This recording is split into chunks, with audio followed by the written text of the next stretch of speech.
the stalker? It's Blake. I did not know. I did not know that. Hmm.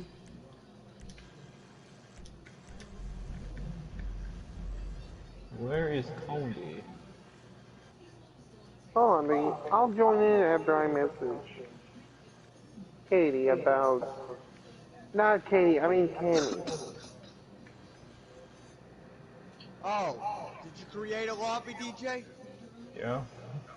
Okay, Patty? I was waiting for that. Lincoln, What y'all playing, get Ruby? out from there. You can't be back there.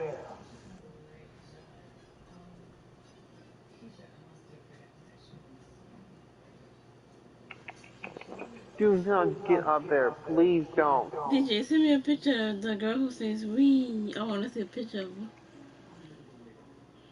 No. Lincoln, don't about it.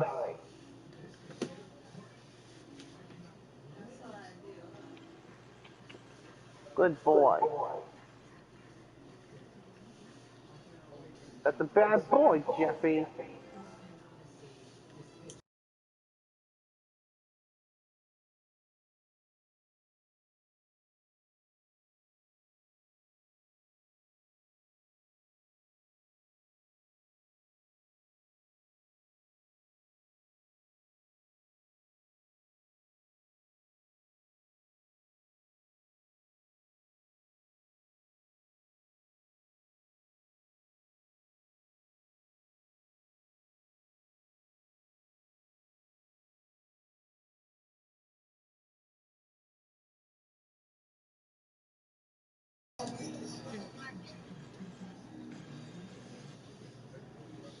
And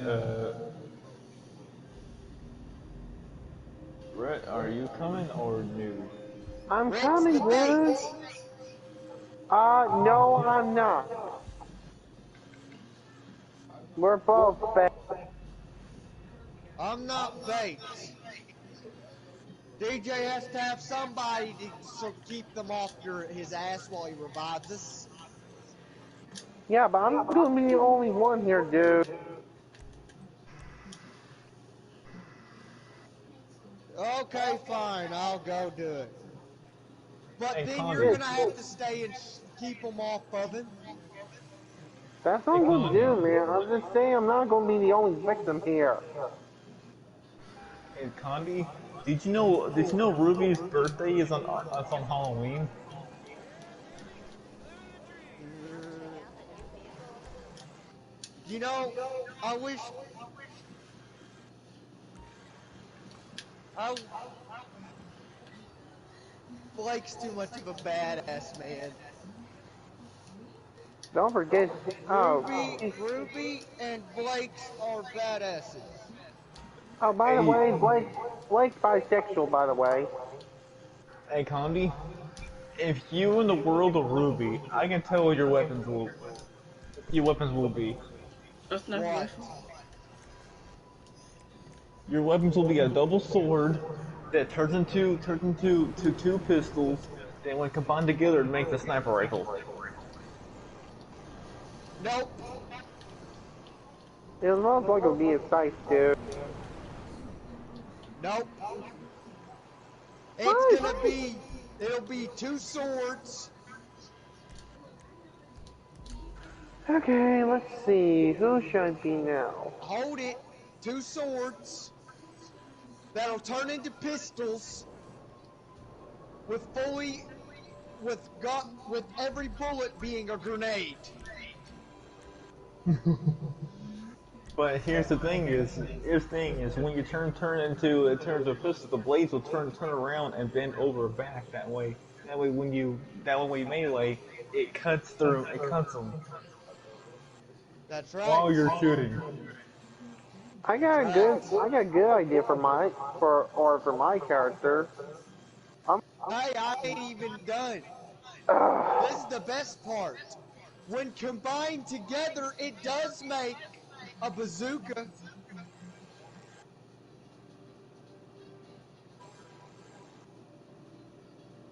The two guns combined together makes a sniper rifle bazooka. No. Cool. Now, can I go ahead and say something, please? Yeah. Because I don't want to forget. Okay, so my idea for my OC is him having, like, its aura being like a persona, almost. But very different. G'day, boss. It looks like Arsene, but more of a ninja-like. Alright, I'm gonna start the game. Let's Go ahead, do D. it. I am a prepared badass. I Right. think my weapon will be a will be like a scythe that turns into two sides. Not like that. What and before it Why not? splits, and we split it up, it's a submachine gun, I'm already in here, D. and on the back of it is a grenade launcher, Hey, and I'm done. and when I on the end is a grenade launcher, and if I wanted to turn to a scythe and one side hammer, one side is a scythe, and one side is a hammer. I basically combined Nora's and Ruby's weapon mixed together. Oh no, not again. Wait.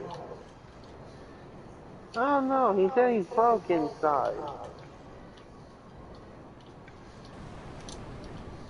Oh, half broke.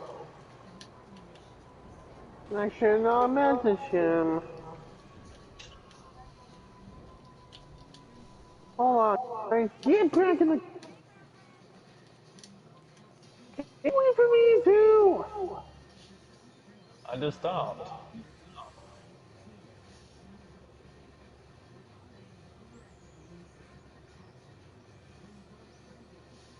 What? See, when I'm not moving, you have to wait. Sorry, man. If I don't move, I'll get kicked. So that You game is can kind of move a GTA. little, then. Just don't go far. So it's like GTA, but Okay? if we don't move, you get kicked. Oh, bother. How long can you give you before it kick you? I know GTA gives you like 30 Whoa. seconds and then it kick you if you don't move.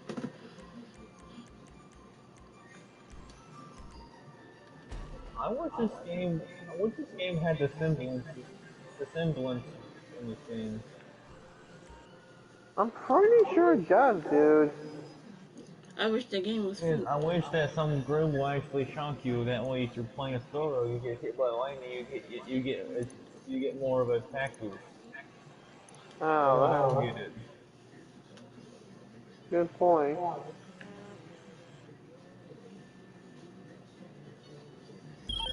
Trust me, boys. I Great. keep Do I one have I'm a track trying to job do on a for you. you? challenge here for Crowds Ruby can here, smell dude. if a club isn't right. I'm And right now, trying to our beat club isn't scrims right. with, We've been or robbed for a enemies truck of with booze. Get it, and we 200, can get back to running this place 200, properly.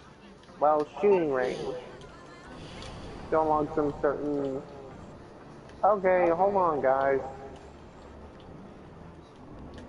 Just, just don't go until I'm ready, okay?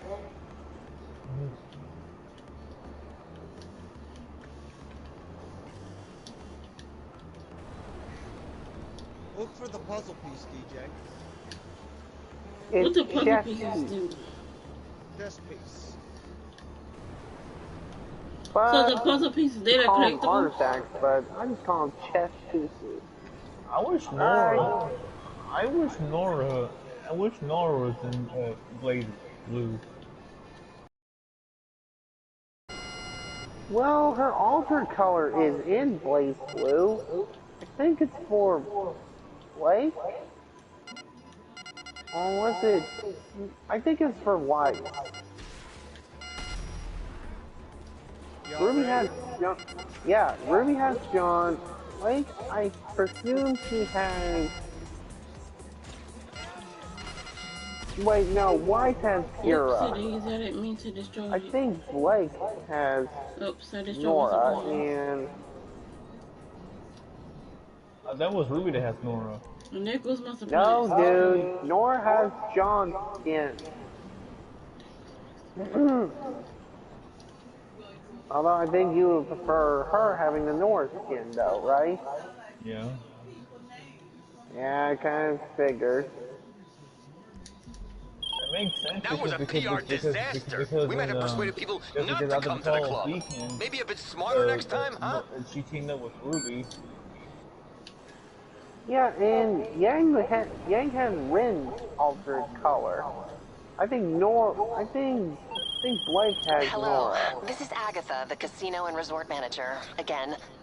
Look, I tried to explain this in your penthouse, but...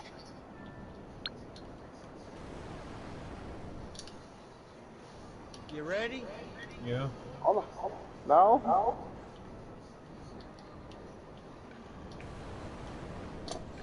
Well, Don't worry, I got your back.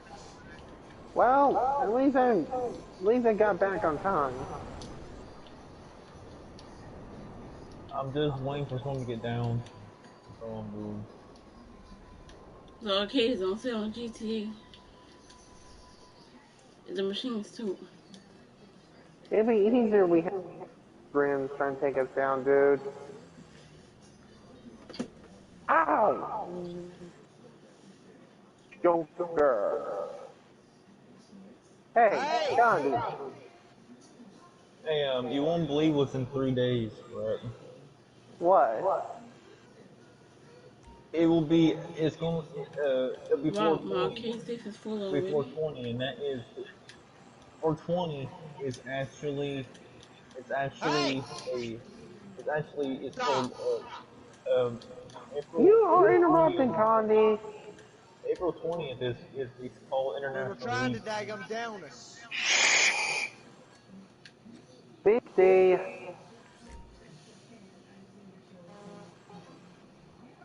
I'm already gonna tell what Connie's gonna do on 420.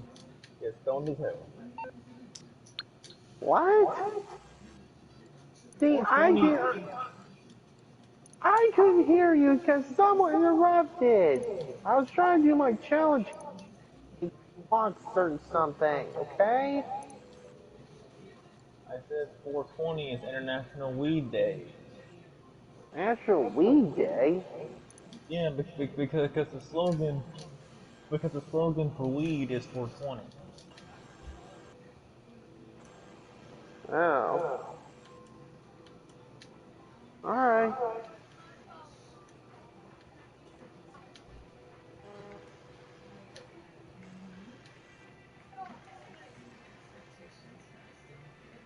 First, I get my heart completely shattered. Two, make it a full heart. Right? How is it? Let me see one more.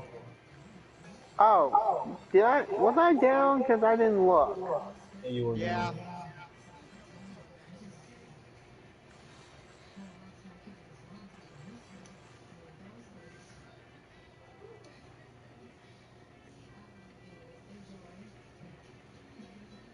God damn it.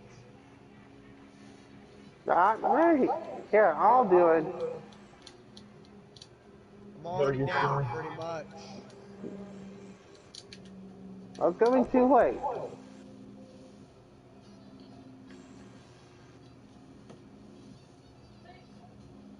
I got it.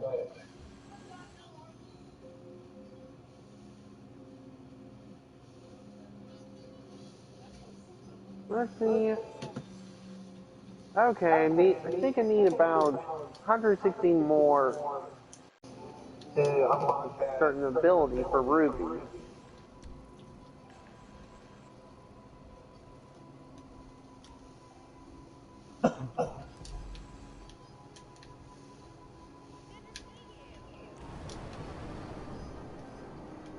Not that! Frick! It keeps on Grim. Don't kill it. After this, sure. See? Sorry, dude. DJ, after we get past this, I need to message somebody. Okay. No, Connie, that one's mine. Back off. Really? That's kind of pissing me off. Who you need to talk? Who you need to talk to? Okay.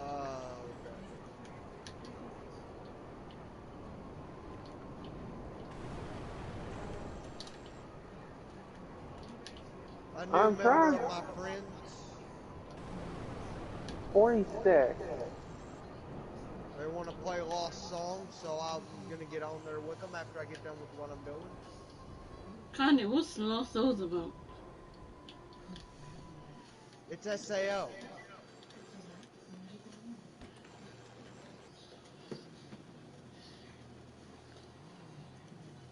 He was my kill. I'm sorry, I'm just trying to end this fast. What do you mean? What do you mean? I can't kill no groom? No, I He, mean, I need to message somebody. no, he was talking to me, Condi. God damn it. D, you can kill. Just, just stay away from my kills. That's all I'm saying, okay? Oh, god damn it.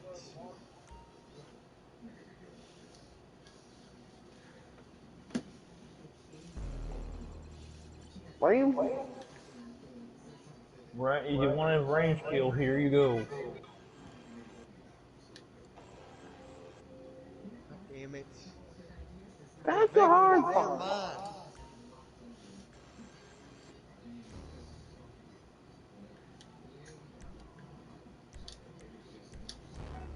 Nah, I guess it don't matter. Who you need to talk to after this? Somebody wants me to play Lost Song. Lost Soul, don't you? Wait. Oh, that game.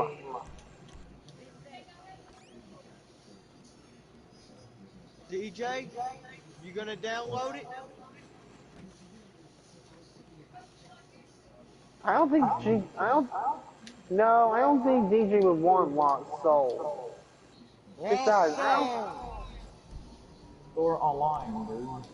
On the internet, right? hey, Zombie.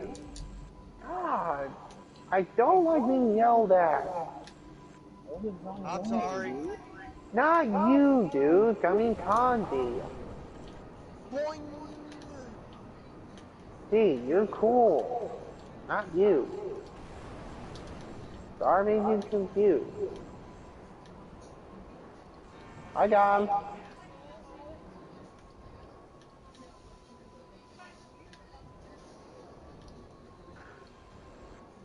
I want.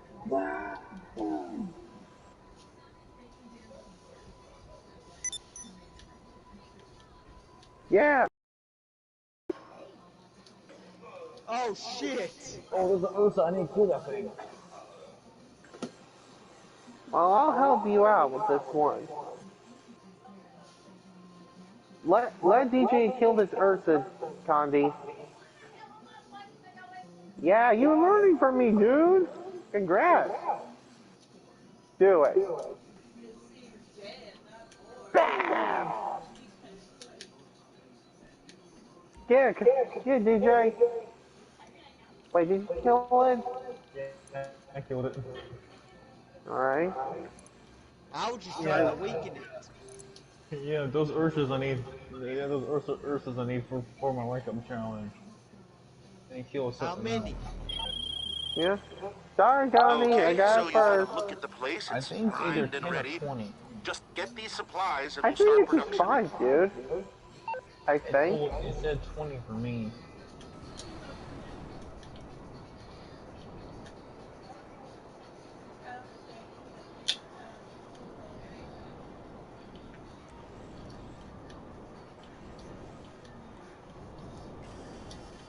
So basically, so con, basically you keep using your triangle attack in the air, don't you? What? Your triangle attack in the air. Yeah, I hit square 2 times and then hit triangle. You pretty much learned from me, dude. So congrats.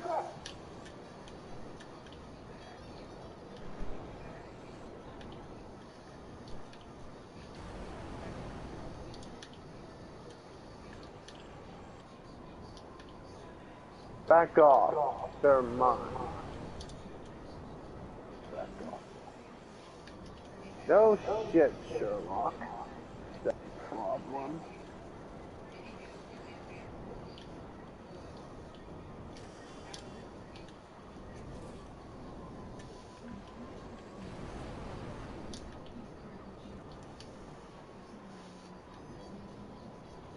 Oh, shit.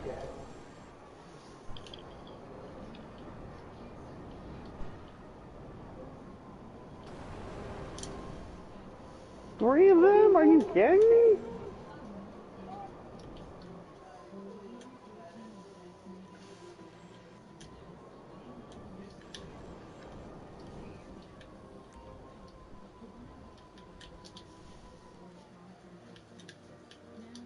Back off. Yeah. Annoying. Annoying. Nope. Just trying to find an artifact. I mean, Red, Dora and Ruby, she's crazy. Both can be crazy, you know. And you like it when they're crazy. You like it when they're crazy. Right? I think Nora's a bit insane.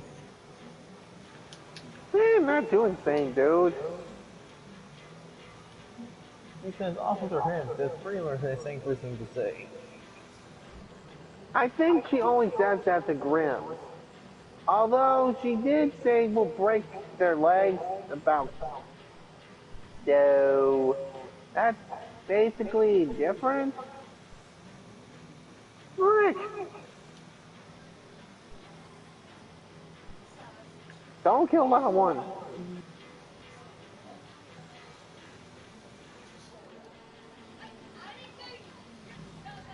Yeah. Brett, just to let you know, a little advice about your range kills challenge. If you're looking for range kills, then do it on the first mission. Easier. Killing another dude. Uh-oh. I got you. Ooh, thanks.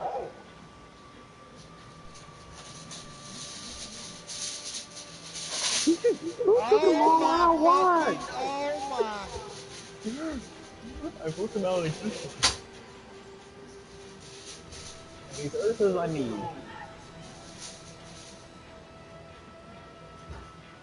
Let me give you a helping hand. Uh-oh. One of them killed the Grim already. That was me by accident. I keep forgetting my attacks are more powerful. Our attacks are more powerful when you give us a boost, dude. And this is counts as Ursa. Let's just say it's the double powered Ursa. No, it's called an Alpha. It's called an Alpha Ursa. I think it should be called Omega. It'll make more sense. I watched a video about the Grim Encyclopedia, dude.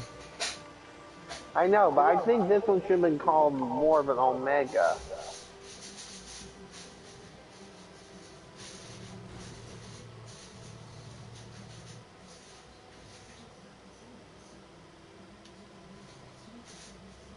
Oh dear, I do not go like this.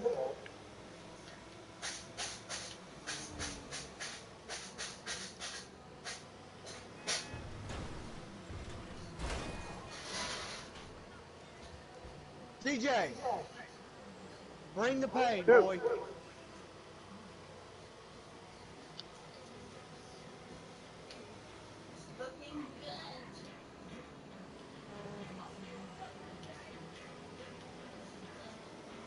I need a heal. I need healing.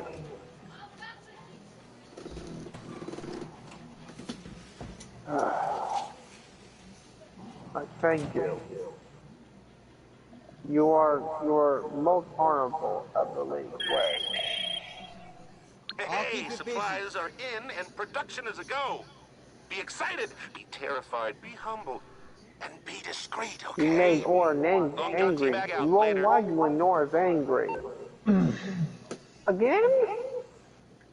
Dude, whenever lots of rocks come around there, you gotta dodge quickly. See, like that.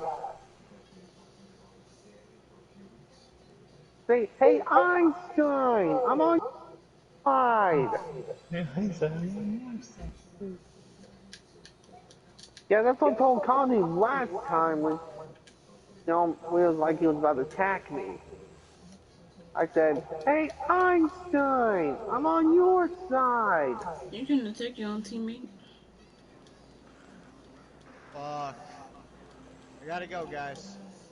Alright, Connie, see ya.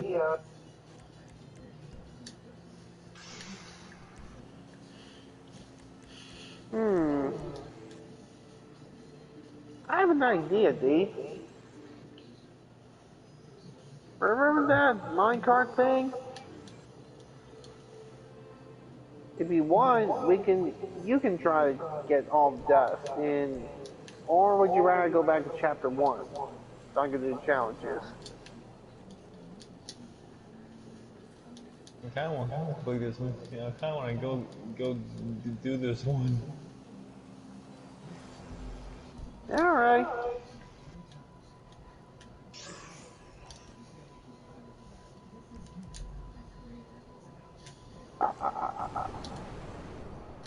Okay, defeat enemies with...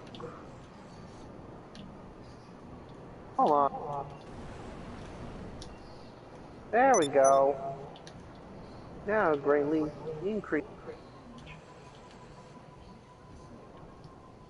400? Are you crazy? 400 what? 400 range kills. They're crazy, dude. I have 31% on my ultimatum challenge, and I got 30% on my Master Hunter challenge. Hey, get your ass over here, dude. They will excuse me, princess. Let me get back. I'm sorry. Fine. Take mine.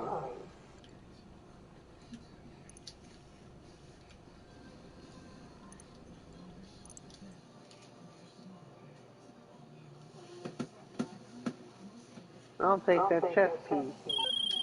Well, I'm gonna be honest. Hold I on. don't know where to get those supplies, but I do know who will tell us where to get them if we push the right buttons.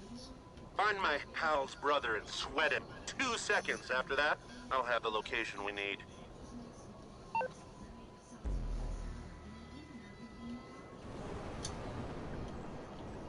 Well, sometimes ask the most questions.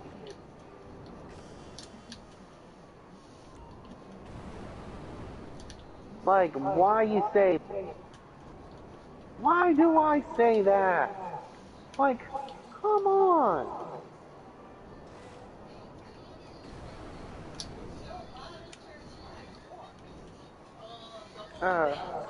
That's not right.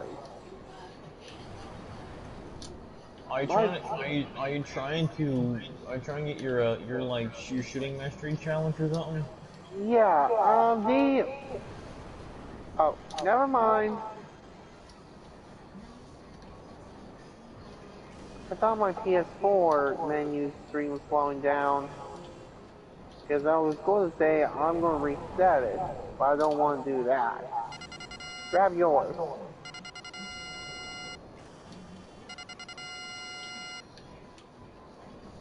Ooh. Hey!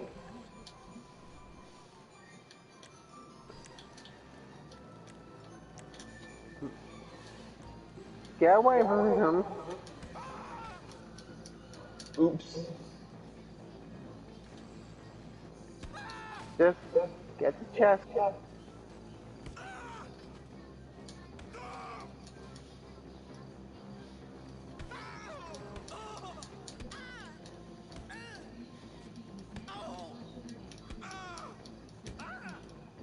What is the matter with you?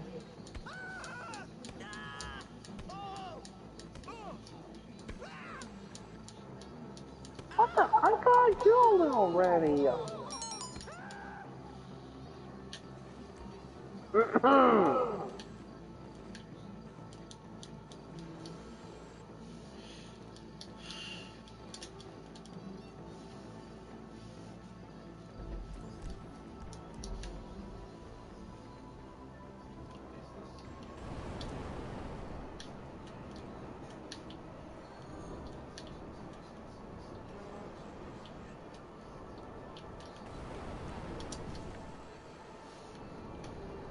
Oh crap.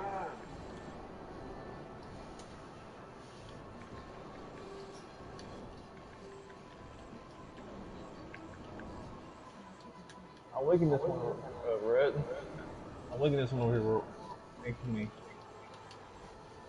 Okay, hold on. Huh, neat. It's not Team Ruby. Ruby. She just said go team. It's what's them. It's Team Orange. Whoa! Back away, dude.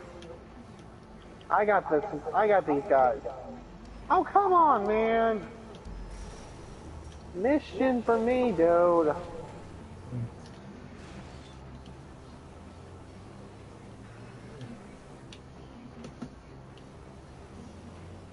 Wait, this is the right way. This should be the wrong way.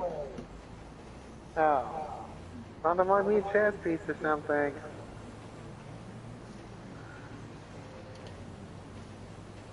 You got all the professors except Goodwitch here. This makes no sense.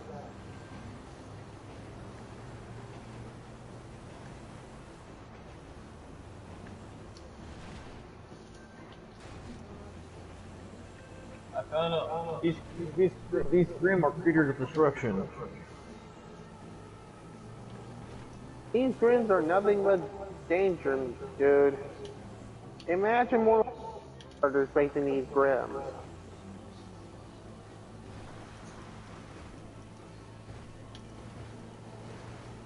I only imagine more. Since I have a little shit.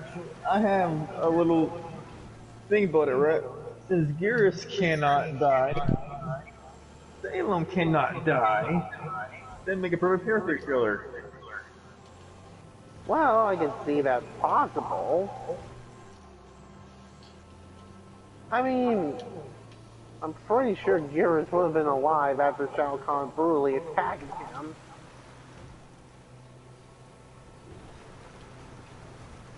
I mean, his act. It did say his status is on. So. I wonder if Gary's gonna be in the movie. Like who are they gonna put in the movie?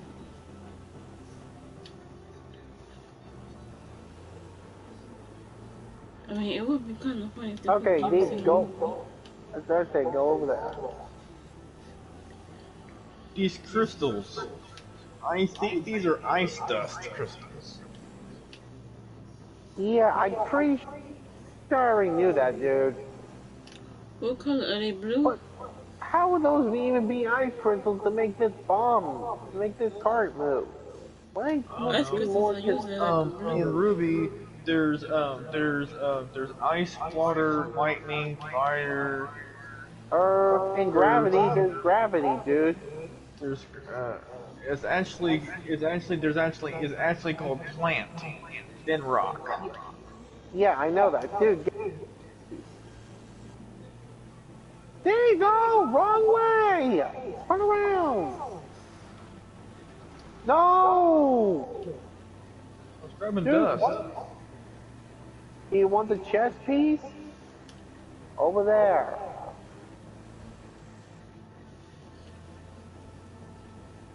let's let's get this bomb before it hits 3 minutes because that's a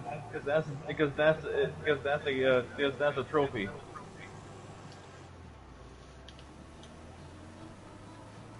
Okay, I'll try to handle it.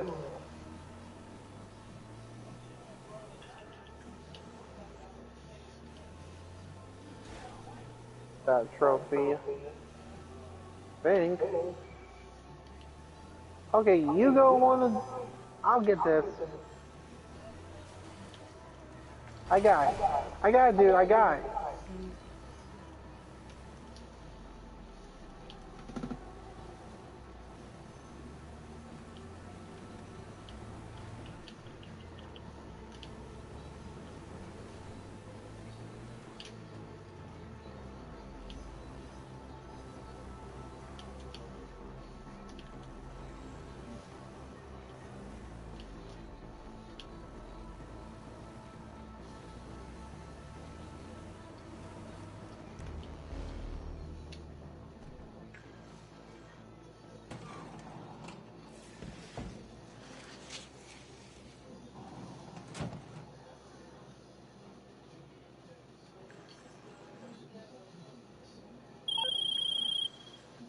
Resupply successful, long john out. Where's the dust?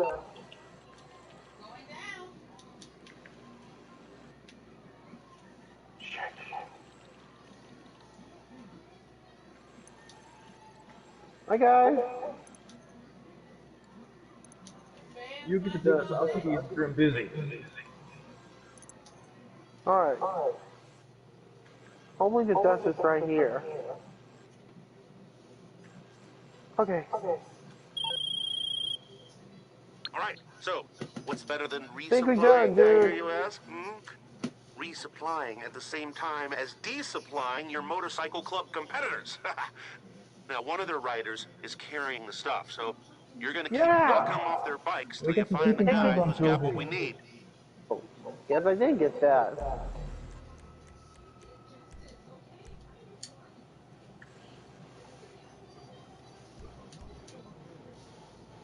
Oh dear. Professor Austin's not gonna like this.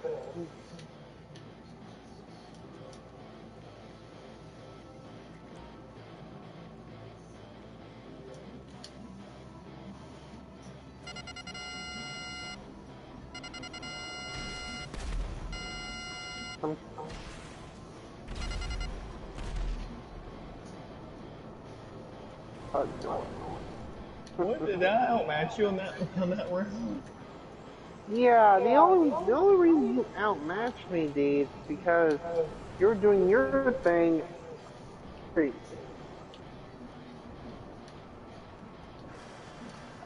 think I'm gonna play a different game.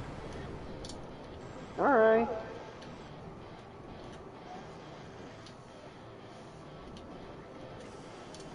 I think bunnies are so cute.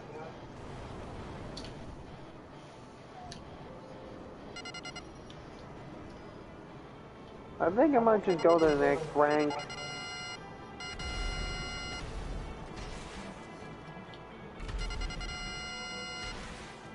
Yeah, it says here, kill 20 Ursas, and I got 25% done. Okay, leveled up. Reach level max is one character. Kill. What? Perform 20 team attacks. Perform 50 counters. And unlock 4 mastery challenges. What? How many master challenges you had to complete? No, it's like mastery challenges, so I guess that's it. Yes? So how many does it require? Just 4. You had to complete 4 mastery challenges? Yeah, but the thing is, mastery challenges it is. Problem.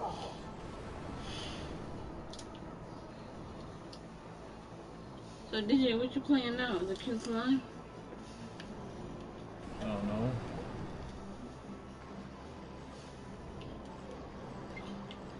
Okay.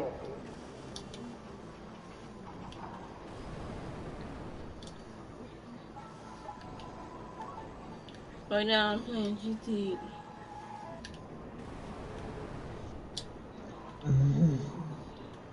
I'm into really so much. I really want to see.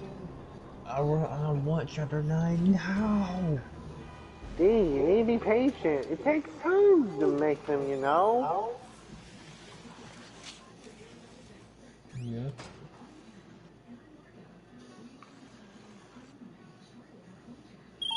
That's what we were looking for. Let LJT me over. ask you something.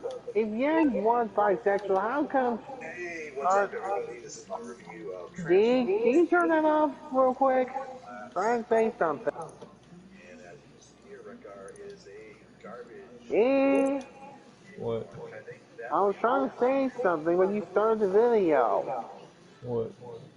I was going to say that if Yang actually had a crush on Blake, how could he So, we said that know a some security guys in company's Beacon were moving what hot? we need. We just don't know which Mm-hmm. van they're using. Keep hitting their call. Transformers I mean, Bob did join together to kill Adam. another Transformer that actually has As a her friend. Beast alternate or vehicle mode. But here you go. It does have a couple of gimmicks, one of which is a little lighter here. I'm just asking that question. And it reveals these two weapons. And these weapons actually are stuck in the Ooh. Are you watching the Ruby weapons, dude? And pegs, No. they actually peg together. If you Dang. feel this type of effect, sort of like a shield, which is really reminiscent if you're familiar with the Gundam 00 Double Divisor weapons. It's really familiar to those of us who are also into Gundam. But they do have pegs here, and these actually will peg into the forearms of the robot. Here, get some orange, silver, and light blue translucent plastic. So I will set those off to the side. The second gimmick here, you know, My name is Marvin Korn. I will be your new coach. You're all used to being caught. Well, now you'll get unused to it. You have the potential to be great. But if he wants to be a good person, maybe he just doesn't know how. I have no idea what I'm saying.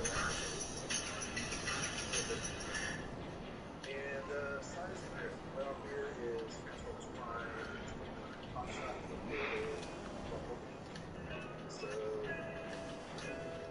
this, because on the rig, you can pull forward on this wheel here, and it releases the cap. This is going to hold it back, so the cap is on the leg. Leg up, In business, I don't believe in coincidences. Now, that's something I say pretty often on this channel because, well, I mean it. And as of late, the rumor mill is once again spurning and churning with the Xbox brand and Nintendo. Lately, I've been racking my brain over this because there's so many things that have been happening with both companies, and I was trying to draw parallels, but quickly realized something like this would be unprecedented in the gaming industry. Sure, we've had these rumors before, but now things, coincidences if you will, are starting to emerge with this, and in business, I don't believe in coincidences. So today we're going to talk about what is causing people to think something big is happening between Microsoft and Nintendo, why it makes sense for both companies, and then try to figure out the final puzzle piece, what this could actually be.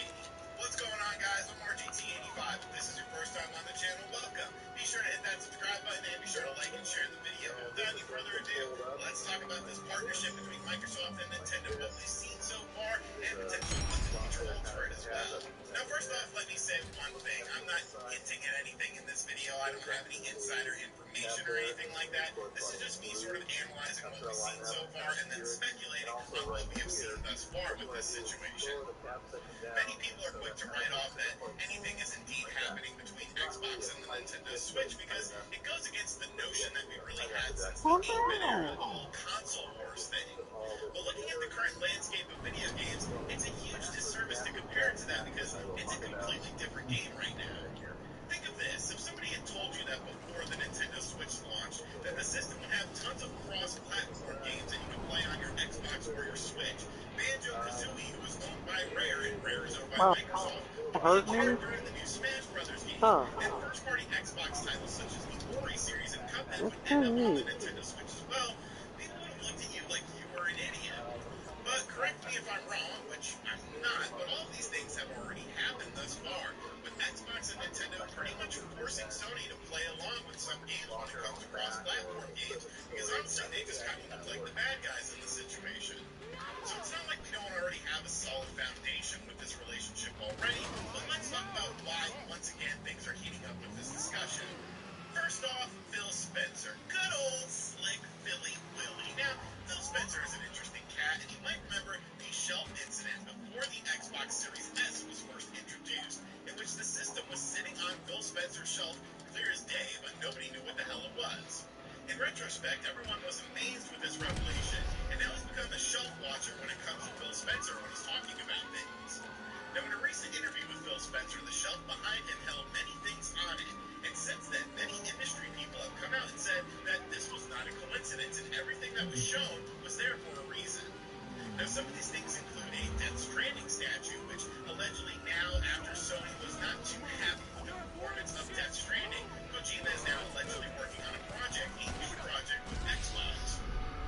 Time to start taking care of yourself by taking care of your space. Because when your house shines. But of course, there's also a Nintendo Switch there. Once again, many people have come out and said, yes, this is a sign of something, and that we'll learn about it more in these coming months. Could it be a coincidence? Sure, but once again, I don't believe Wolf is actually wondering what did Wolf say when she was not there. What? Because I don't really remember. Of course, everyone loves Master Chief, and Halo is a hot property which has sizzled down over the past few years, but still has strong Wow, by the way, nostalgia this and is name value, I Wolf's feel. So Wolfka? what was the big deal about sharing some fan Wait, art? is that Well, Wolf's girlfriend? look at it. Yeah. Obviously, it's very well done, but that ain't Master Chief, that's Master Mario. As you can see, there are other Nintendo characters involved in this as well. So sure, I mean, it's great fan art, looks really well done, but why in the hell would the official Halo account share this unless there was a No reason? one's gonna be Once worried again, about you this, could chalk dude. it up to coincidence, but I'm not Oh, buying something it. bad Now that we've happened. gotten all that stuff out of the way, it's time to talk about the Microsoft and Nintendo relationship thus far, because a lot of people see this as a one-sided affair, with Nintendo really reaping the rewards from this relationship, but I don't think that's the case at all, and I'm here to tell you guys why. Yes, Nintendo getting games, having cross-platform games, and so on, does make it appear on the surface, at least, that it is a one-sided relationship, but Oh. Microsoft gains two things within this Oh, relationship that they are brother. clearly focused on in this generation. More revenue from these games and an entry into Japan. Nintendo is currently the king of Japan. Sony is essentially pulling out of Japan and shutting down studios after decades of success. And Microsoft, well, has never been a blip on the radar in the country. If Microsoft can't sell their own hardware in the Xbox brand in Japan like they want to, but can still get revenue from their sales of games in Japan by being on Nintendo platforms, which, looking at their business strategy, seems to be the end goal for them. Getting people to play their games no matter what device it's on is the main goal here. And it's definitely beneficial for Microsoft to want to expand upon this because Oh, it boy. extends their reach, albeit in a non-conventional way.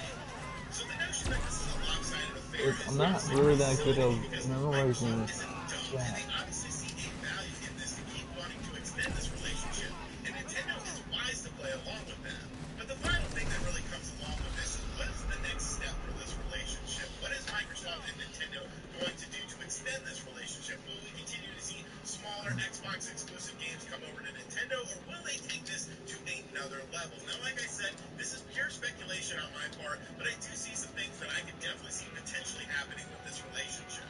First off would, of course, be the expansion of more games, which, I mean, really isn't a hot take or anything like that, but there's a few titles that stick out in my mind that would definitely make the most sense.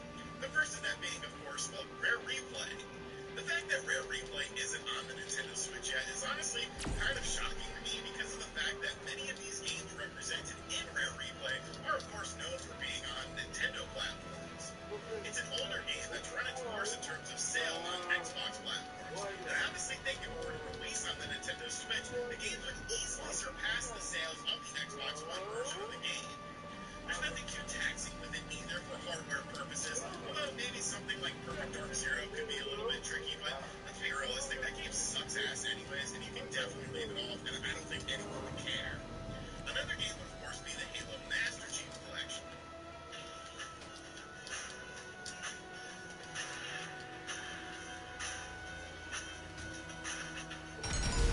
I've heard this. I've heard him be this. I've heard be this girl instead of his ex, who was pretty much beyond age. I don't know. What the hell? Now this, of course, would tie into the picture that we saw earlier from Halo's Instagram account, and once again, I think makes perfect sense. The Nintendo Switch has games like Doom and Wolfenstein on it, showing that, yes, it can run first-person shooters like this. Oh, And he's the back. Halo Master Chief Collection is, of course, a compilation of Xbox 360 games spruced up for the Xbox Well, One speak of and the the Not devil. fully. Xbox Series X. It would Not be a great fully. value. It would be a great value to add this collection on the Nintendo Switch. These games still have a very large, dedicated fan base Where that I'm play getting them, at. and you can easily do things like cross-platform play, which would be a huge selling point for these games. And then maybe we get a new Smash character with Master Chief, which of course would extend the Halo reach in Japan, Welcome leading up to back, the Andy. release of Halo Infinite, if this is all Like, timed correctly. But my final idea is something that we've talked about on this channel before, and is definitely something I think has a possibility of happening. great to Other be people back have in the talked about saddle, it boys. more, but not necessarily in the current state that it's in. And that would, of course, be Xbox Game Hmm. Pass and xCloud coming to the Nintendo Switch. Look, I'm not a huge fan of cloud gaming and subscription services. I like to own my games, Really? but to Oh my downplay the success and god. really the intrigue of Xbox Game Pass and xCloud would just be absolutely ridiculous. We already have cloud-based games on the Nintendo Switch already, with games like Control and Hitman 3. Well, yes, they can be a bit rough around the edges, but still, they offer you an experience that you would not have access DJ, to on the platform What? otherwise. if you Microsoft ever wants to get extend Sword Game Art Pass onto Online, everything they can, but obviously something like I'm the gonna Nintendo level Switch you wouldn't up be able to like a handle the freight increasing train. download file Mm. sizes for many of these games because, well, it only comes with a 32 gig memory card installed that, yes, you can upgrade, but let's be real, some of these games hit triple-digit file sizes just for one game. And that is where xCloud comes into play.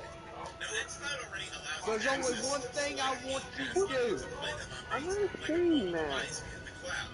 And while not perfect, it works pretty damn well. This would be something I could totally see on the Ah, Nintendo Switch, but not he necessarily really Level has you to exclusive do like to a something freight Nintendo dumb. train. Switch. You aren't going to get a million games like you get on Game Pass on your Xbox Series X or anything like that. Probably a more streamlined experience with lesser games that are curated by Xbox to play them via the xCloud. But Beat still, the these would be story. games that aren't coming to the Nintendo Switch natively, or games that Nintendo and Microsoft agree would work best for the platform. You can easily increase the value of the Nintendo Switch Online service with this as well, offering your standard tier that allows you things like your Pac-Man 99, your NES, and your SNES Cause you'll games, want the and the item ability at to the play end of online. it. And then a premium bundle that would include this xCloud service that brings you Eesh, a he's bunch so of more dumb. games via the cloud.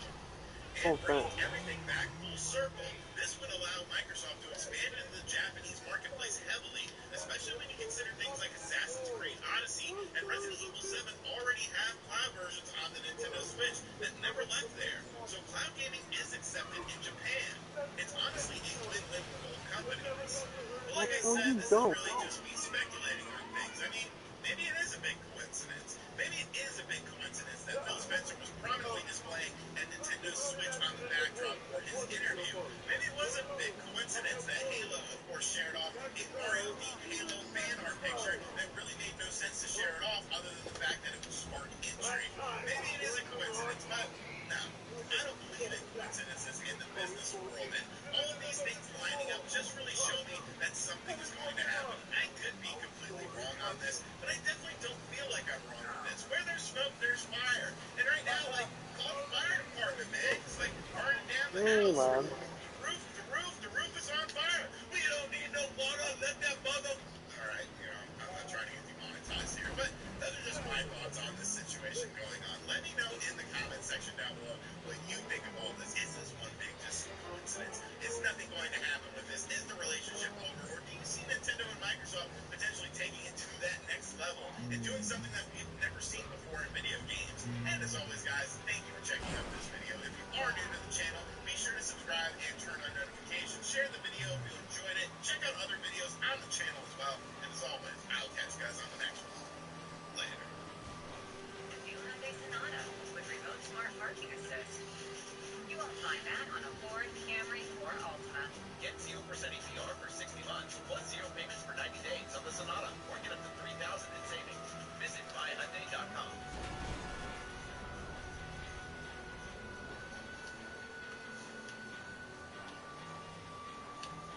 two things: getting high quality cat food from Petco, and the box it's delivered in. Same day.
That was easy.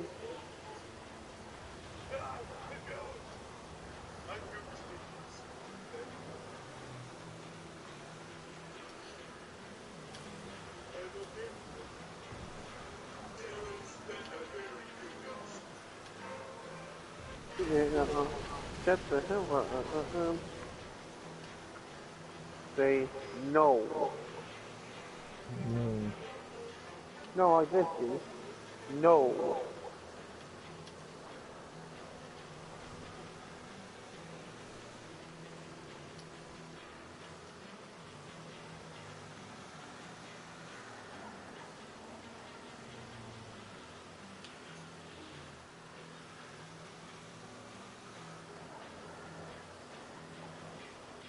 Lincoln. Lincoln, get away from there.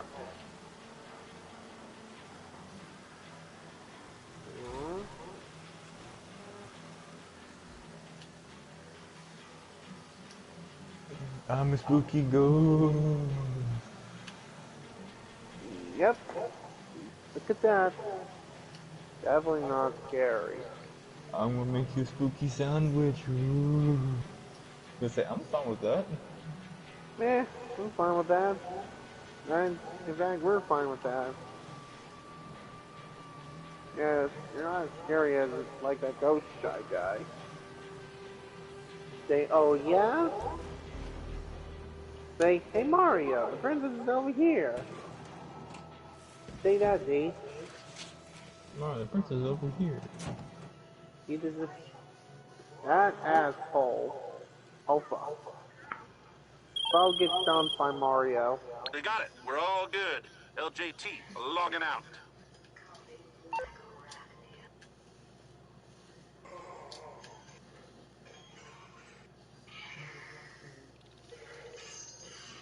I banged his dad.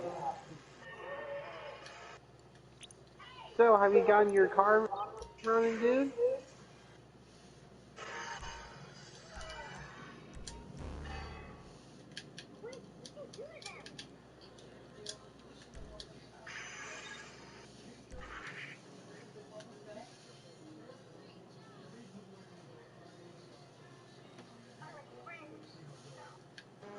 You! I never leave.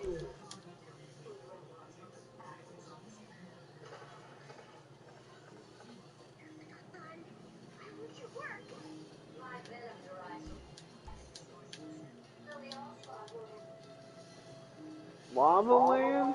Oh boy. Hey, have you got out to any of those jumps yet? Don't Don't let have me... something like this.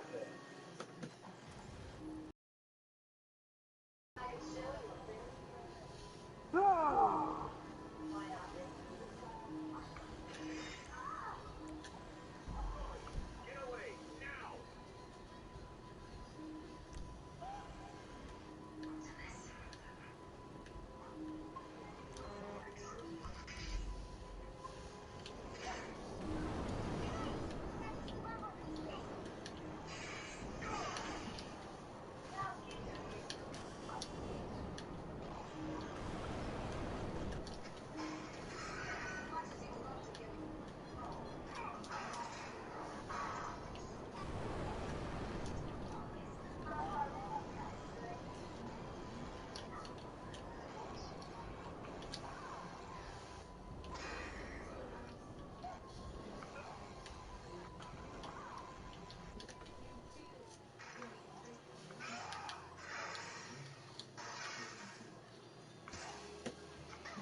No, that doesn't work.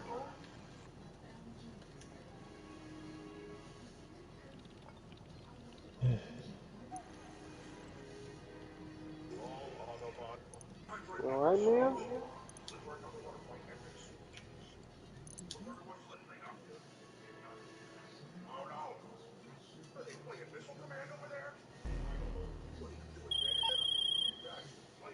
We've hired one of our rivals guys to come with the supplies and do some work on the equipment. Pick him up and bring him in.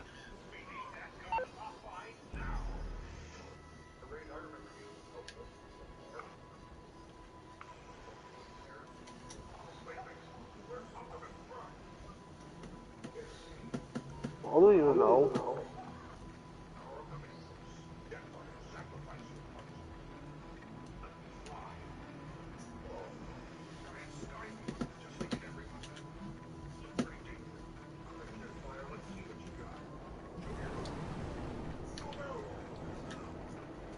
Do a barrel roll.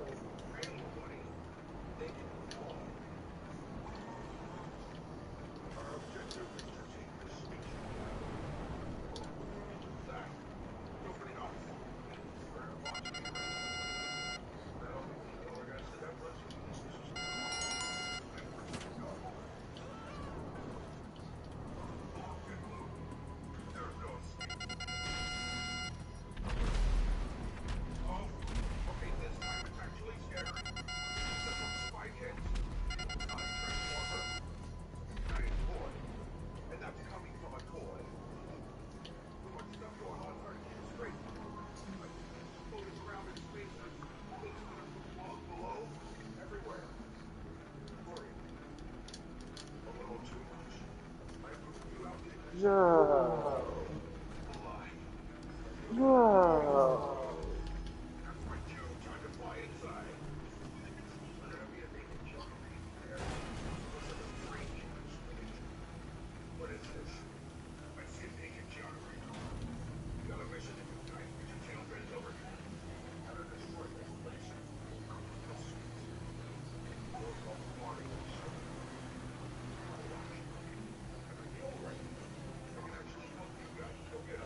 Whee!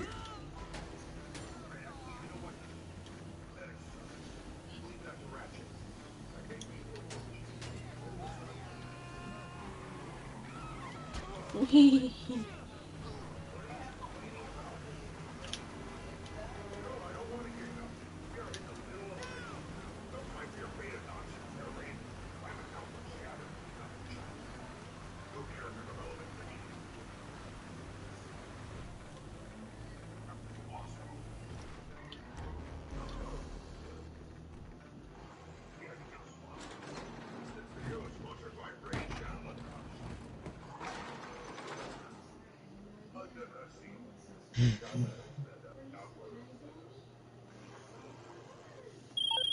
And we're still in business. All right. LJT with the sign-off.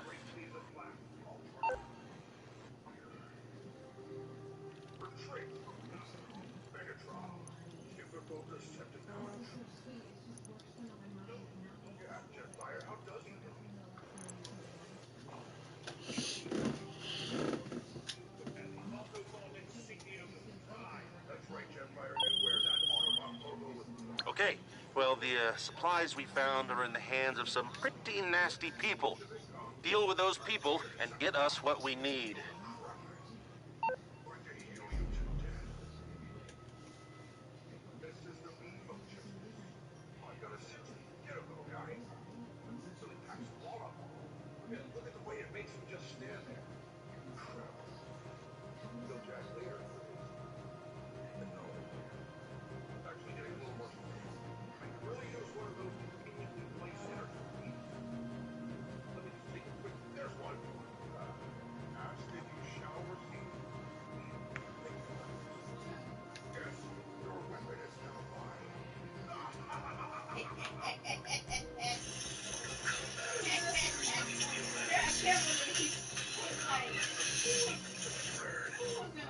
What's going on, guys? Welcome back. In this video, we'll be going over GTA 5 Online's update, including this week's global item vehicle, this week's money-making guides and sales, so you guys can save millions of dollars this week on your purchases. Now, I will say this week is a good week compared to the other weeks, as there are some events going on that don't usually occur.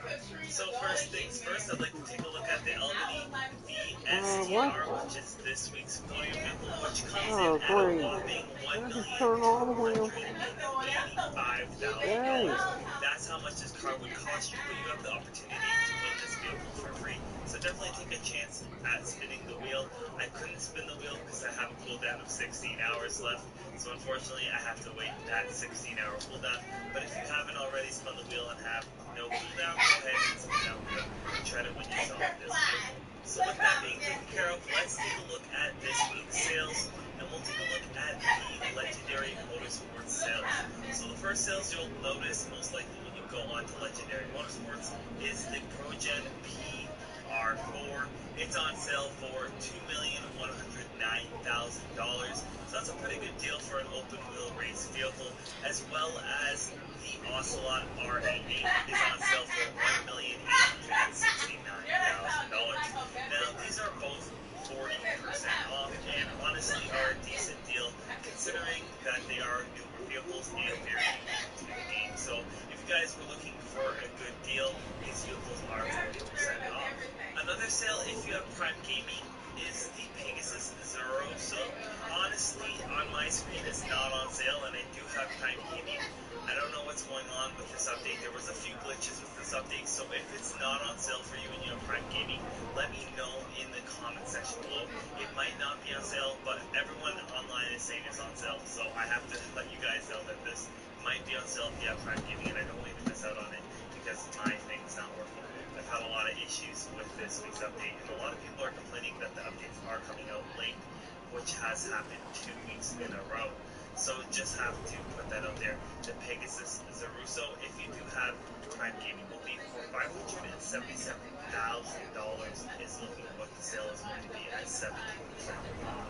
So if we go ahead and swap over to Southern San Andreas SuperAutos.com, we'll see the sales. And these are some really good sales. We have the first one, which isn't that great, the Grade Brioso 300 for $320,000. You guys can go ahead and pick this up. It's not a bad vehicle. Very weird shaped vehicle. It's nothing special. I wouldn't recommend it if it's your first vehicle or anything like that, but if you want to add to your collection, definitely something to consider. Then we have the RC Bandito, which is on sale this week, and if the update is correct, this will definitely be worth buying this week. It is $954,000 on sale.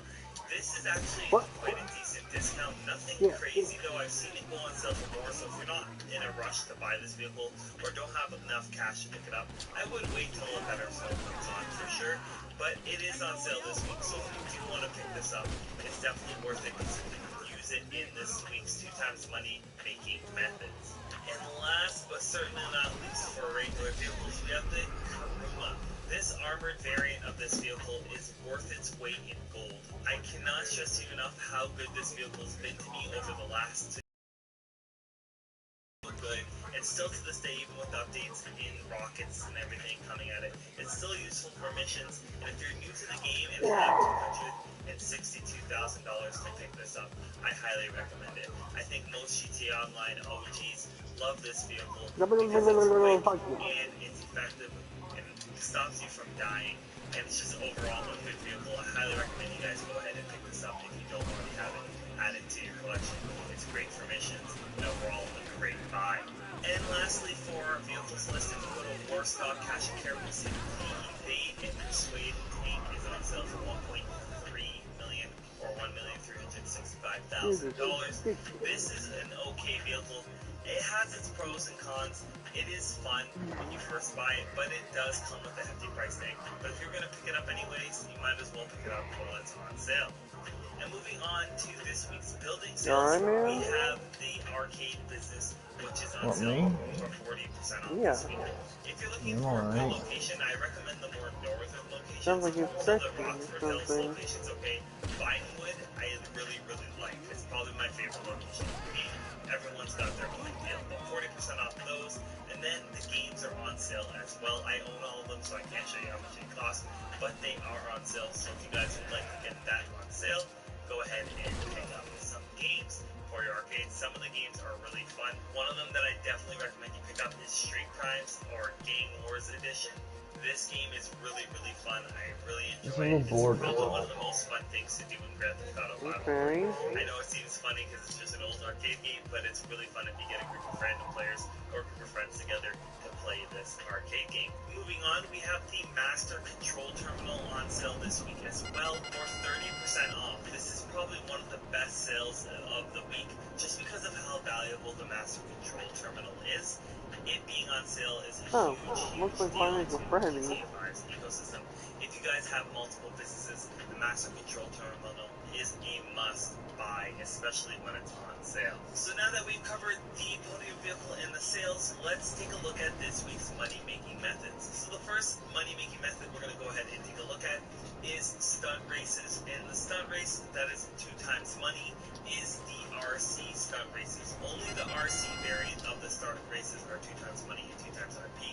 You guys can go ahead and complete this. I went ahead and completed the Go for Broke RC race, and it was actually kind of fun. Very, very simple, very smooth gameplay, and it's interesting because the RC car can't jump. I didn't use the jumping ability, and I think that was to my advantage on this map. Honestly, we had a pretty fun time. It's a fairly simple map. If you guys are looking for something to make some quick little bit of cash, it's not the greatest money-making method. I'll be honest with you. I'm not a fan of races in general to make money. This one did have a low payout. I did do a low lap, so if you do more laps and have more players, you will get a higher payout than what I do. Some tips is when you're taking turns, don't make them jolty. Okay, that is going Smooth it to out. what the hell Really was take your time and pre-predict the turns, because this What? vehicle will turn over if you try to turn Hey, too I was quickly. talking to That's a myself. huge issue for new players that are just getting used to this vehicle, because they like to turn really quick and hard. You can't do quick movements without upsetting the balance of the vehicle, because it is so lightweight and the center of gravity isn't that low. So you just want to keep that in mind. And then as well as when you're doing the jumping ability, try to stay in control of your vehicle. Try not to make any crazy adjustments while you're in the air. And then other than that, just controlling your speed. Speed is everything.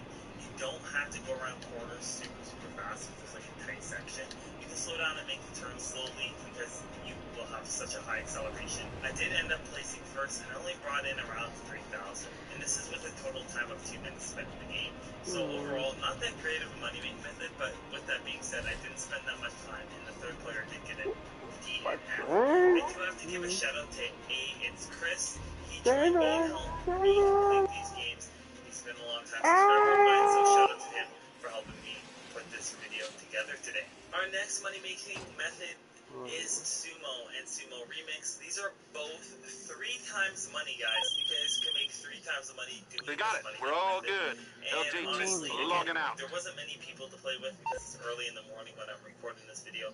But again, we had It's Chris and this random guy here. Unfortunately, he was outnumbered, and we were able to take advantage of that, causing us to win both rounds. The first round was really, really quick, so the second round is the only one that we'll really take a look at. It's a very, very fun playlist if you haven't played it before.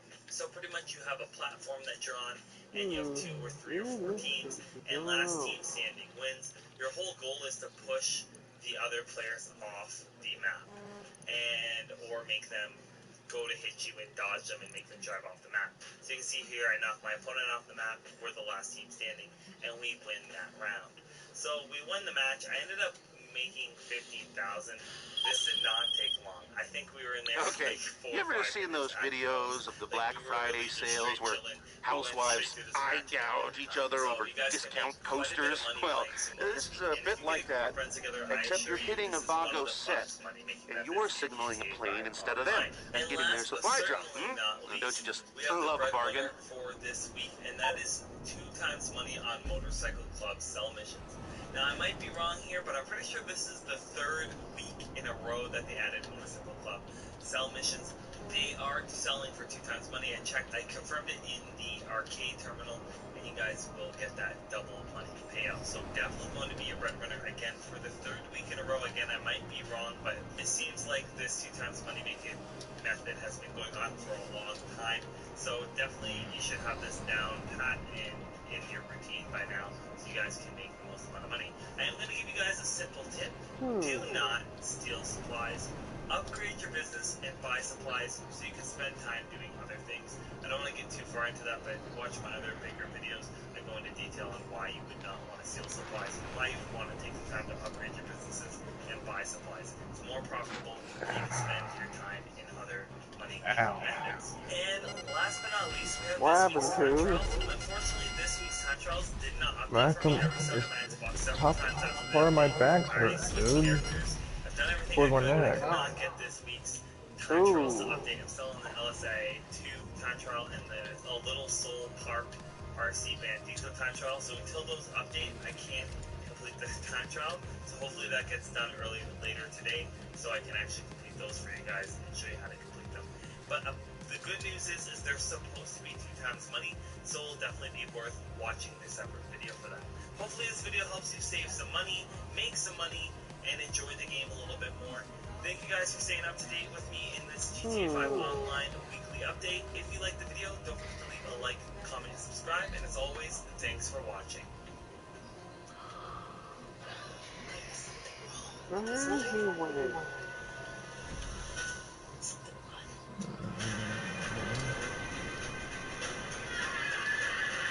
enough to drive you crazy, isn't it?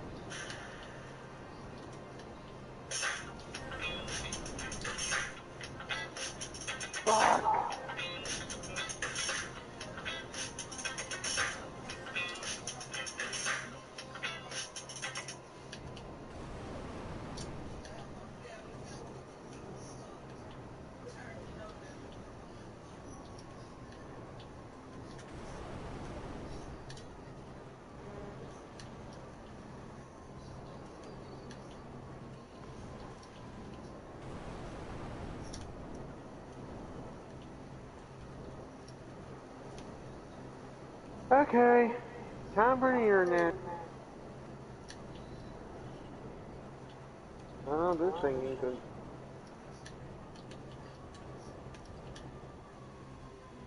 Like the people, if the game will help you, in the right? Mm-hmm.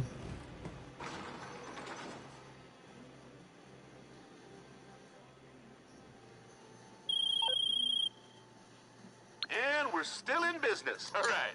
LJT with the sign-off.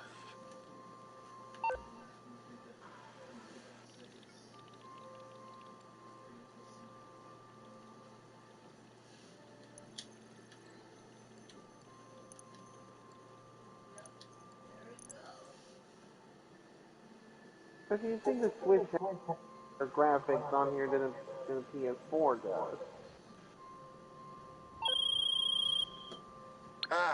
You ready to settle this the old-fashioned way? With fists and jaws and bruised internal organs, huh? Okay. Well, the Lost are cutting loose at some club, and a few of the brothers are carrying the packages we need. Check your guns at the door, go in there, and knock heads till you get them. I feel like I don't know what this guy's even doing.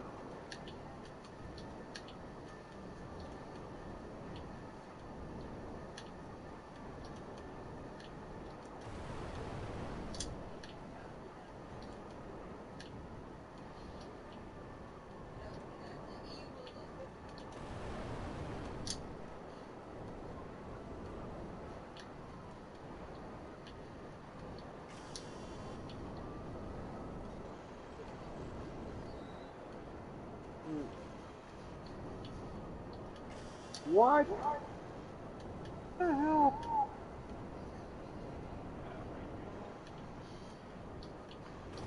Okay, now. Okay, now. First I'm confused, now I'm pissed.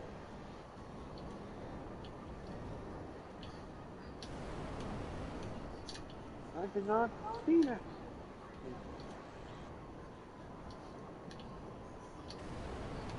Now I'm mad.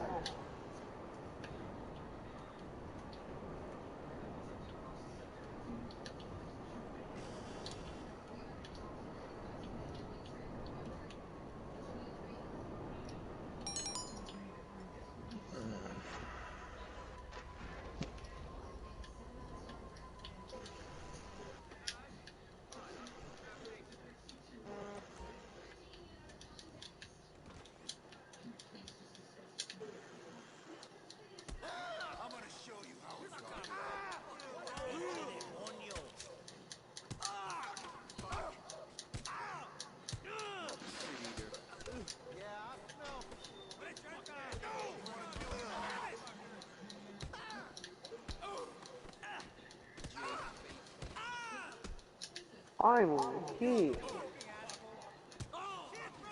Screw you, garbage.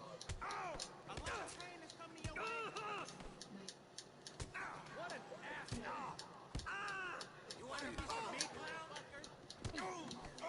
Shit eater. Suck a cock!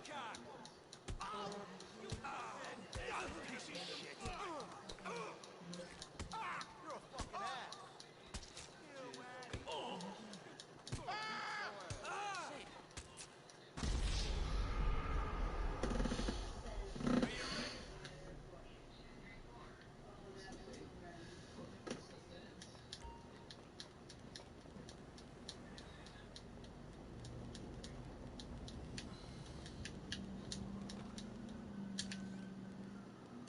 You're so fucking dead.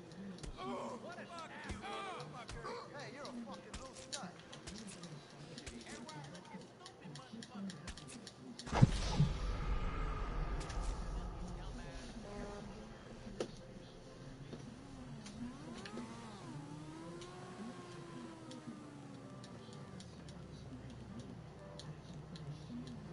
Smell, pussy. Time to fuck you. You fuck yourself. You wanna fight me? Go to hell! You're so fucking. Oh, okay.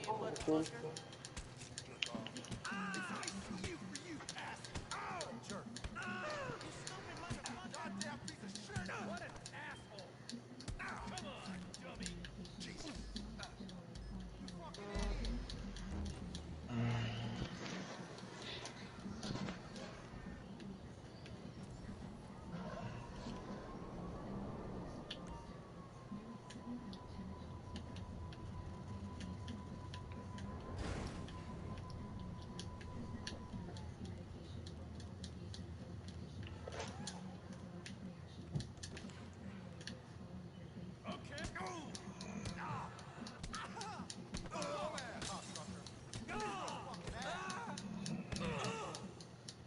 I'll leave you in a coma.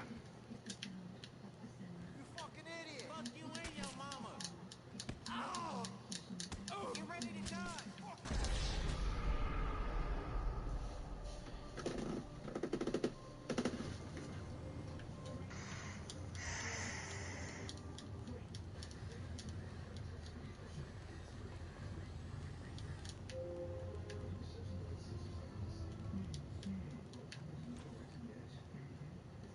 are fucking dead.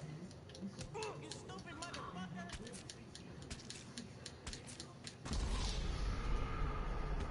Goddamn piece of shit.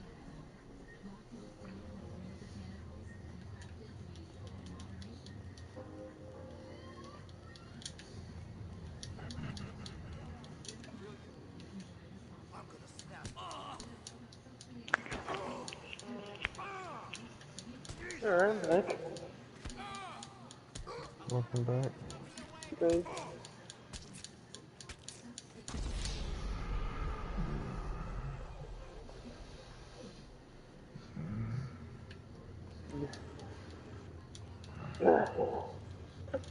Whew.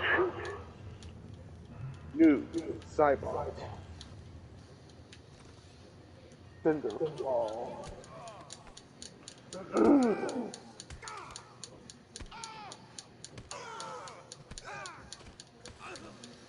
So Salem can't die, huh? Mm-hmm. Well, V, just gonna say this, the impossible is possible. There has to be wish has in he has to die sometimes. By the way, whatever happened to Emerald and Mercury? Are they on the good side now, or are they still on Cinder's side? And Mercury unknown, but Emerald joined the good side. Joined the good side. Sweet, that's my girl, dude. How is that your girl? Dude, I like.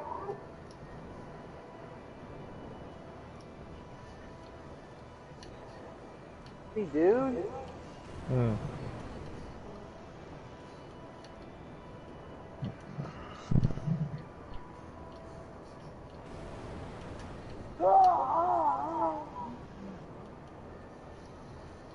Try again.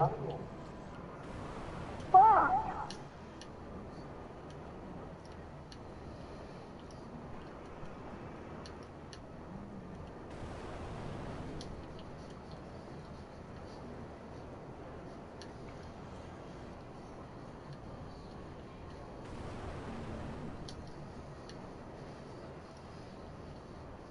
So whatever happened to Mercury Black, dude? I don't know.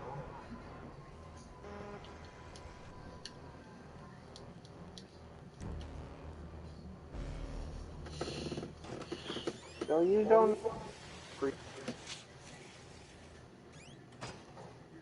I mean, when song? Resupply successful. Is that... Long John out.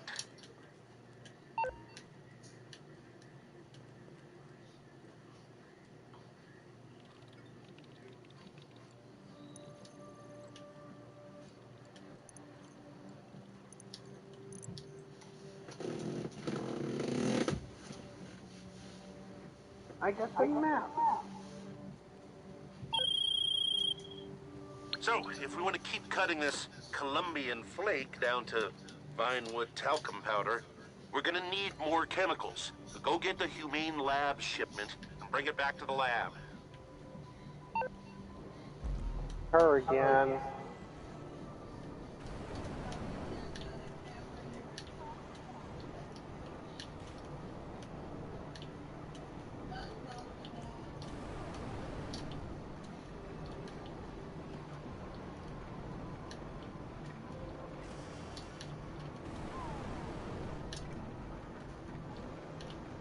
Risky boots as always.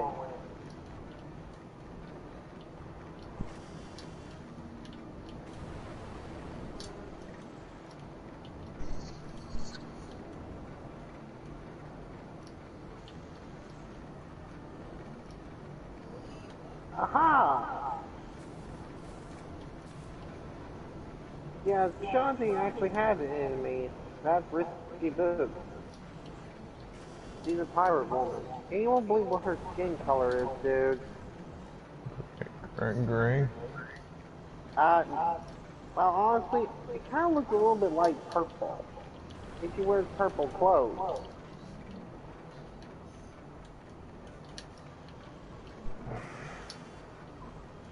No.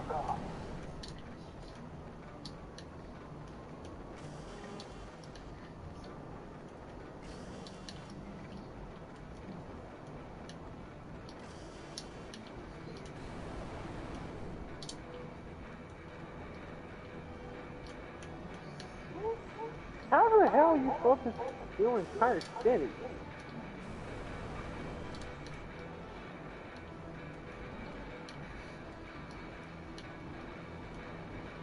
How much C4 is this going to take?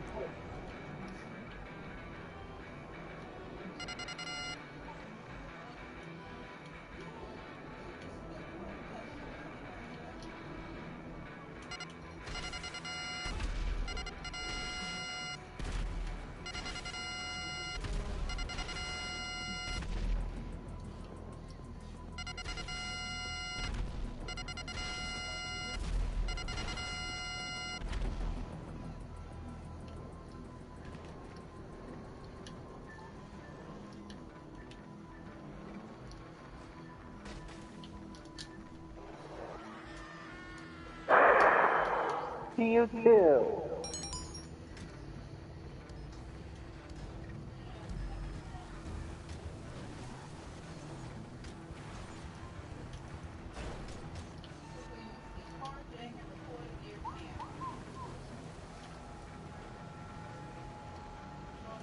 Oh, like that. Eh, it's like Mario when you're inside a turtle shell.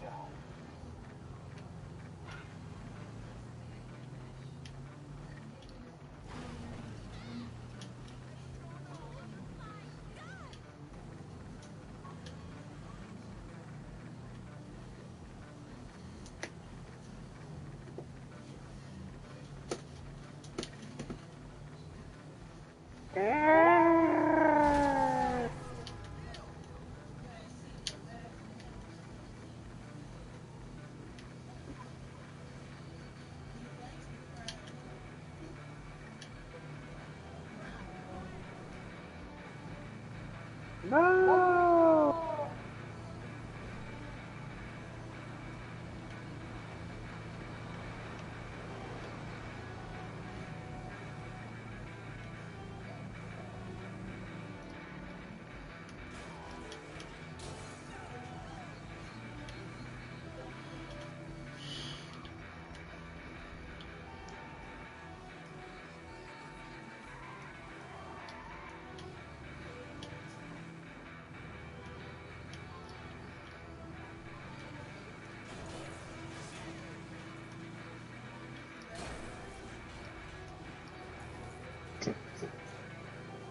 Whoa! What was up there?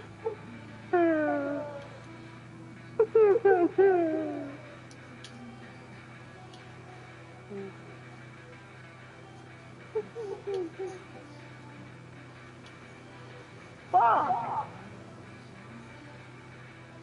Oh, come on! Oh, right. Forgot about that.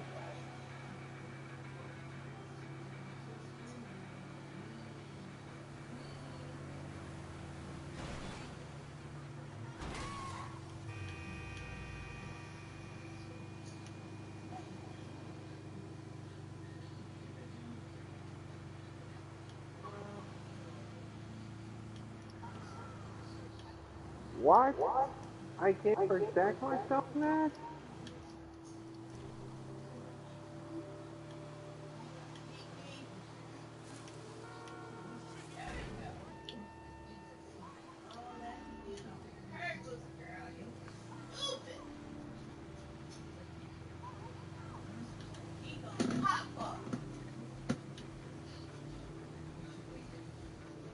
Okie dokie.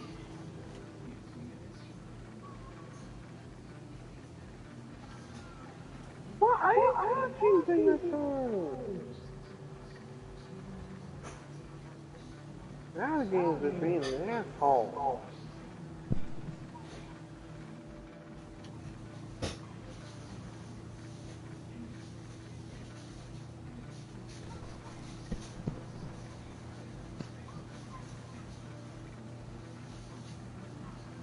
How can that hurt me on spikes? I'm on my friggin' shell here.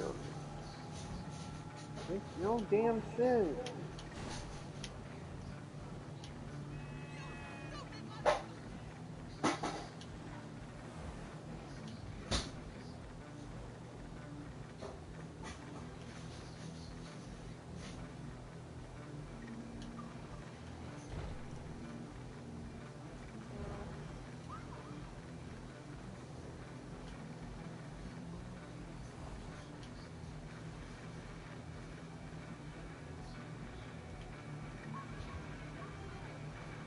Look how that's...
That's what we were looking for. LJT over.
This is a simple game. Show your game.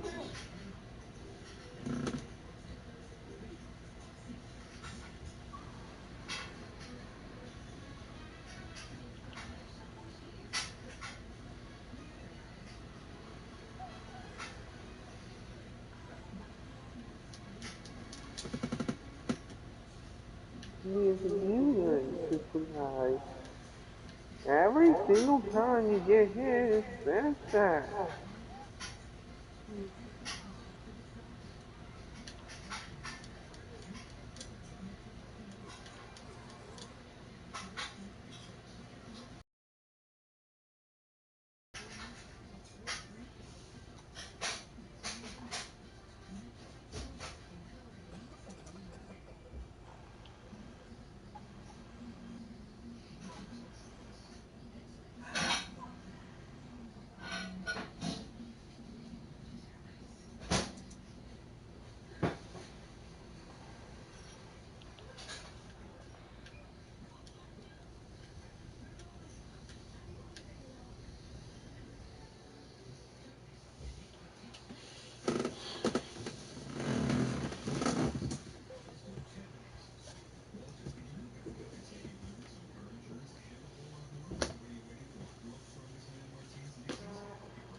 I got the key.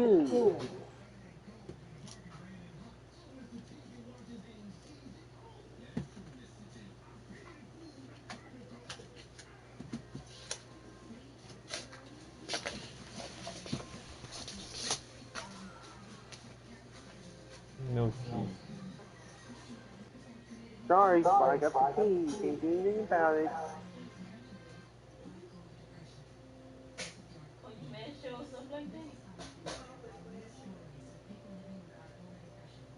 And it looks like the cheese smell good too when you mashed it up.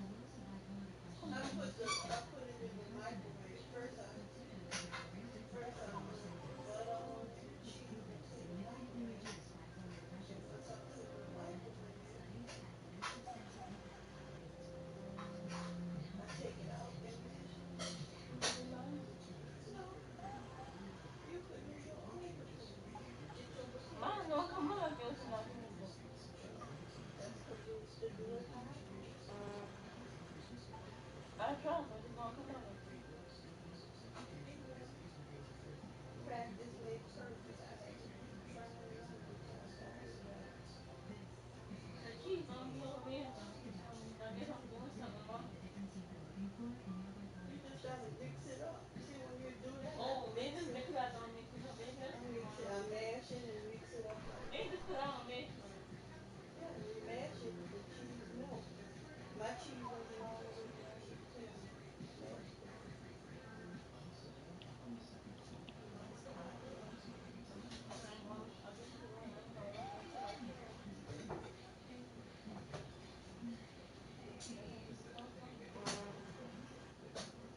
That's the first one. Put the potato out. Yeah, because you get tired of cooking everything first. You gotta do stuff first too. Especially since you know me all now. It ain't that hard.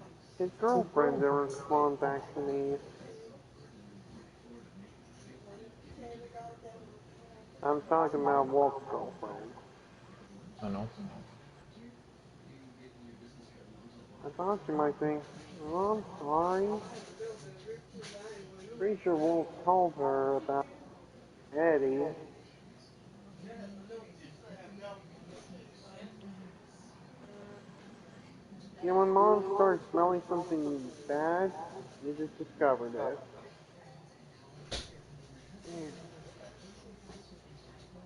Like 2 minutes. Yeah. So once you get it on there, Maybe that's why I do one. I don't put when I do cooking. I don't put butter. Maybe that's why.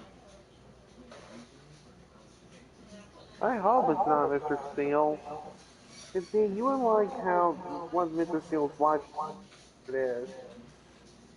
What? His Wi-Fi password is 2deadcat. So when I put the butter, I'm supposed to smash it up first and put the butter. Or I put the I butter think I on know it. why he said. I think why he did that. Cause I was putting the See, butter I on. already know the reason. You don't have to tell me. Plus, he doesn't like cats. Plus, see, I don't think he was the one who sprayed Eddie. No, that wasn't the reason I was going to say. That's probably a password that people won't would less likely guess. Maybe that's why mine tastes great. I'm He put the not seasoning in. follow. I don't follow. Maybe that's why mine be tasting good. you mash it up with seasoning first. I guess that's why mine be See, tasting I good. said I don't follow. Then you take It the be cut off good some of when this. No one basically uses that. only when he put the seasoning on it. No one? It be tasting good. Yeah. And I guess that's why I ain't put no seasoning on it. I guess that's explains why my darn potato wasn't no good. Then you put the cheese on it.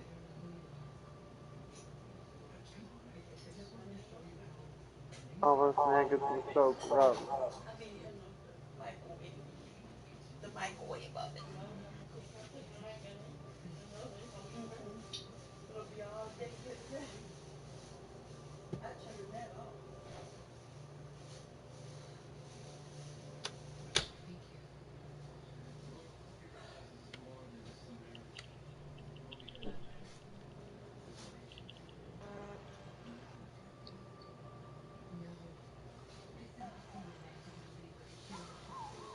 Ow! She probably doing something. And this was in your room. Yeah, we saw her time we went there. Playing the bedroom room. She could have told me when I came over.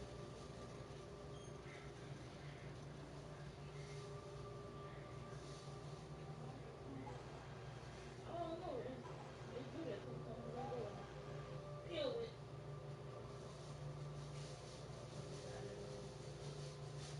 It just falling on the floor. It ain't supposed to do that, but I don't know why it's doing it. Every now and then I feel like Maybe because it's been frozen. I think that's why. Yeah, it's been frozen. Yeah, all of them are. So now smash it up. That's when I put it in the refrigerator, in the microwave. Let it melt. Then I mash it Yeah. up and then I add the sausage. What sauce? Ah. Then I smash it up. Cheese melted and then mash it up. I feel like I'm going around in circles. I don't know where I'm supposed to go. In case it won't shoot up on the top when you do that. What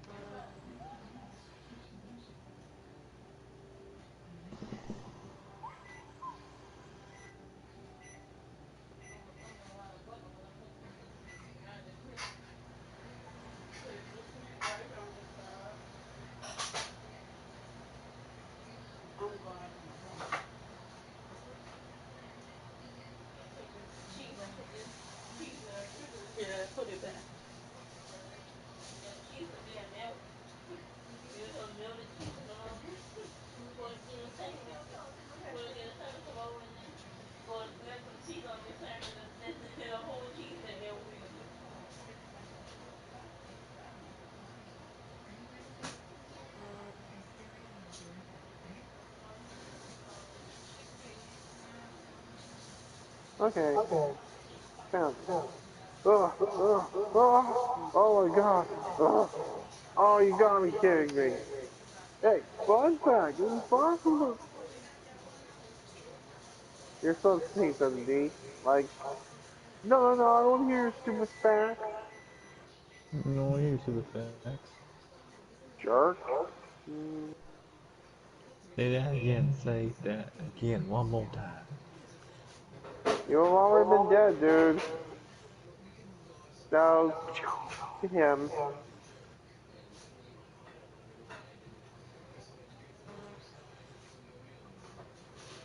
Oh my god. Oh, you gosh.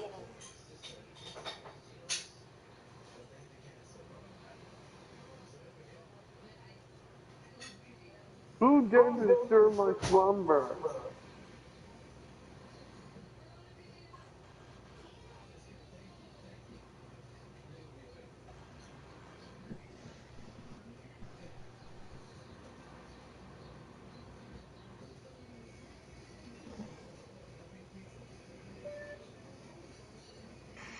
Wow.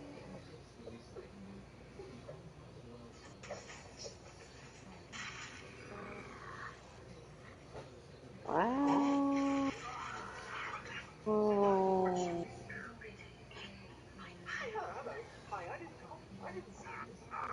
You must be the... What? Cell? This is a cell. Hey, D, did you hear me say, wow? Oh, prison. Yeah, okay. Why am I in prison? I haven't done anything wrong. Well, Are you kidding me? doing?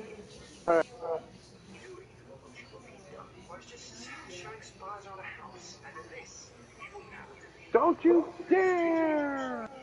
But that's not against the law. We're in space. We still in space, man, baby. Being in space? Yeah. Oh, yeah. Well, it's not on Earth, okay? Well, wasn't Earth added to the galactic grouping last week? Well, yeah, but... It's under space law now, Spooky. You're screwed. Okay, fine. So, it's a prison. It's full of hundreds of slaves. Is it? Aye. Tis the be what they deserve. What I told you before, get out of the way. Is it also illegal to be a I space don't care, the name, also stop. Stop. What the? What the? What the? I count looting and pillaging through the entire... What the? What is this? We are basically a talking takeaway. Ow. Take that. Gives you nuts up and just a treat. Well, he's frozen. You are a rude man. Maybe you're the sharp one, you... Okay, I'll let you be lucky, man. So let us discuss our escape. Our what? Now, you and your creamy complexion have arrived. You can help me get out of this place. Oh, can I? Yeah, I'm sure you found somewhere. Help as my sidekick, or I don't know what the boy. Sidekick? Okay, well, I'd like to know exactly what you'd be bringing to the table, Captain Crunch. Perhaps solid vinegar? Captain Crunch? Yeah, I haven't had that cereal in a while. How batter my skin to be this delicious, to be hounded day and night by Venice Presido. Fine, okay, I'll help you. Let's escape.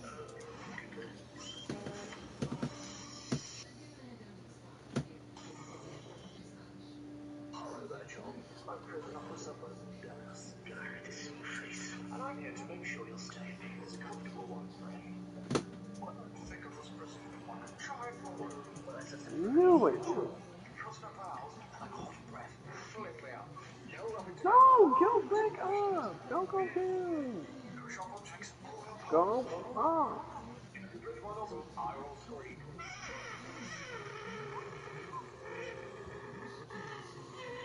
And I think we can all relate to that.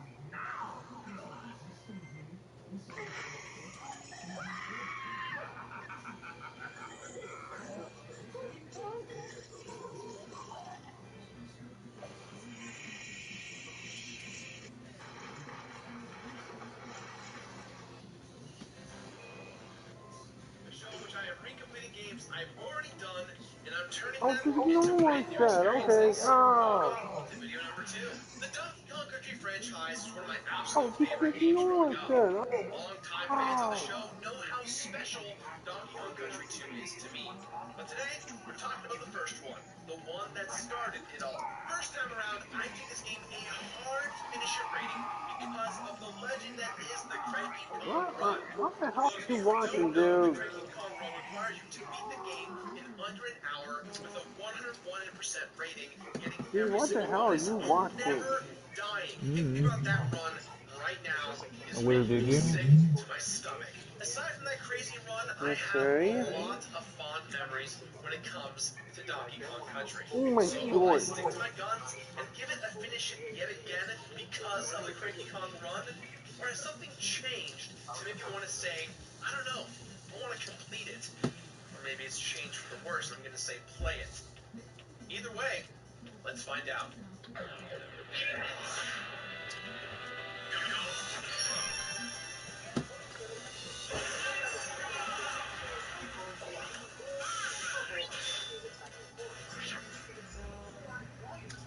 When he was attacking because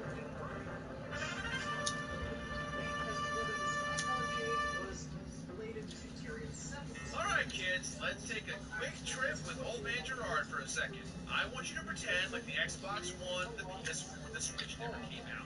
Ditch your memories of the 360, the PS3, the Wii and Wii U. Hell, bail on the idea that the PS2 even happened. Throw that fancy pants gaming PC into the garbage, and come along with me on a memory journey. Oh wait, no, hold on that one for 1 second. You gotta watch YouTube somehow, so... Oh, you got a phone for that. Great, perfect. Toss that bad boy into the dumpster. Well, you know, metaphorically speaking. Come with me to the year 1994. We've been in the 16-bit era since Genesis hit our shores in 1989. Cartridges were king. The closest we got to 3D was Star Fox, and we liked it that way. On the horizon, however, there was the PlayStation, complete with its CD drive and gorgeous graphics. If you ask me, it kind of looked like the SNES's time of superiority was rapidly coming to a close. But out of the skies, like some sort of meteoric gorilla miracle, came Rare with a new spin on a Nintendo classic. Fuck. Donkey Kong. Gotta get the Donkey head. Kong Get the became a head. hero. Go. He wasn't just some Oh my antagonist in an god. arcade anymore. He was a Oh fully my fleshed god. out character with friends, family, and a platform of his very own. You And it motherfucker. was gorgeous. From the very first time I saw it You in Nintendo Power, motherfucker. my You young eyes couldn't motherfucker. stay I away just right from through Donkey it. Kong Country. And I had to give in. I had to have it. In my brain, this was the game that would Oh save my it god. from the oncoming onslaught of the future.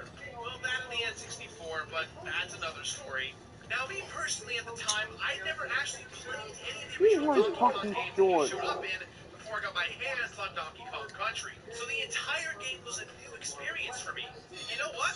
I kind of think that Donkey Kong Country should be the entry point for just about Oh everyone shit. looking to get into some Whoa, whoa, simian whoa, whoa, antics. whoa. Hell, this game established my everlasting and undying love for everything Rare for the years to come.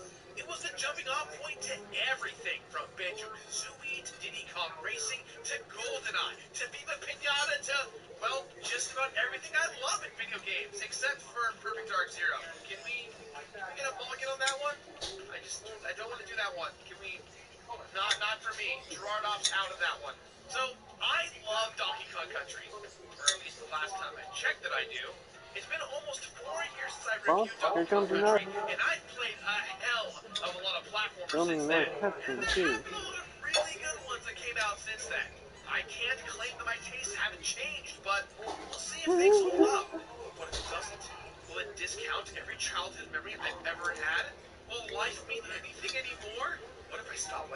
games. Will I have to delete my channel? Wait, no, I've already deleted half of it. How do we lose the rest? Oh my god, please, please be good, Donkey Kong Country! Straight up, Donkey Kong Country is still one of the best looking games ever made. When people think fondly back at the 16-bit era of Super Nintendo and Genesis, this is one of those games that everyone's thinking of. It holds up almost shockingly well. Not a single bit of animation is wasted here, from the lush jungle island environment to the goofy but still extremely charming character and enemy designs. Donkey Kong Country is rare at its peak. We're talking about a game that's pushing the absolute limits of the SNES, taking 3D graphics and smushing them into a 2D plane. While you can't go up, forward, and back on the screen, you can see the love and the technological skill that it took to put together such a beautiful game on such a limited hardware. Now, Donkey Kong Country was our first look at what Donkey Kong would forever look like. Let's take a look at him at, let's say, Super Mario Kart, a game released just 2 years earlier. Now take a look at Rare's version of Donkey Kong. Which one do you think is the most famous ape? That's right, the rarefied one. But yes, I know technically Cranky Kong is the original Donkey Kong, but check it out. He doesn't have half the style of this new Donkey Kong. Just look at that tie. But at least Cranky Kong has more grace than the Kong with that funny face. DKC was our first introduction also to Diddy Kong, the Luigi to Donkey's Mario. And yes, I do mean to say that he's better than his main protagonist in every way. Diddy Kong is greater than Donkey Kong, just like Luigi is greater than Mario. While there are gameplay differences between the two adventuring monkey buds, Donkey Kong being slower but stronger, and Diddy Kong having the ability to do cartwheels and be a little bit faster, having both of them on the screen at the same time is a really clever way to show you that you can take another hit before dying. Donkey Kong got hit by that jerk-off Rock, Diddy then comes to save the day. The story King K. Rool and his Kremlin army stole the banana horn from the Kong clan, which sends Donkey Kong and Diddy Kong on a quest to save the horn. Throughout your quest to retrieve your stolen nanners, you're met with charming locale after ultra charming locale, kicking it off with the Congo jungle, heading deep into the monkey mines, and eventually to the snowy peaks of Gorilla Glacier. There's a whole bunch of stunning vistas that almost demand you to wander around and explore every last inch of their levels. So yes, this game is gorgeous to look at. But what truly makes Donkey Kong Country so iconic is its music. The score was done by the almighty David Wise, and is one of my favorite soundtracks to any video game ever. I loved it back when I was a kid, I loved it when I reviewed it the first time around, and I love it even more now. Seriously, just listen to all of these awesome bangers.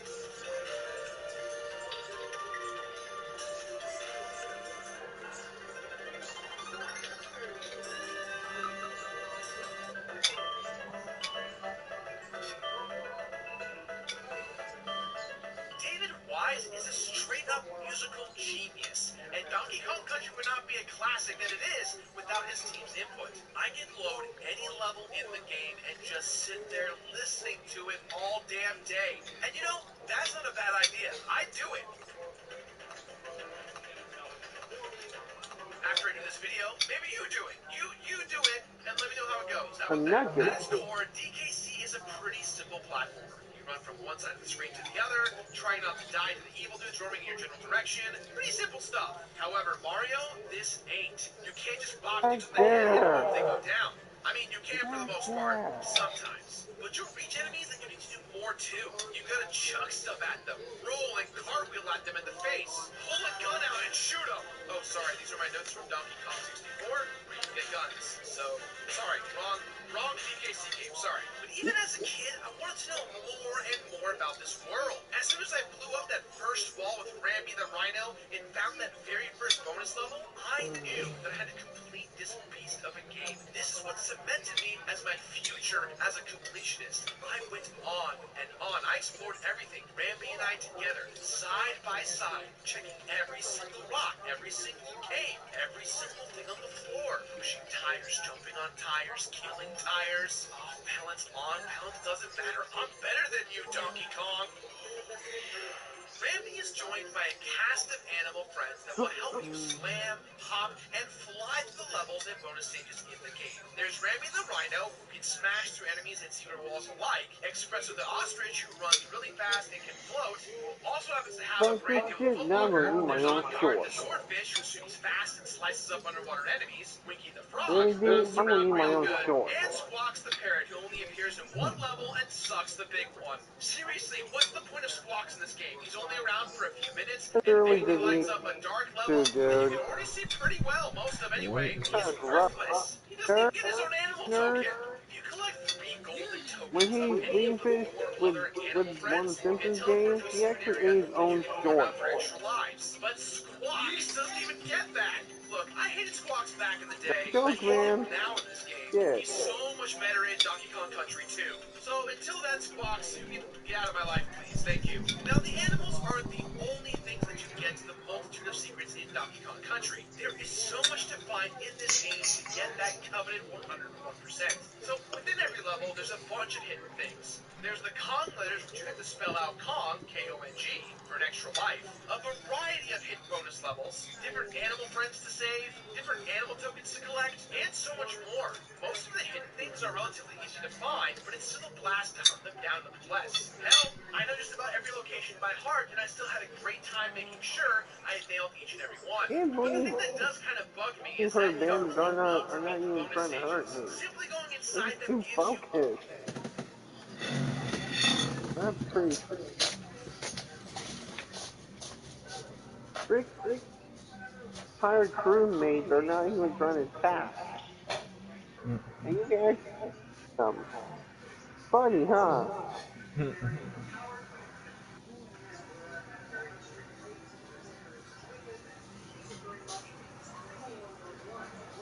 Oh.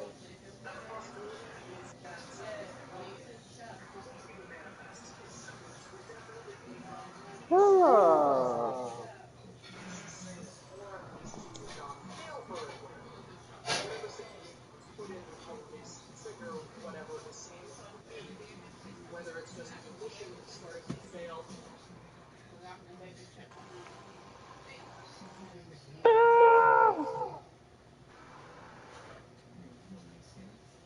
I'll show you some fun tricks.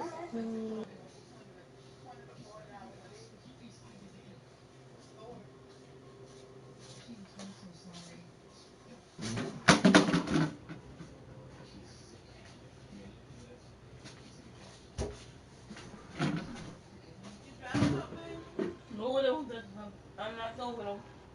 They're in the detergent box.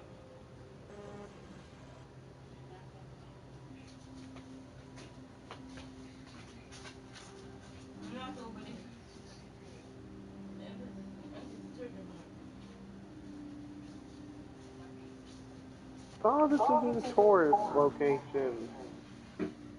Guess not.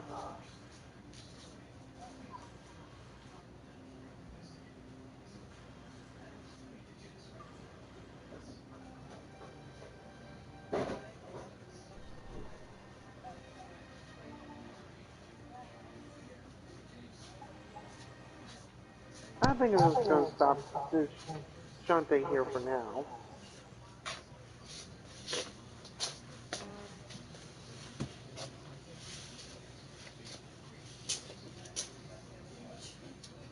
Okay, let's see.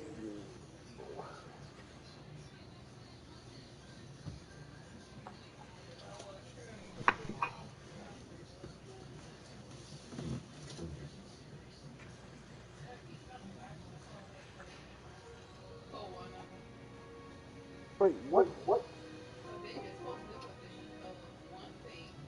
Wow, shit.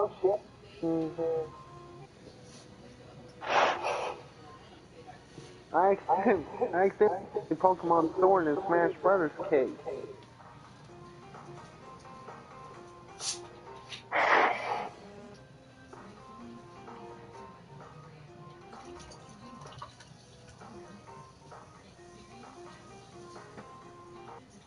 Bullshit, Lord, that bullshit.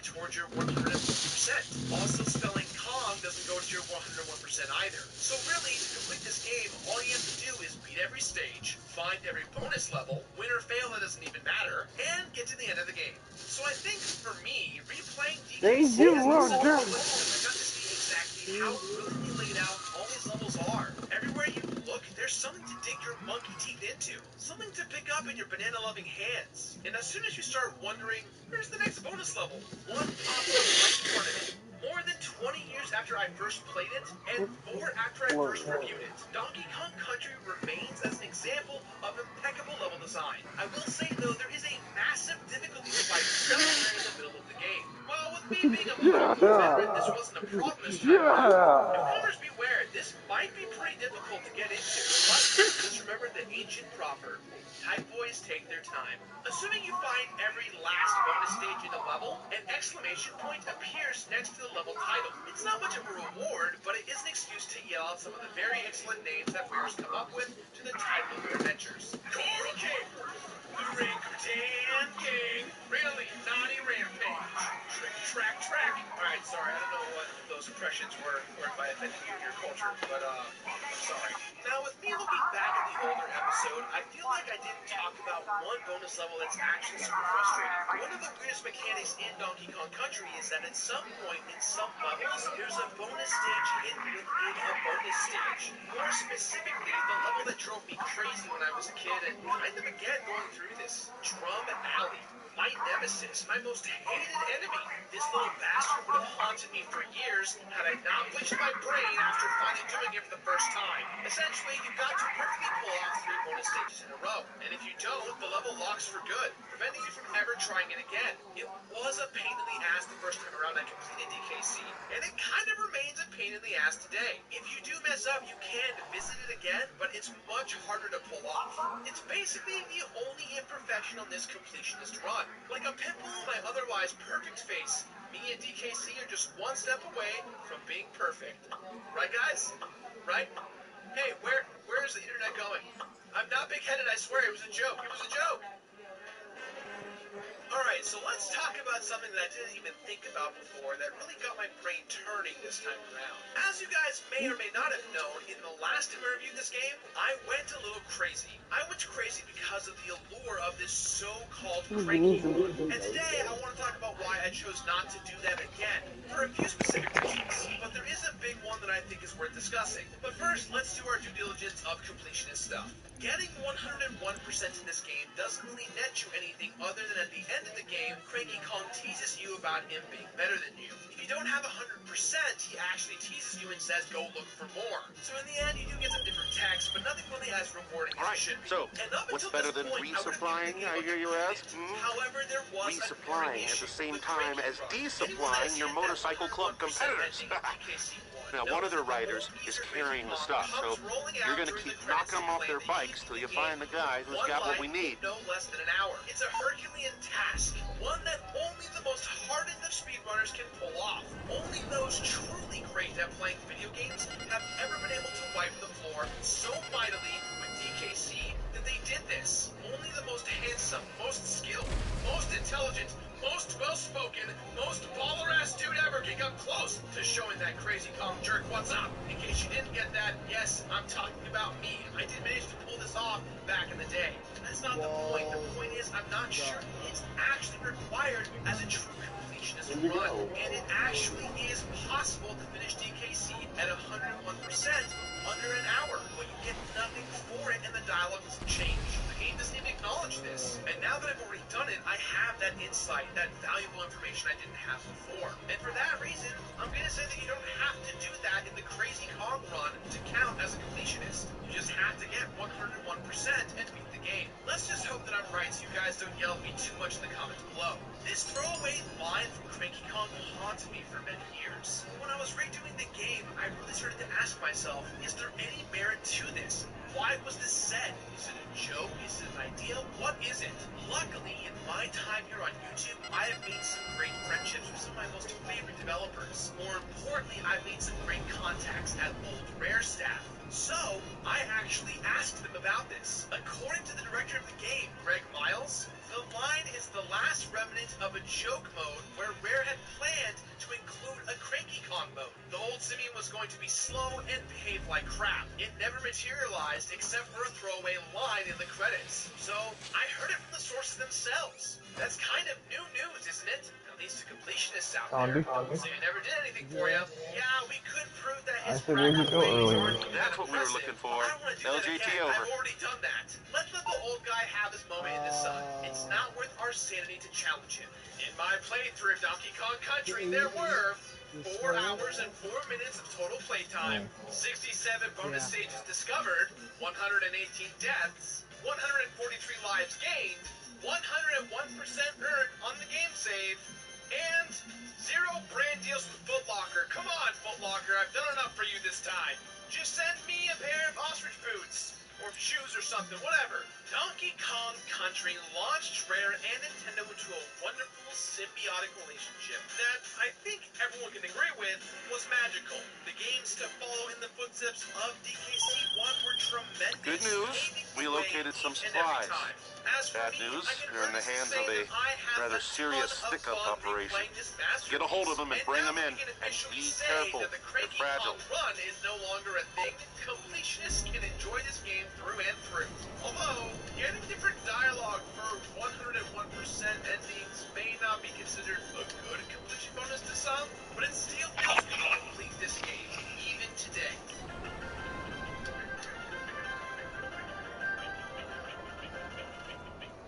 Donkey Kong Country still to this day is spectacular, plain and simple. With the incredible soundtrack, that crazy, clean 2.5D 3D sprite work, and the consistent and tight gameplay mechanics. It's awesome to see. This game is exactly as I know it to be. With regards to completing it, it's an absolute joy, but here's the kicker.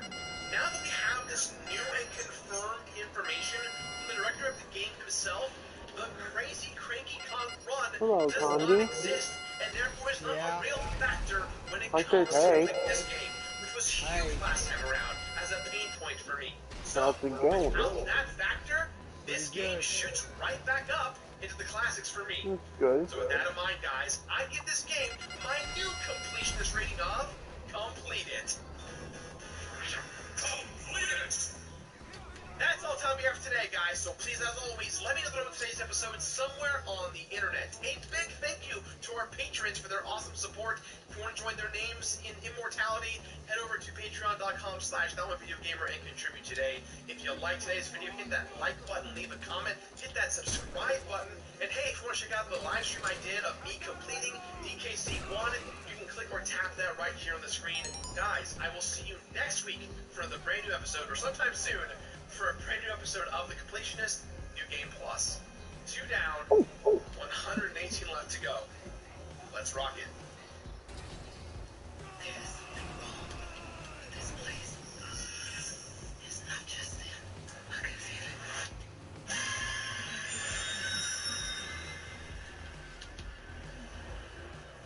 it. Okay, I've been corrected.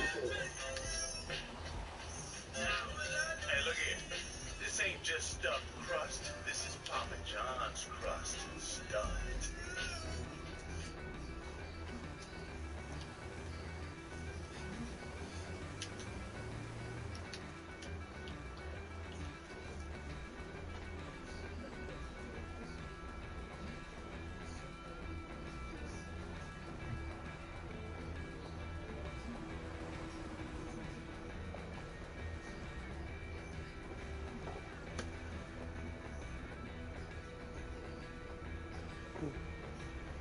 Ooh.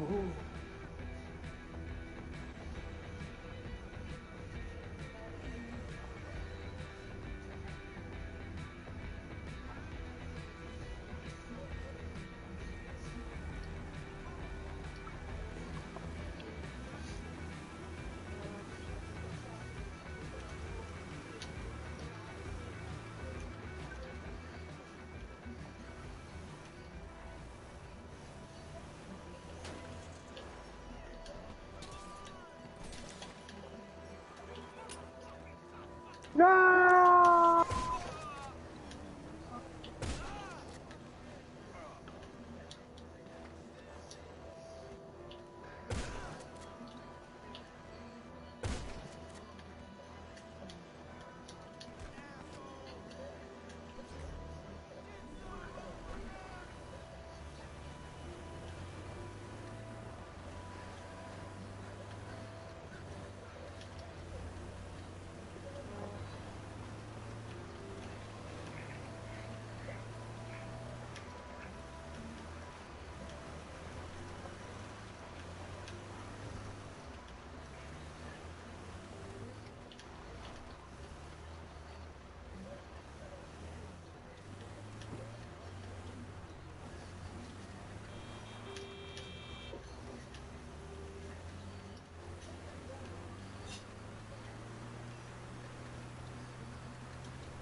What is happening? I am happening. What are you playing, Condi?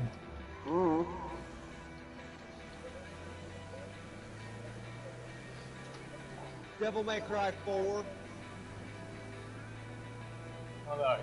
Are you by yourself or what? Yep.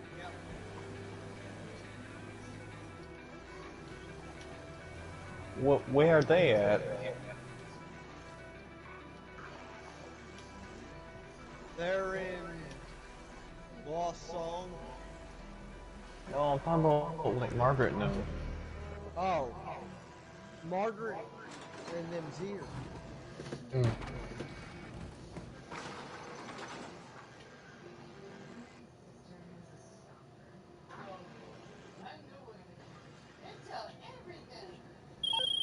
And we're still in business. All right. LJT with the sign-off.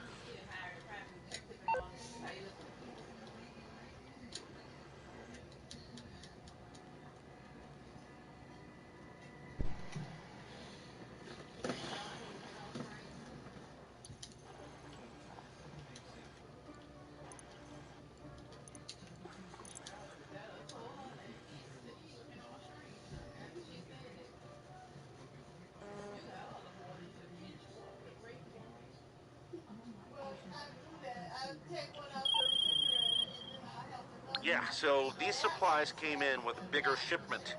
You're gonna have to dig through the crates to find what we need. When you do, bring them in. Tonight's dinner, it's gonna be great. This last second bake sale, it's gonna be great. Everybody loves Donkey Kong and his little buddy Diddy, and they were the face of the Donkey Kong Country franchise for years, even when DK took a back seat in Donkey Kong Country 2. But then the franchise took an unexpected turn. For the third entry in the series, neither of the Kongs that the audience knew and loved were featured as playable characters. Instead, it was Dixie Kong and Kiddy Kong in the spotlight. Many players ended up ignoring DKC3 due to the cast change-up, including yours truly. But in doing so, they might have missed out on one of the most refined Donkey Kong Country games ever released. And so today, I'll be finding out for myself when I complete Donkey Kong Country 3, Dixie Kong's Double Trouble. Hey everyone, and welcome back to another brand new episode of The Completionist. We have some merch in case you guys missed out on it. A little limited run for this month only. The Completionist baseball t-shirt. It comes in 2 colors, made by my awesome girlfriend Amanda Flag. And hey, if you are a big fan of me on Twitch, you can get these bags of Twitch votes. If you want to get them, you can go to theyeti.com/thecompletionist. Again, theyeti.com/thecompletionist. Only to the end of this month. So get them while they're out. Get them while they're hot. Longtime fans of the show know for a fact that Donkey Kong Country 2 is my absolute favorite game of all time. Number 1, no matter what anyone says. I love that game. But, fun fact about me, I never played Donkey Kong Country 3. In fact, I ignored it because I had this feeling that I would be very, very disappointed. And so I waited and I waited and I waited. And I recently played it on Super Beer Bros. If you want to see that playlist, you can tap that right in the description down below. But with that said, today I'm going to complete Donkey Kong Country 3. Let's begin. Yes!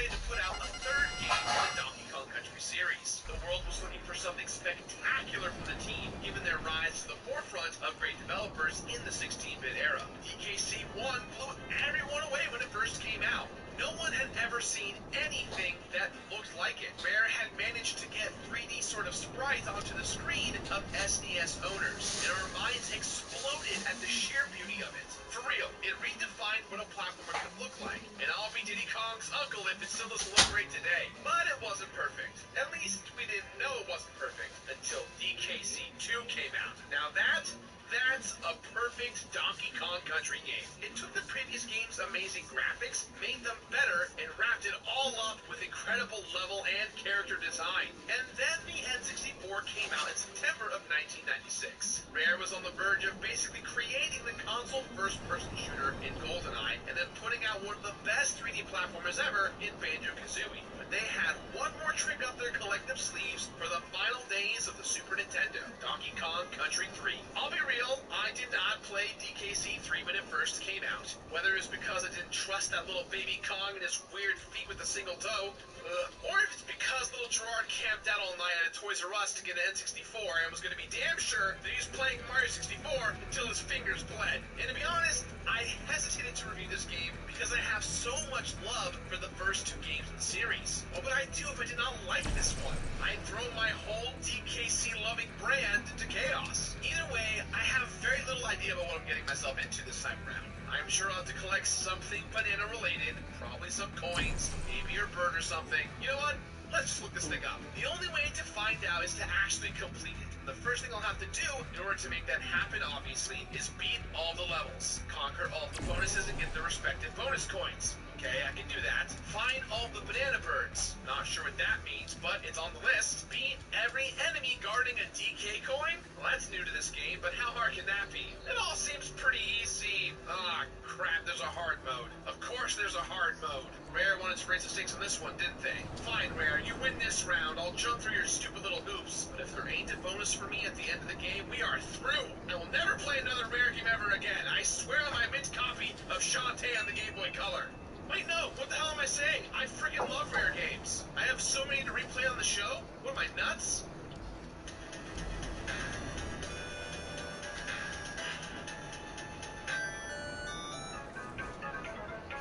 If you've ever played the other DKC games, you'll know what to expect from DKC3's narrative, visuals, and audio design. And really, why try and fix something that ain't broke here? Rare knocked it out of the park with their first shot at the Big Monkey's platforming adventure and had no reason to look back to change anything. But what Rare did do was take an already amazing visual style and make it even better over the course of the next two games. And DKC3 is the pinnacle of that style. This is the golden era of Rare, folks, at the absolute peak of their game, creating a visually stunning game equipped with masterful music and fascinating character design for a platform that they already had absolutely mastered. However, for all of its awesome praise, DKC3 was not made by the same team who made DKC 1 and 2, so a lot of liberties were taken to spice up the game's variety. Now, I do have one beef, and that beef has to do with Kiddy Kong, the new protagonist this time around, and honestly, my least favorite character in the entire Kong clan. He's weird. He's weird, and I'm not sure if I like him. Like, okay, I get it, he's a baby, but he's a very large baby. Too big for one so young. It's disturbing. Plus, what's up with his feet? Look at them, they're creepy, and don't tell me the little bit of his bottom feet is just extra material. Have you seen a onesie large enough to be too big for such a massive baby ape? No. The answer is no, you have not. So why is he even here? Well, it's pretty simple. Donkey Kong and Diddy Kong went off to the Northern Hemisphere shortly after the events of DKC2. At some point, they disappeared. Dixie, being the adventurous heroine she is, decides to go and find them. Once there, she finds a robot dude named Chaos. We got it. We're Chaos. all good. Chaos has LJT, taken over the whole logging damn out. place and probably took our two favorite Kong boys hostage. And for some reason, Funky Kong gives his responsibility of taking care of Kiddy Kong and hands it off to Dixie. Let me stress how bad of an idea this is. Kiddy is not just a baby, a trait that already would have made him worthless on an ape-saving adventure. He's also an extremely strong baby. Can you imagine what would happen if an 8-month-old human had the strength of a gorilla? Forget baby-proofing your home, folks. That little monster would break right through your cupboard doors. All beef with the babies aside, the duo head off on an adventure into a brand new area of Donkey Kong Country to find the Double Ds. And this time, they're ditching their natural tropical habitat and headed up to a mountainous area. As far as the story goes, it's Okay, alright. just because it's almost legitimate, don't mean that Kush Growin's for peaceniks. We got some nasty rivals, and we're gonna have to raid them for supplies. When you have the stuff, bring it back. Replace him with Kitty Kong, or as I want to call him, Feetsy Kong. Donkey Kong Country 4, Feetsy's Footsy's Revenge.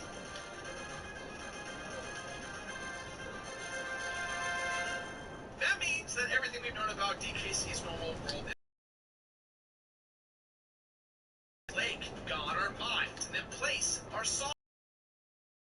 down some waterfalls, but now there's snow-capped mountains for some monkey antics. It's a whole new world out there for the Kong clan, and I doubt they even have snowsuits. Every level is unique, handcrafted, and beautiful. I'd put this game up against any of the games on the SNES library, and it would still hold a pretty compelling amount of beauty compared to that pantheon. Rare had some of my absolute favorite composers on their staff, from Grant Kirkhope to David Wise. They really knew how to match the visuals with the music in a very captivating way. However, when it comes to DKC3, David Wise composed some of the music.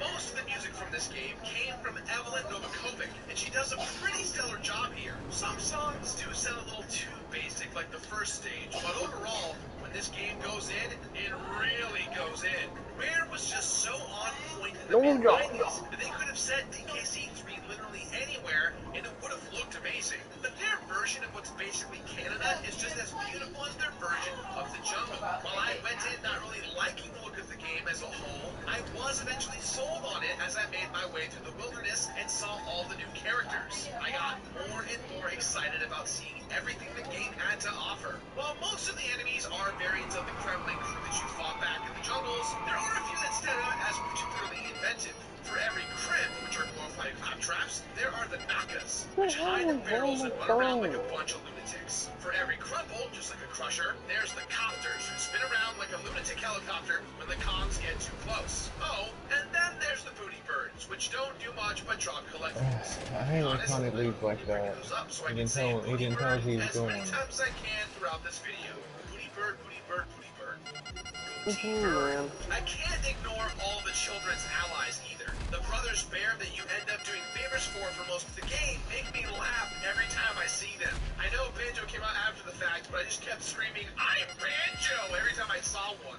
Look at these guys. Their outputs are so good. I want all of them to come hang out with me so I can have a good laugh all the time. So stylish, so pure. My only complaint visually, other than Kitty Kong's disturbing feet, is the boss design. I just feel like they're not that exciting. Belcha is just a barrel. Eric is just a big, terrifying spider. And even the Mighty Chaos is a pretty basic-looking robot. And all they did to the feared King K. Rool is put a white scientist jacket on him and call him Baron K. Roolenstein. While that name is undeniably funny, it's just not that exciting. Even the best boss in the game, Bleak, just looks like a Clay Fighter character. Despite the relatively weak boss design, DKC3 is still one of the finest examples of game design on the SNES. Yo, that's how we fix it. That's how you fix DKC3. Make Kitty Kong the boss of the game. Those feet could be a face in itself, but it would be awful to deal with.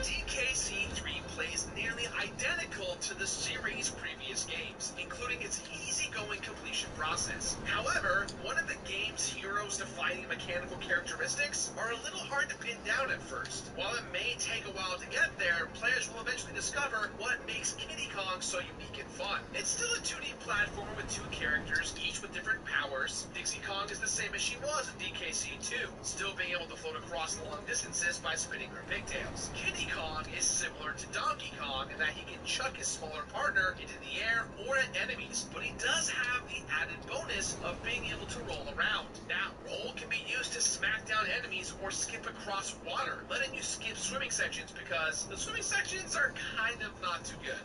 Most of DKC3 is taking advantage of the pair's particular abilities to get what you want. Do you just want to complete the levels? The kids are there for you. Are you an absolute lunatic like me and want to grab everything, find the secret zones, and get that sweet 100% plus completion rating? Well, you better get over to how creepy that little weirdo, because you're going to need all the help you can get in this one. DKC3 still has tons of collectibles because that's just what the rare Donkey Kong games have been about.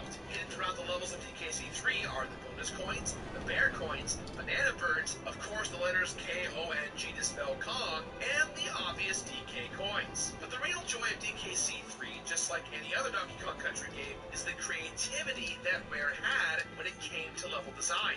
No two levels are alike, from the standard platforming that you expected from the early levels like Lakeside Limbo, to the more vertical designs of Squeals on Wheels, to waterfall climbers like Barrel Drop Bounce, to the sledding zones like Tearaway Toboggan. It's incredible how many different styles of gameplay We're all they good. managed to pack LJT, into a logging single out. product. That creativity makes each and every level an absolute joy to explore, which is good because I'm going to have to be doing that a whole lot to make sure I get each and every collectible in this game. Thankfully, Dixie, Kitty, and I will have a lot of help. Not only do many of the usual Kong suspects like Cranky, Swanky, Wrinkly, and yes, even the most venerable rad dude, Funky Kong, make their way up north to help out, a whole bunch of new animal buds are hanging out to give us a hand. Funky runs a little vehicle rental place. Wrinkly is a proprietor to the Save Cave where you guessed it, you can save your game. Swanky operates Swanky Sideshow where you can play games during collectibles like Extra Lives, Bear Coin, and Banana Punches. Cranky is also there to be an actor, which is to be expected from that old coon at this point.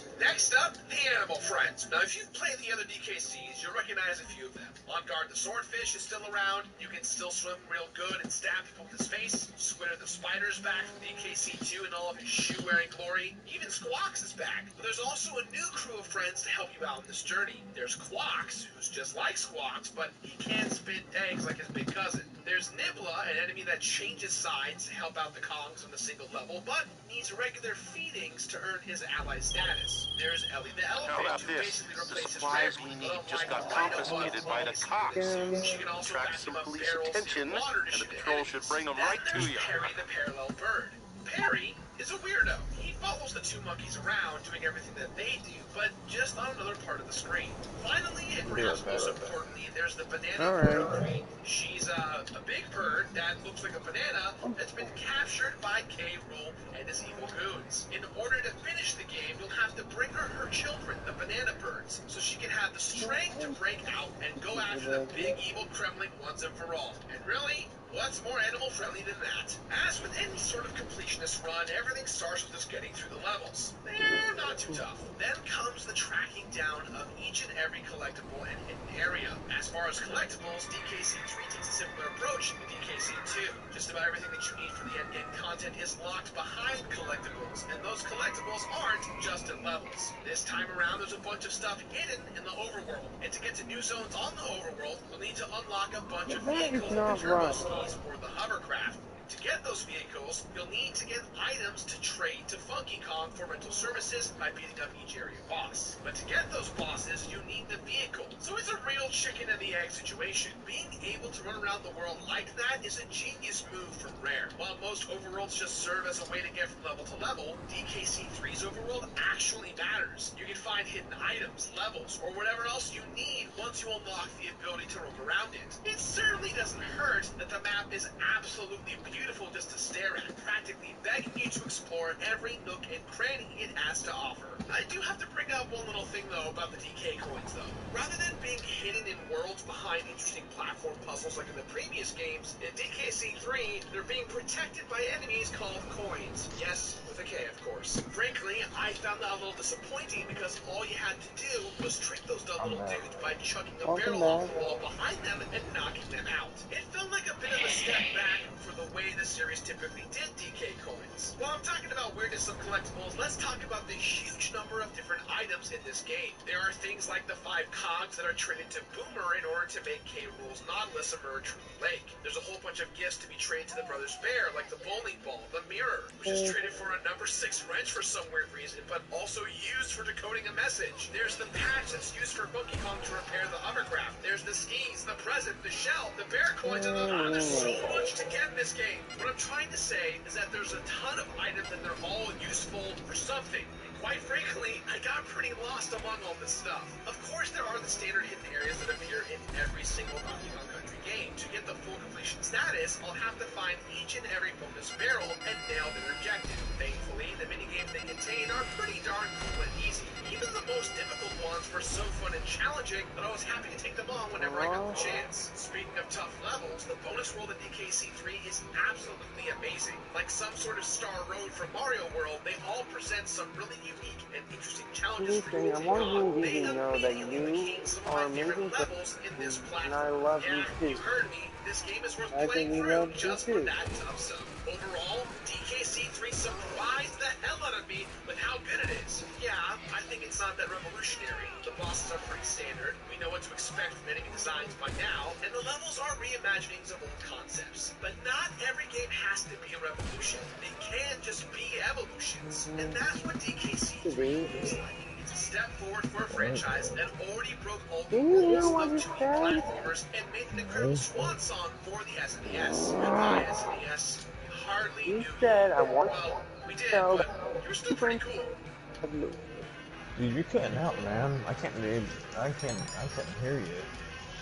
I want Maybe I've come to expect concept art, new cutscenes, new items, whatever from developers to play their games. But that was not the way the folks rolled back in the SNES era. You finished a game and that was it. And Donkey Kong Country 3 is no different. But you do get a little something for finishing up one set of the game's collectibles. Once you've picked up each and every DK coin in the game, the funkiest of Kongs will hand over the keys to his signature mini helicopter. Once you've got that, you're free to go anywhere. You can pick up each and every banana bird, some of which are only available with that helicopter. You can also head to any level that you missed collectibles in. In addition to the password that grants you the ability to play this game on the hardest difficulty, the game also has a few more passwords that grant different effects. If you put in the code color, you will change the color of both Dixie and Kitty's clothes. If you put the code Mary in, some of the bonus stages will have their music theme replaced with a more Christmassy version, and the collectibles will change from bananas to presents and stars to ornaments. You can also enter in codes for more lives, a code that will give you all the bonus coins, and even a code for a sound test. And while none of these codes are mind-blowing or anything, they are kind of fun. But as I've said a few times before, DKC3 is still a Donkey Kong Country game. That means completing it is all about the journey and not the destination. Once I completed the game, I was rewarded with a nice 103% save screen. Considering the first game capped out at 101%, the second at 102%, you think I was done at 103%, right? Wrong. This game goes up to 105%, and to do that, it was time for harder mode. This mode removes all but 5 of the DK barrels and all the checkpoint barrels in each stage. Now that doesn't seem so bad at first, but remember, if you lose both your monkeys, you lose the level. That means every time you get hit in harder mode, it matters that much more. And if you die, you have to start at the very beginning of that level. The game cuts you a break though, since you start every level with both Kongs ready to go. For someone who's really gotten good at the Donkey Kong Country games over the years, the mode was more of a time sink than anything. But hey, I got it done, because, you know, internet completionist. I'd say for most players, it's generally not that hard to pull off, but definitely skippable. And you know what? That's okay. I may not have been sold on the third entry in the Country series before I started, but I was pleasantly surprised at how well it holds up. I really like Donkey Kong Country 3. Sure, it may not hold a candle to DKC 2, as that game was perfect in about every way in my eyes, but I'm willing to rank this game above the first. Based on how much I love the first game, that's one hell of a spot to be at. While I completed Donkey Kong Country 3, there were 312 deaths, 80 DK coins collected, 30 banana birds rescued, 170 bonus coins earned, 12 hours of total playtime, and 7 nightmares revolving around Kitty Kong in that onesie. Someone get him a better onesie! Get him shoes! Change his diaper! Do something! While DKC3 didn't break any Should start When it using. comes to platformers or recapturing the magic that was Diddy Kong's Quest, it's still one hell of a good platformer. And really, what else would you have expected from Rare at its game design peak? Even with toughest mode on the horizon, this game makes you feel accomplished every step of the way. If you like Donkey Kong Country games, you'll love this one too. Donkey Kong Country 3 is a remarkably fun time. Admittedly, when I played Off-Grid Rose, I was kind of pessimistic throughout the playthrough, but the more and more I played it, the more and more I enjoyed the game. Looking back at it now, this game has some pretty interesting level designs. I love Donkey, I love all the bears, and I love That's the not how it's world and the exploration that's encouraged upon playing this game. The boss fights are pretty interesting, and the entire idea of completing the game the way they want you to is actually a fun process. So, with that in mind, guys, I give this game my completionist rating of completed.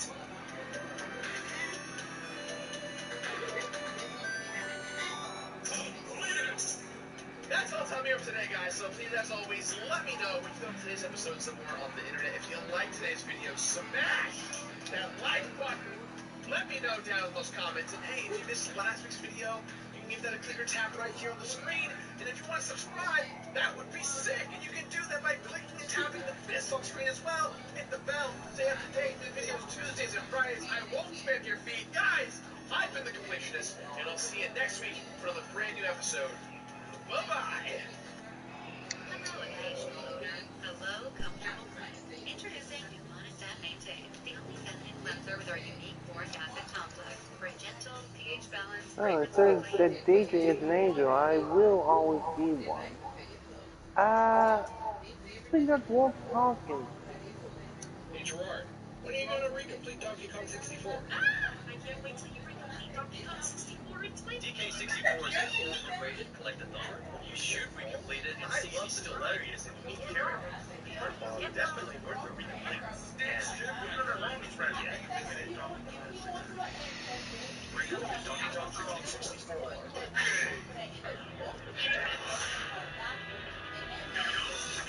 Oh, I'm so sick. I'll be right back. Okay? Dig this, gamer crew. I'm a big guy with a big heart. I've kicked my share of ass, but not without a good friend of my back.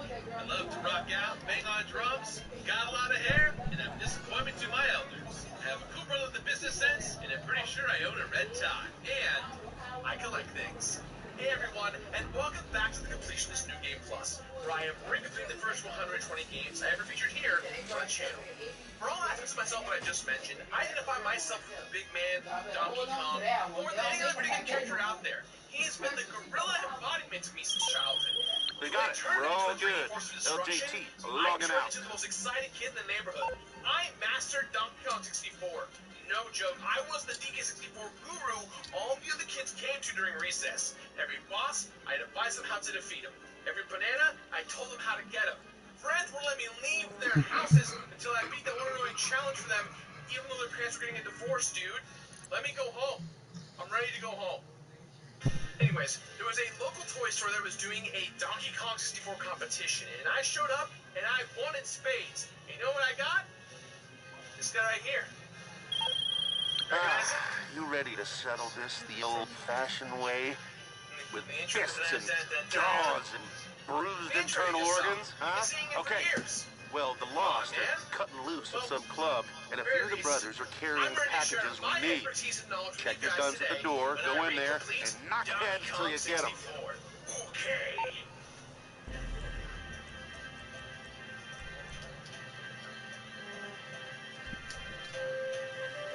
So you got a sense of how hyped I was for Donkey Kong 64 way back when it came out. And I know I wasn't alone, despite needing a huge overhaul after banking on the N64 disk drive and the fact that the N64 was entering its twilight years. Nintendo and Rare proved that the console still had big titles to dish out. I mean, why wouldn't we be excited?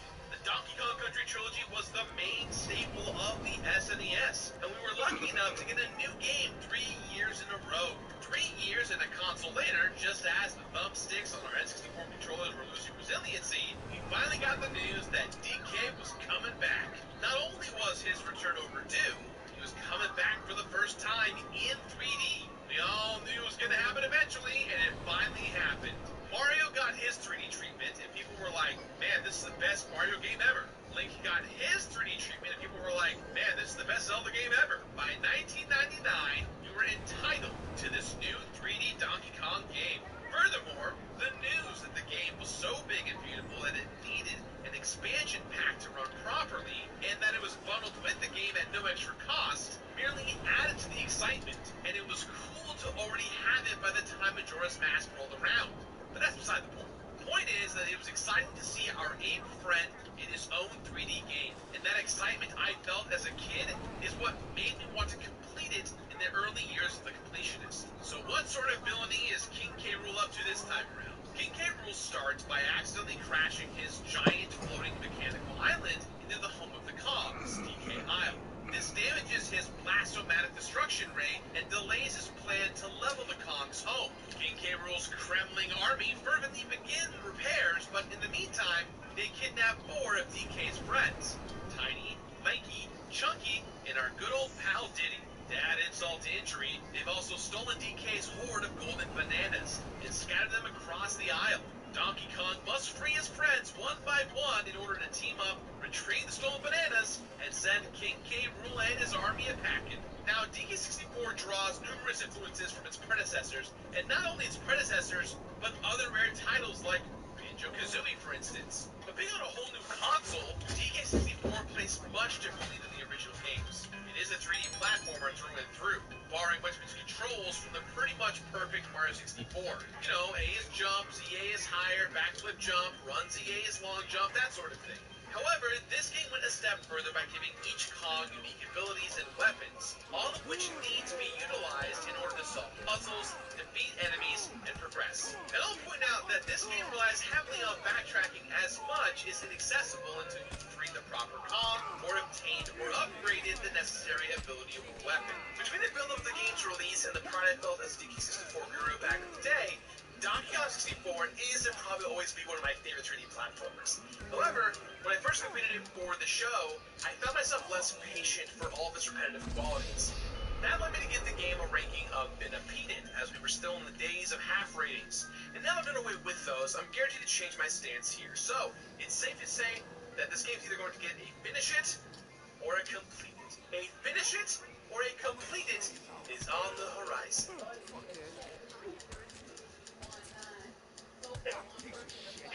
Replay! It's on this, like, you know, you could go on these sites and ask questions. Like a site for questions, and I listed it underneath the nursing to see what they say.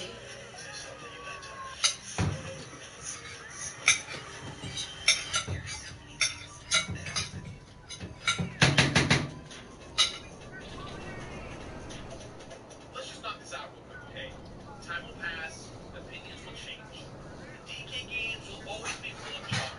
Not only does Donkey Kong 64 uphold this sentiment, but its characters are absolutely overflowing with personality. Don't believe me?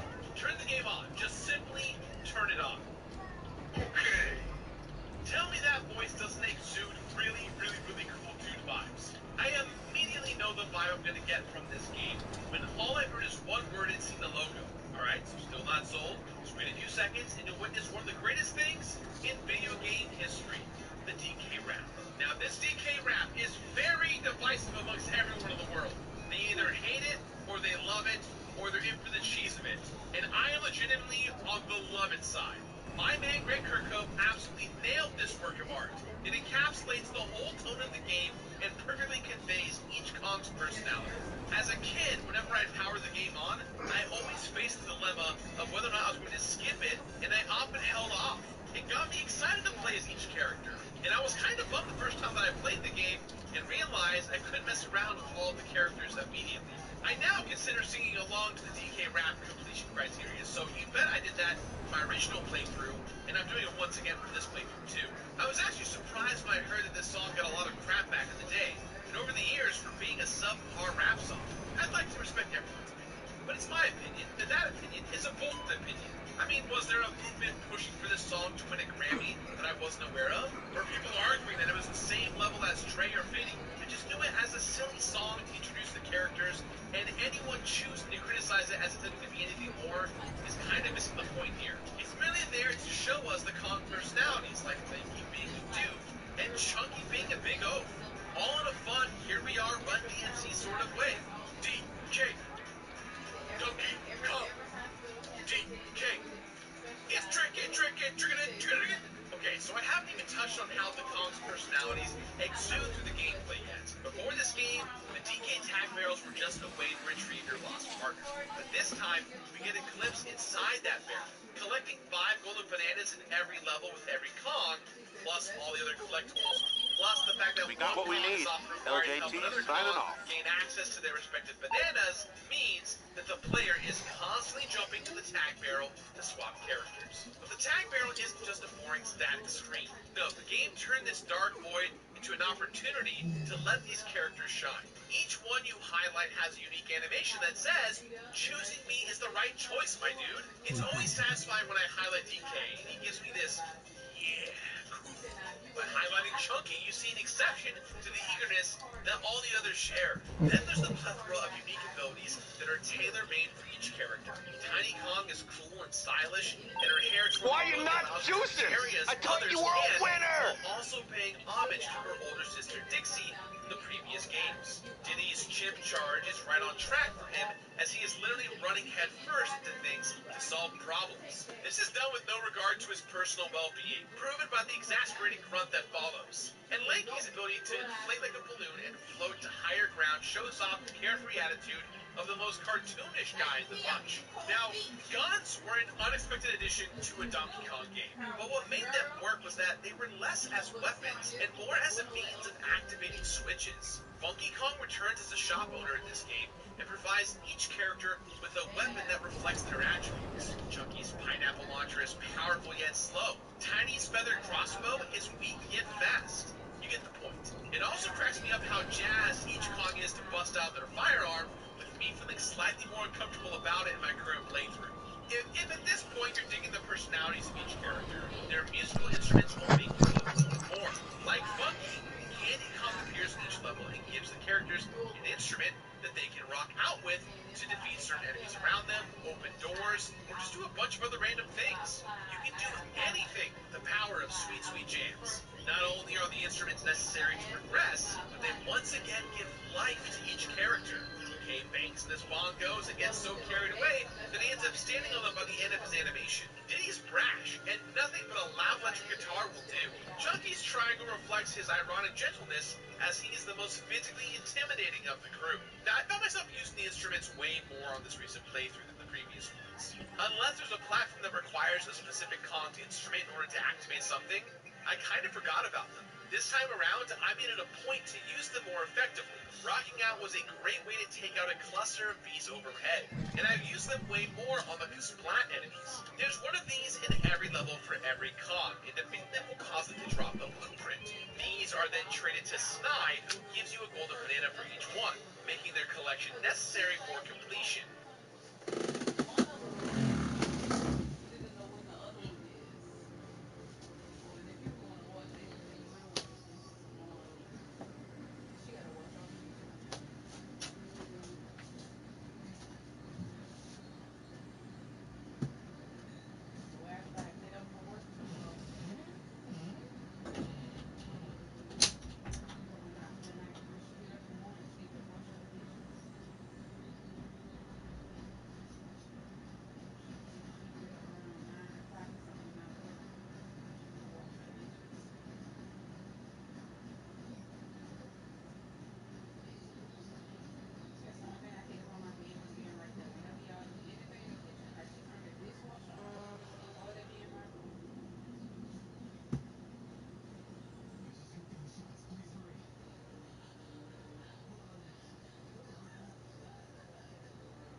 I'm back.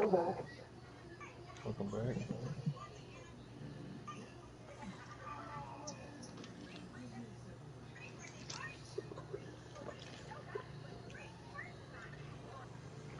What is this about story, dude? Yeah.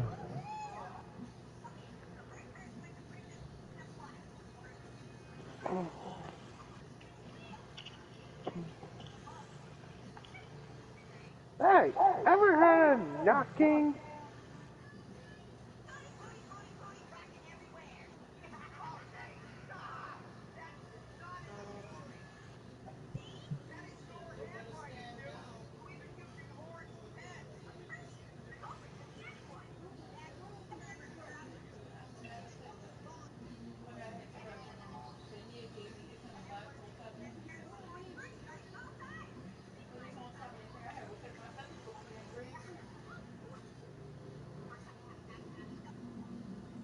He said, smile, dude.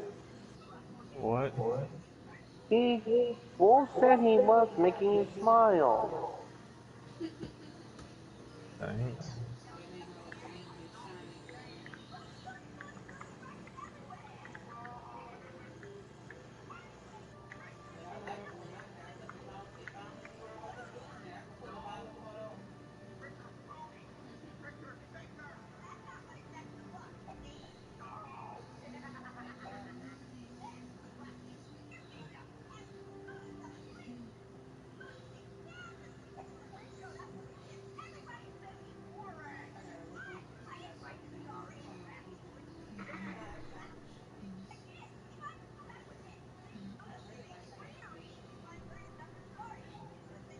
Oh, big ring.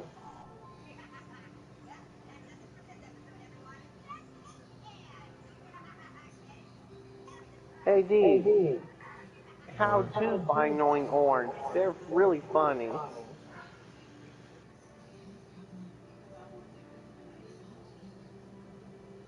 You would laugh your ass off, dude. Hey, get me out of here now! Like how to catch a once you're a Pokemon pair, guess what? What? Pair actually gets get me out of here! Hey, get me out of here now!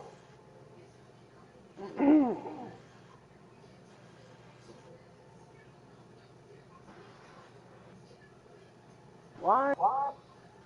Good. Good. Good. Hey, D, say, hey. Why?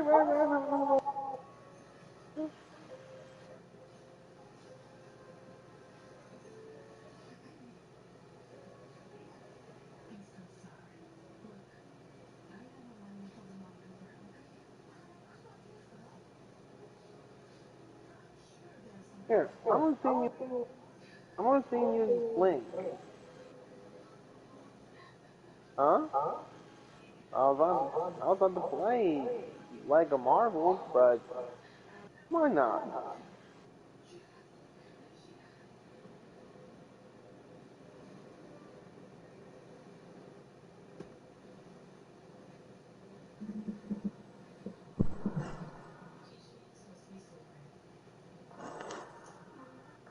I'm not singing something on your phone, dude. Shit, I forgot about that.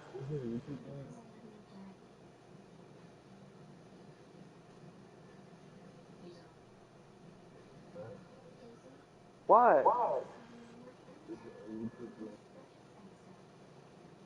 What'd you say, D? I can't hear you.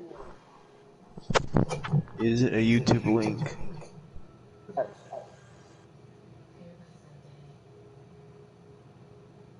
I couldn't hear you, dude. You were kind of whispering.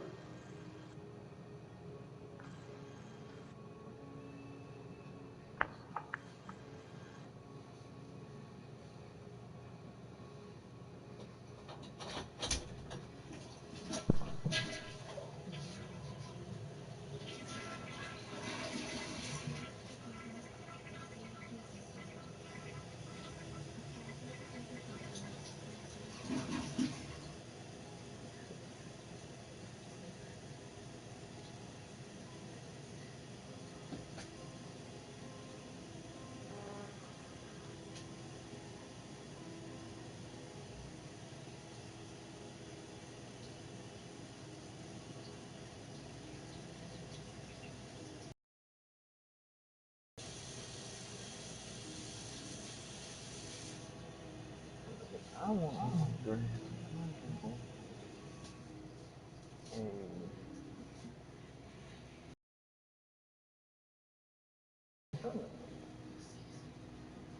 What? Oh,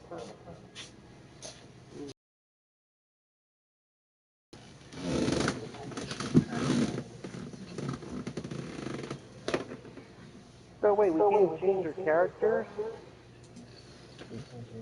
Because splats take multiple platforms where one wrong move can knock you right off.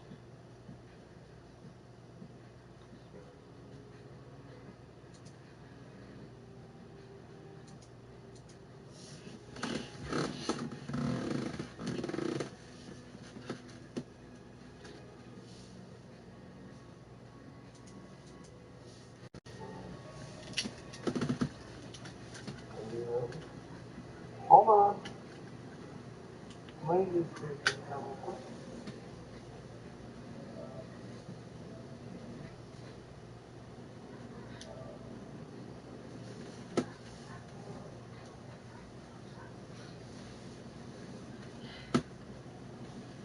What y'all playing? Sonic Team Racing?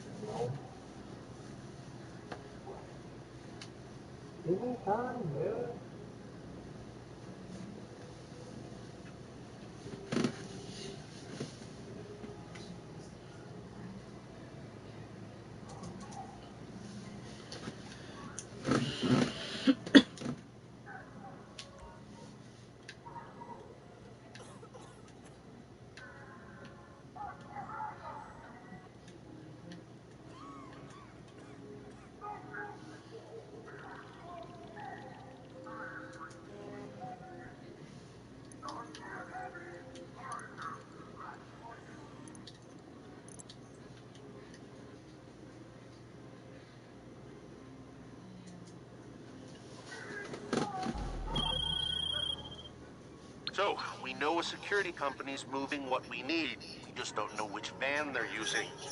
Keep hitting their cars till you get the supplies.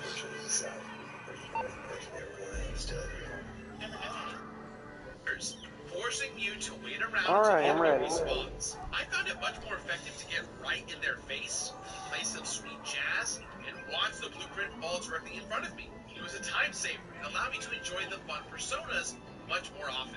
I feel like I barely scratched the surface in regards to how much character was infused into this game. Cable was more humorous than I've ever seen it before, as was the cast of other non-playable characters like Frankie and Happy, Funky. shut Despite up! lacking that moodiness I loved from the previous games, No it one matched the loves tradition you. to match the tone of whatever environment you were in, and that deserves a shout-out. At the very least, in my eyes, Oh, DK64 okay, has a I'm lot of sorry. wonderful things going for it. For every Everyone battle there loves is you. that exists, there's a lot of quality stuff here. And Bye, collectibles. Captain. Yes. Lots and lots of collectibles. Bye, Captain. Yes. Collectibles, backtracking, more collectibles, duplicate Hell bonus stages, more backtracking, and rude. more collectibles. The perfect 3D platformer exists within Donkey Kong 64, but it is padded the hell I've out learned how with to play, repetitive dude. gameplay. Granted, a lot of it can be avoided by simply beating the game, but for all of you completionists like me, expect to get bogged down with some heavy repetition. It's hard to figure out where to begin, as most of the completion criteria is intertwined with each other. So let's start with the most basic collectible, regular bananas. There are 500 of these in each of the 7 main levels, 100 for each character. Yellow for Donkey, red That's for Diddy, weird. blue for Lanky, Shouldn't been purple there. for Tiny, and green for Chunky. You only need a certain collective amount in order to make that hippo heavier than a pig, so that the pig can If turn you the key want to to, I unlock the door to a suppose. boss fight, which is We weird, just but come on that's a here, separate dude. conversation altogether that I'm pretty sure your parents should have. If a character collects most of their bananas in a level, they get a banana medal. If a character collects all of their bananas in a level, you hear a little monkey sound. This doesn't do anything, but since they are there and I didn't want anyone to get mad at me, I made sure to collect all the bananas in the game. Okay, so let's talk about those banana medals. Collecting 15 allows you to play Cranky's retro jetpack games. There are way more than 15 throughout the game, and you'll need all of them to get to that 101% completion. But since you get the medals by collecting most of the regular bananas, and I've already decided to collect all the regular bananas, we're gonna get all the banana medals anyways. And between all the characters, there are nearly 1,000 banana coins, which are used to buy What? abilities, weapons, Oh and my instruments. god. Only a tiny fraction Yeah. are needed to progress. But I got them I all. love And how of they course, then there's the go 5 on golden top. bananas for each character in every level, Put it plus on the the world freaking itself. bottom. You've also got the Makes more banana sense. fairies scattered throughout the game that need to be photographed in order to get the bonus golden banana. And a part of those 5 golden bananas for every character, one of their golden bananas is tied to the Kasplat blueprints I mentioned earlier. And you all see where I'm going with this? There's a reason why this game is negatively labeled as a collectathon.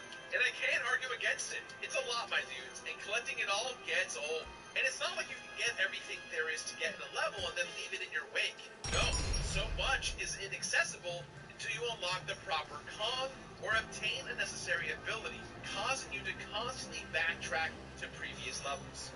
Now, personally, I don't mind a little bit of backtracking here. Obviously, Metroidvania games utilize it the best in how if you're technically going backwards, you do so in order to open an entirely new area. It's like taking 1 step backward to go 5 steps forward. Some of the backtracking in DK64 was okay, but a lot of it felt like taking 1 step backward and 1 step forward. A few golden bananas are obtained by beating bonus stage minigames. Some are fun and provide a decent challenge, yet they overall feel like filler compared to the rest of the game. I will say they don't belong in DK64, but here's the thing.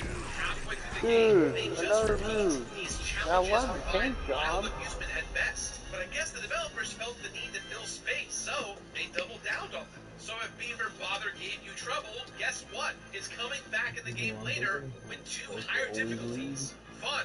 Can't wait to get to that again. Dude, So that'd be interested to awesome. discover how, as I get older, I become more Hey patient dude, with some if you aspects use of Rouge, games you'll be and able less to patient with go others. through. Collectathons of backtracking are definitely If you geared go more through the towards the younger gas, part. if As you I go found through them the far grass less enjoyable tube, when I first played this or game for the any show, type of I probably sand, would have disliked you them won't be even able to more slow for this down. newer playthrough had it not been for one thing. Modern Gerard is all about exploiting and Just finding like hover glitches. over it, Yeah, dude. baby, give me those sweet, sweet speed run juice, Papa, because Papa's going through stuff.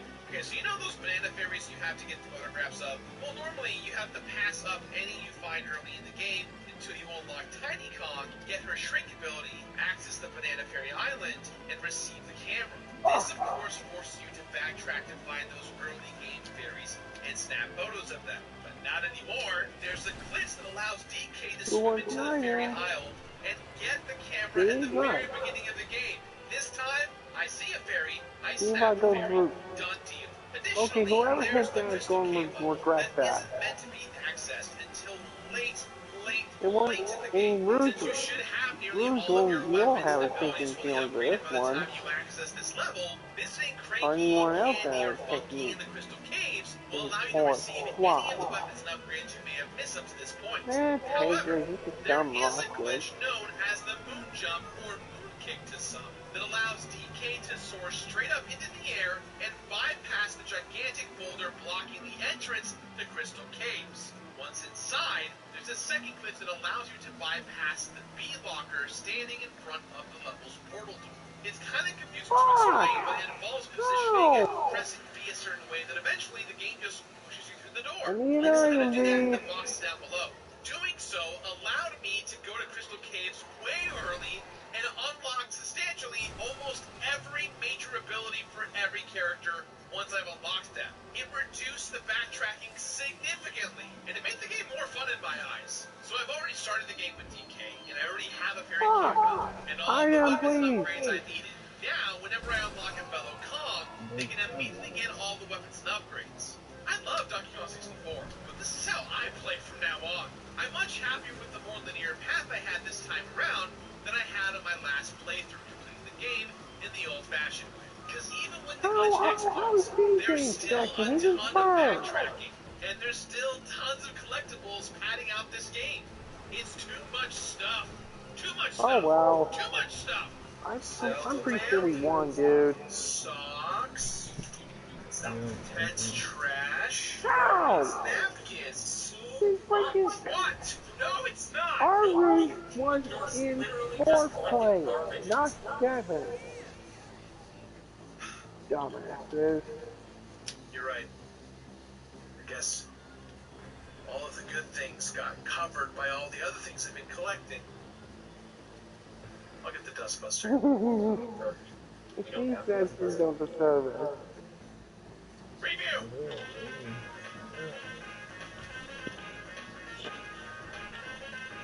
Dude, there he Okay, so is we've got here. bananas, banana coins, banana medals, banana photos, banana I don't fairies, know, dude. banana If we blueprints. can win, I We've got want to banana reach everything, him. my friends. So let's see what kind of rewards we get here. Starting off with the blueprints that were collected and given to Snide. Now they actually serve two purposes in addition to getting a golden banana in exchange for each one. By giving Snide blueprints, he's able to play the He Blastomatic won. Fiery.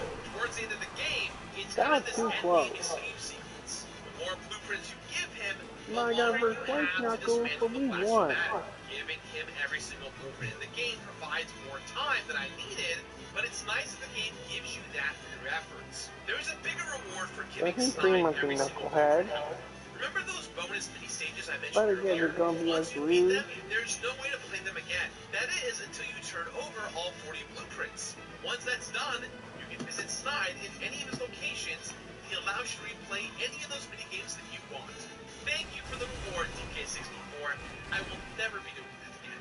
Now, as a kid, I loved this so much that I wanted to live in this world for as long as I could. That meant I was ready to jump back into a few mini games and maintain my DK64 guru status. But times change, and now I'm looking to get my nostalgia fix and move on. Need I remind you, these mini games already repeat within the game, so I've already played each one twice. It's a nice gesture, Donkey Kong, but my heart must go on. Now, I went back and forth on whether or not I needed to collect every single regular banana and banana coin in the game, and I decided, yes, I'd have to go for it. Beyond the 75 bananas each Kong needs in order to get a banana medal in every level, the remaining 25 are super worthless. You get nothing for having them aside from your start menu showing 100 bananas, and hearing a little chip sound when you get the 101. Similar story with the banana coins. Between all characters, there are over 900 of them in the game, but you only need a 6 of them to purchase all the abilities, weapons, and upgrades. The rest are just there if you want to get them. You don't even get a chip sound for these things. Neither the bananas nor the banana coins count toward the 101 progress percentage on your save file, so they're really just there if you want to get them.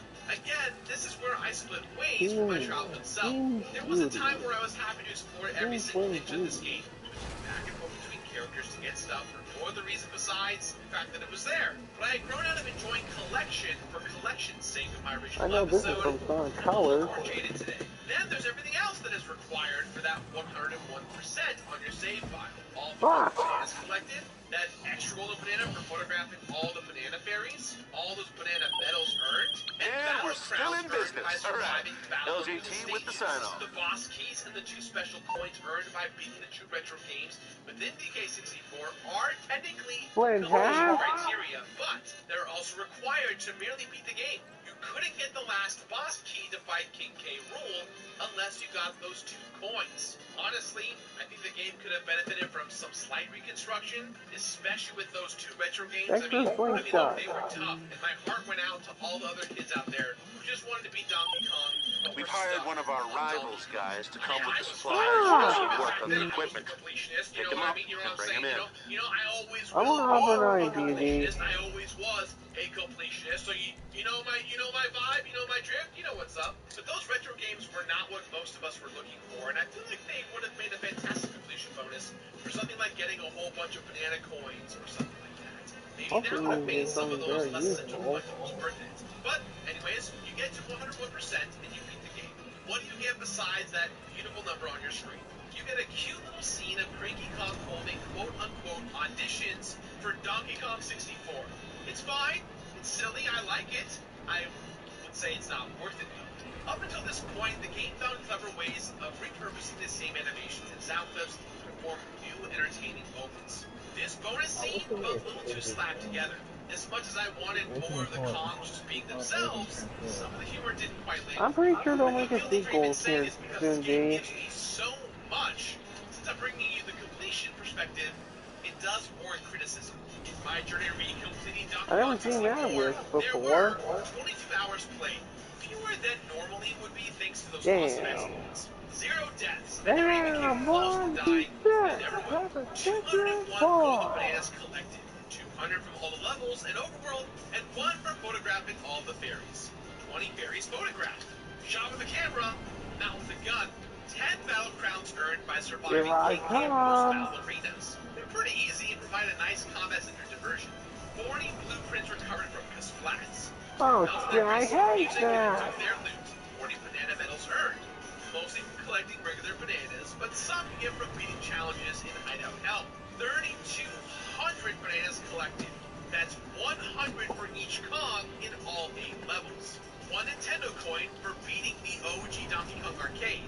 1 Rareware coin for beating Cranky's Oh high no, score not in the old those. school jetpack game.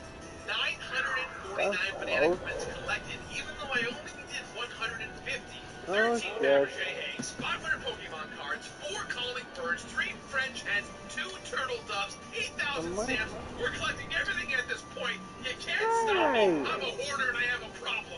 If you're a fan of 3D platformers, play Donkey Kong 64. If you're a fan of Donkey Kong, play Donkey Kong 64. You will have so much fun, and trust me, you won't fall in love with these characters. There's no completion criteria tied to multiplayer, but even that's great for goofing off with friends for a few rounds. For me, this Okay, game what falls the in the hell category you of a like forever that? jam. Loved it for so long, and I will love it forever. However, I can't in good Doesn't conscience feel so recommend good now, completing doesn't it. it? All that backtracking is a young man's game that modern Gerard isn't down for anymore, even with all the glitches and exploits that I found. And while all those banana coins and medals and whatnot gave this game a Guinness World Record back in the day for the most collectibles in a game, is that a good thing? Maybe things will change in the near future. I don't know. Not only was Donkey Kong 64 the first 3D Donkey Kong game ever, but That was it unfair. was I also the didn't even get last hit by true the 3D shit Donkey Kong game. thing. Maybe we'll get another one soon that will capture the spirit of the franchise without it being such a collectathon of really pointless things. But with that being said, I leave it to you guys. Personally, I think the game is great and it gets way too much hate nowadays. But in the end, completing it, that's a whole other story. So, with that in mind, guys, I still give this game my completionist rating of finish it. Finish it.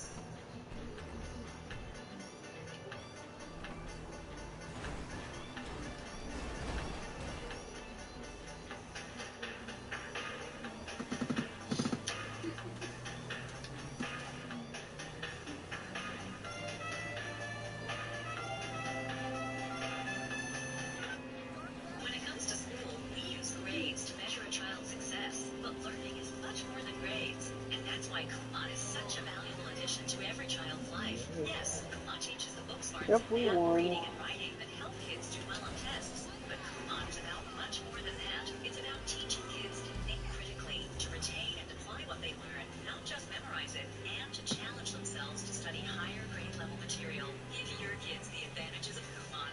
Kumon, where smart kids get smarter.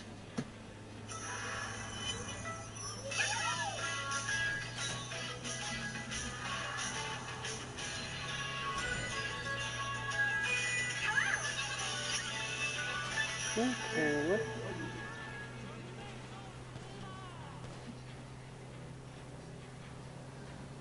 Oh shit, these are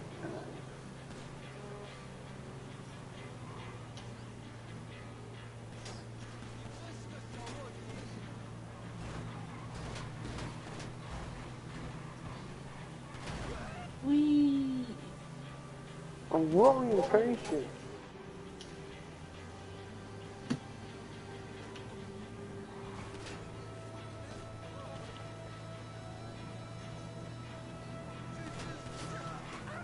Wee.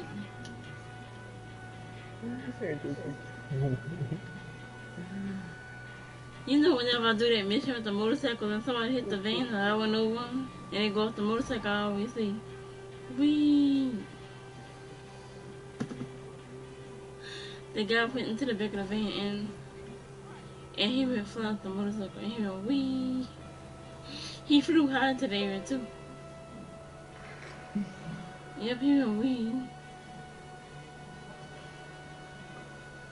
I love when they do that and they go wee. Does this mean you like me? Whoa, dude! That was awesome!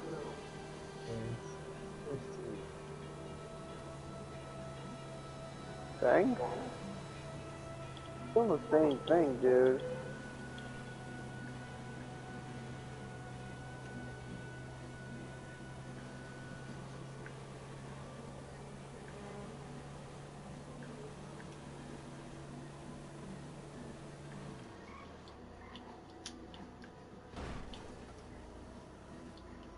similar to on the part where you actually see the flames. Well, that's cool. And the wind and the field, Cool.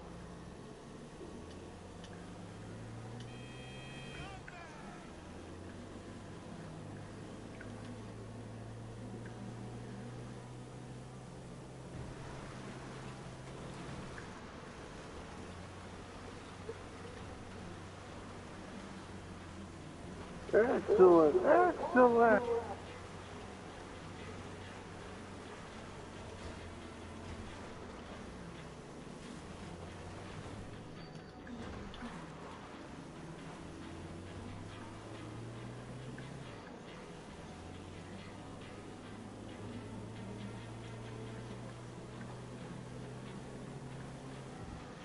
Whoa!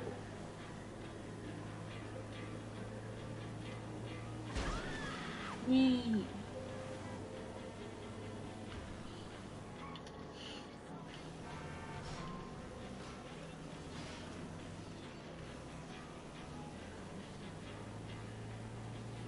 Things are going to get toasty for them.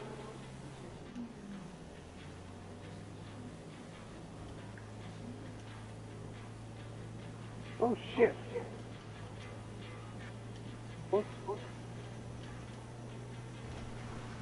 Uh-oh. I'm stunned.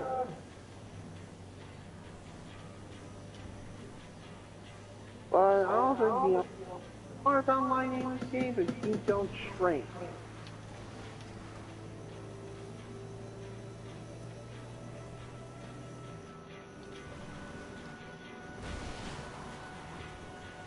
And someone just stole my item.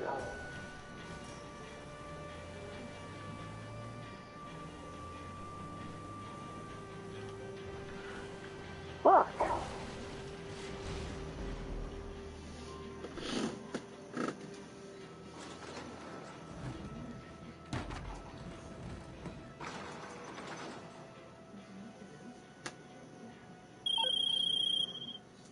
That's what we were looking for. LJT over.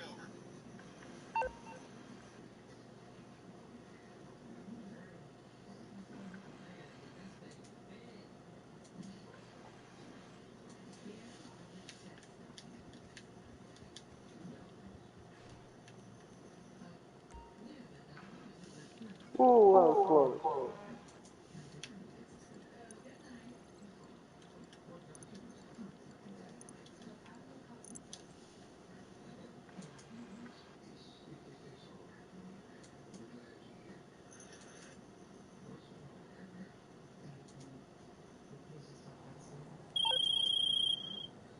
Okay, Yeah! well, the supplies we found are in the hands of some pretty nasty people. Deal with those people and get us what we need. Oh yeah. Did you see me? Did you see that 6 drifting skills I did? Mm-hmm.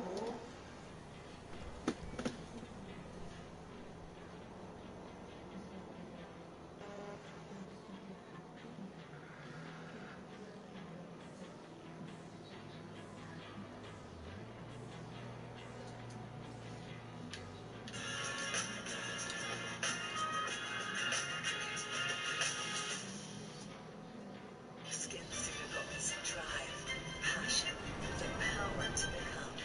Skin Pharmaceuticals. It's research, rigor, and obsession with proof for transformative results. It's very easy to get opinionated about something you enjoy. There seems to be a right way and a wrong way to do things, and if you really like something, you'll have no problem being vocal about it. This is especially true for fans of the Paper Mario series, who have not been afraid to tell the whole world what they think. But that type of passion makes it possible to get carried away and not look at the game that's right in front of you. And despite all the restrictions that were imposed upon them, Intelligent Systems made a game that is truly the perfect Paper Mario game for completionists, for better or for worse. You'll see what I mean when I complete Paper Mario the Origami King on the Nintendo Switch. Hey everyone, and welcome back to another brand new episode of Completionist, where we don't just beat the games, we complete them. I am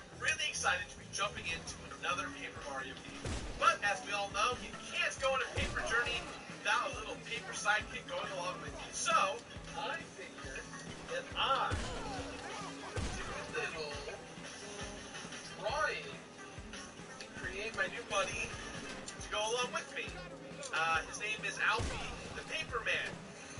No. What's funny about this? It's so bad.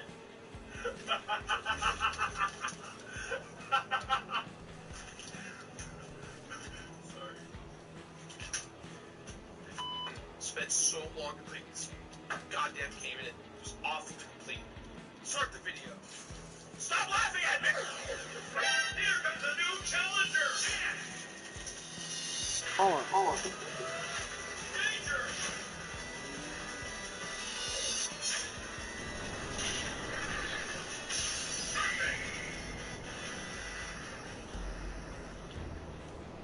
The Paper Mario series is one of the most charming things to come out of the Mario franchise. That's saying something, but that charm wasn't the only thing that drew people towards it. The game started off as RPGs in the vein of Super Mario RPG that feature simple gameplay with an emphasis on timed hits. Not only that, but the stories were deeper than any other Mario games at the time, often crossing into much darker themes than the platformers everyone was used to.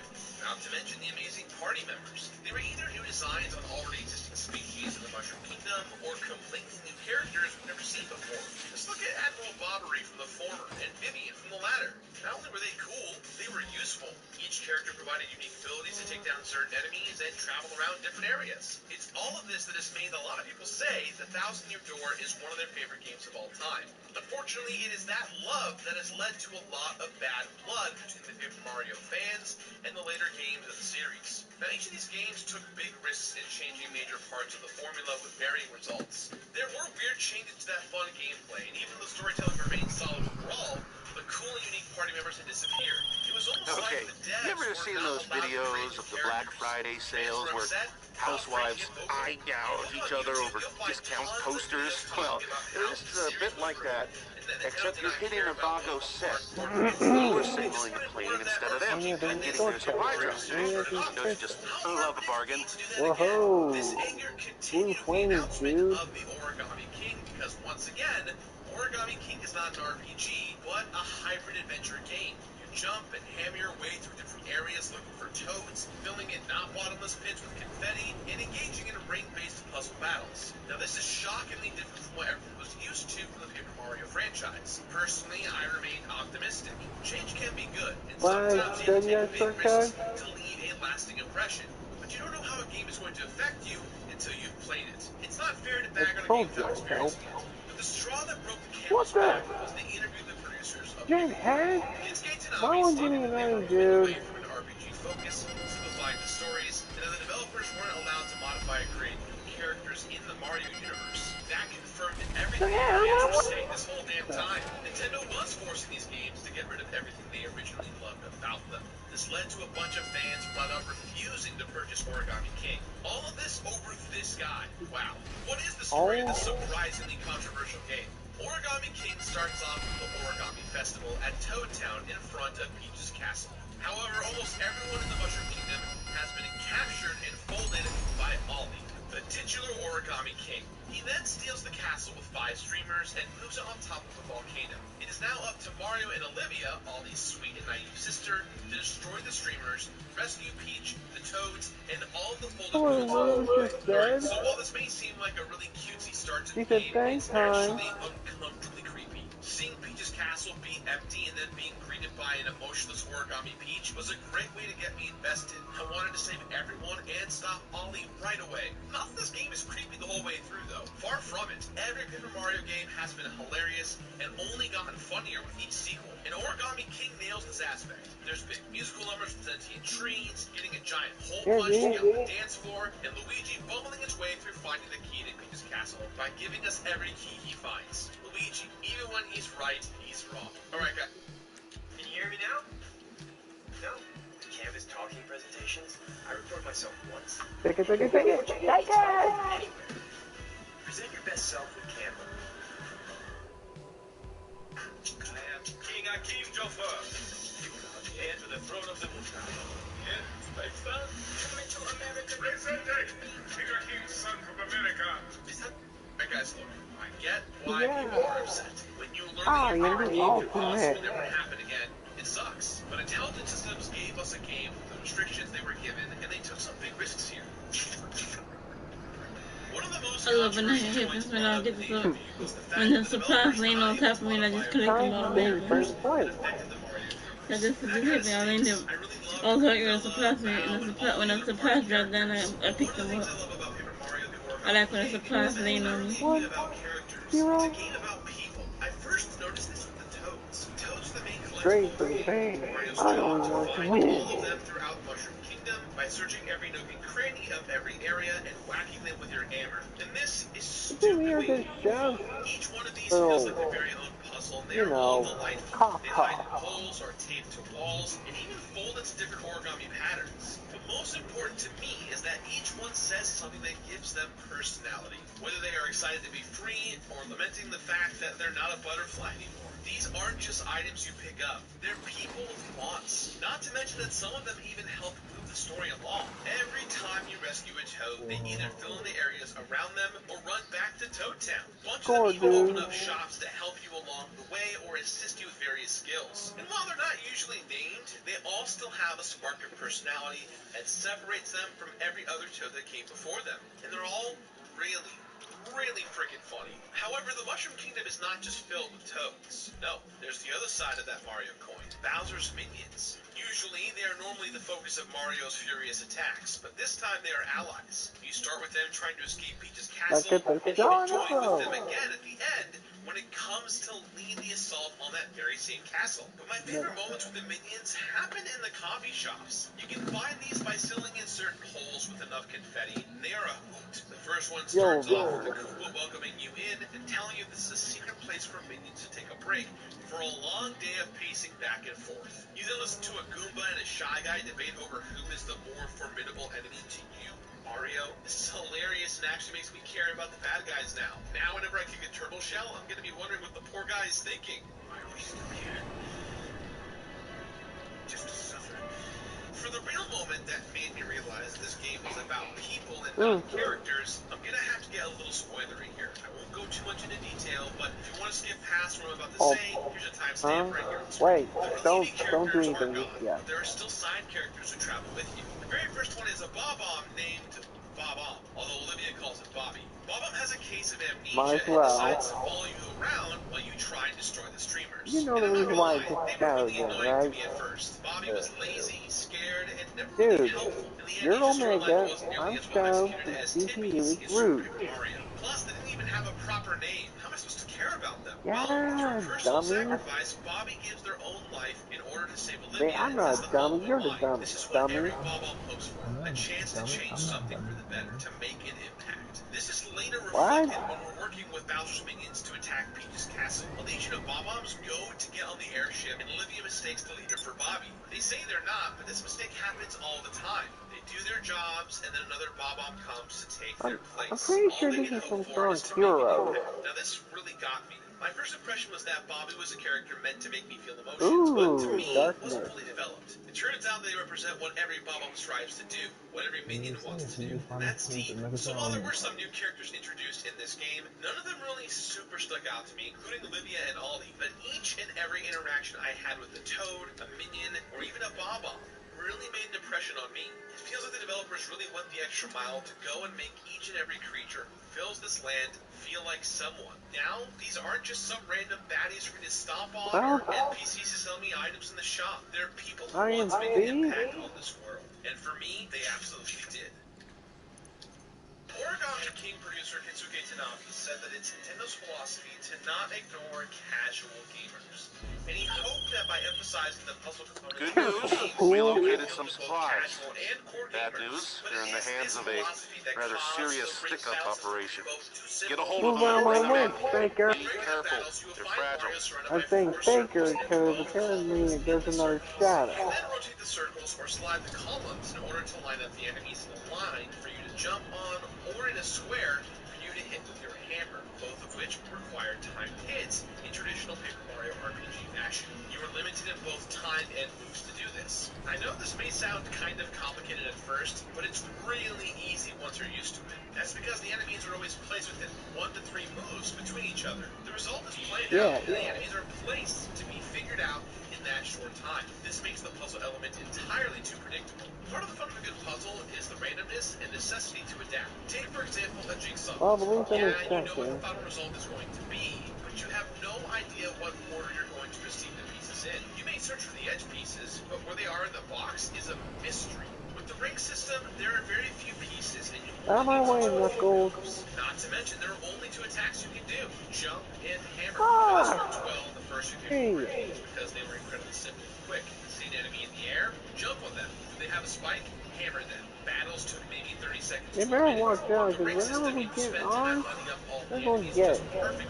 It makes the limit of only having 2 attacks kind of boring. You do have items as well, but they mostly have the same effect as jump or hammer, except for the POW block. The POW block attacks every enemy that you're battling. However, you attack every enemy anyways if you line them up all perfectly, so it's kind of useless. But what makes this really frustrating is that you are being timed while doing this whole process. So if you find a new pattern you don't recognize, you won't have much time to learn it and you'll take some damage. You need to either use a battle accessory to increase your time and or health, or spend coins to increase the clock.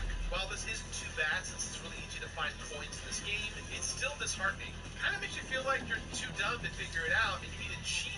And if you're going to do that, you might as well go all the way with paying the toads. In each battle, you are surrounded by toads and bleachers who are cheering you on. If you give them enough money, they will jump down and assist you by giving you items, attack the enemies, doing some moves, even healing you. When I was trying to rush through a section, it made much more sense just to pay the toads and not have to deal with figuring out the patterns, which really defeats the purpose of having this battle system at times. The ring system works great in the boss battles. In these battles, the bosses are in the center ring, and you have to move the circles to get Mario to a spot where he can attack the boss. There are things happening constantly to change the layout, and you get a chance to use all the cool origami element powers you've learned along the way. They're a ton of fun. Even the paper-mache boss battles that don't use ring systems are more fun than the ring system. And you're just dodging the bad guys and hitting them in the back with your hammer. It's as basic as it gets. But here's the deal. I actually really like the ring system. It isn't totally awful, but I feel like it could have been made more interesting with a few tweaks. If the enemies were all randomized, I had different attack formation options, and there was no time limit, I'd be happy. But while the devs promised to make the ring system work for casual and core gamers, those promises kind of ring hollow instead. As I mentioned before, the devs wanted to make a game that worked for both casual and core users. And while they didn't quite succeed for me 100% in the combat side of things, they more than succeeded in the rest of the game. Because this game was literally made for completionists. Don't believe me? Just look at this damn toad right here. You're welcome, my mushroom-headed friend. Now, this is a particularly big deal for me because that's not normal for a Paper Mario game. Usually there is a ton of RNG and hunting down specific items without knowing where they might be or even what exactly the item is. But in the Origami King, all that stuff is kept track of for you. Each section is split up based upon the ribbon you are looking to destroy at that moment. Each one of those is split up into multiple areas that you have to visit. These areas are labeled collectibles, with toads being found, question blocks being destroyed, collectible treasures discovered, and not bottomless pit holes filled. Every time you find one, your percentage goes up. This is a great way to inform the player without giving away exactly how many they are in an area right away. I mentioned the toads earlier, but the others are just as much fun and less personality. The not bottomless holes are all over the place, and you need to fill them with confetti you get by smashing away everything with your hammer. Since everything is made of paper, you'll never be short in supply. Question blocks are exactly that. However, some are hidden and actually pretty difficult to find. And finally, the collectible treasures. These are trophies of almost every character and thing you interact with in this game. But what if you're having trouble finding these things? Well, don't worry. There are 3 sensor items to help you find the toads, question blocks, and treasures respectively. This means that if you are genuinely stumped, these sensors are there to help you without fully giving you the answer. That's just the basic stuff. What about mini-games, random challenges, and various forms of art? Well, may I introduce you to the Muse Champignon. Dude, lucky, dude. Lucky. He's got lucky, that's all. Mushroom Museum. Oh, okay. Here, the curator keeps track of all the enemies, art, Well, sounds, collectibles, and trophies, which all serve as rewards for collecting and battling everything in the game. Not to mention the warp pipes that lead you to every section, so you can head back to specific parts quicker. No, I don't want to leave. While most of these are found just by doing everything regularly in the game, the The trophies require some extra effort. They're essentially achievements, and in each empty space, they will tell you what you have to do. These include collecting a ton of coins, collecting every coin in a river minigame, and mastering the battle lab. Now, some of these are much more frustrating than others, but it's nice to see the developers put something in for people who did want more in their Paper Mario game.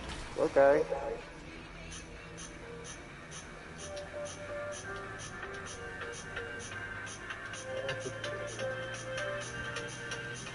Okay.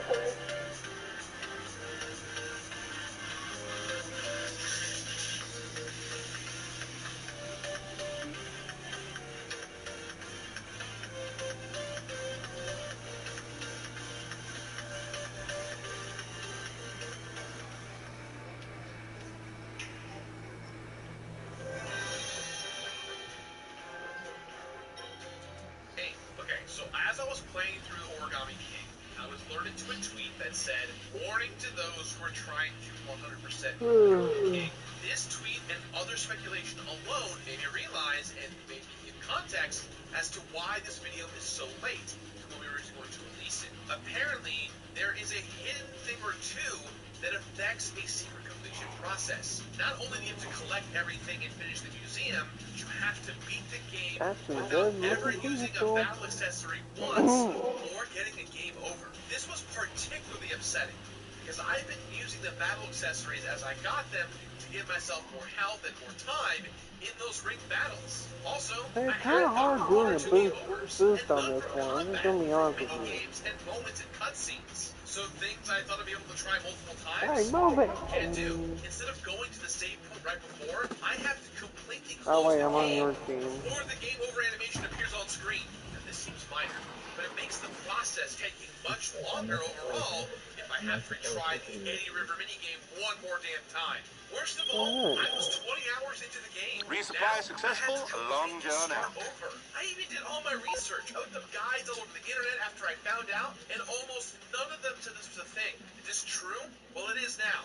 Enough time has passed, and I've seen enough videos and screenshots to confirm that it is true. And either way, this is something now that I have to do because I am a completionist, and this charming color fun experience just became an awful chore.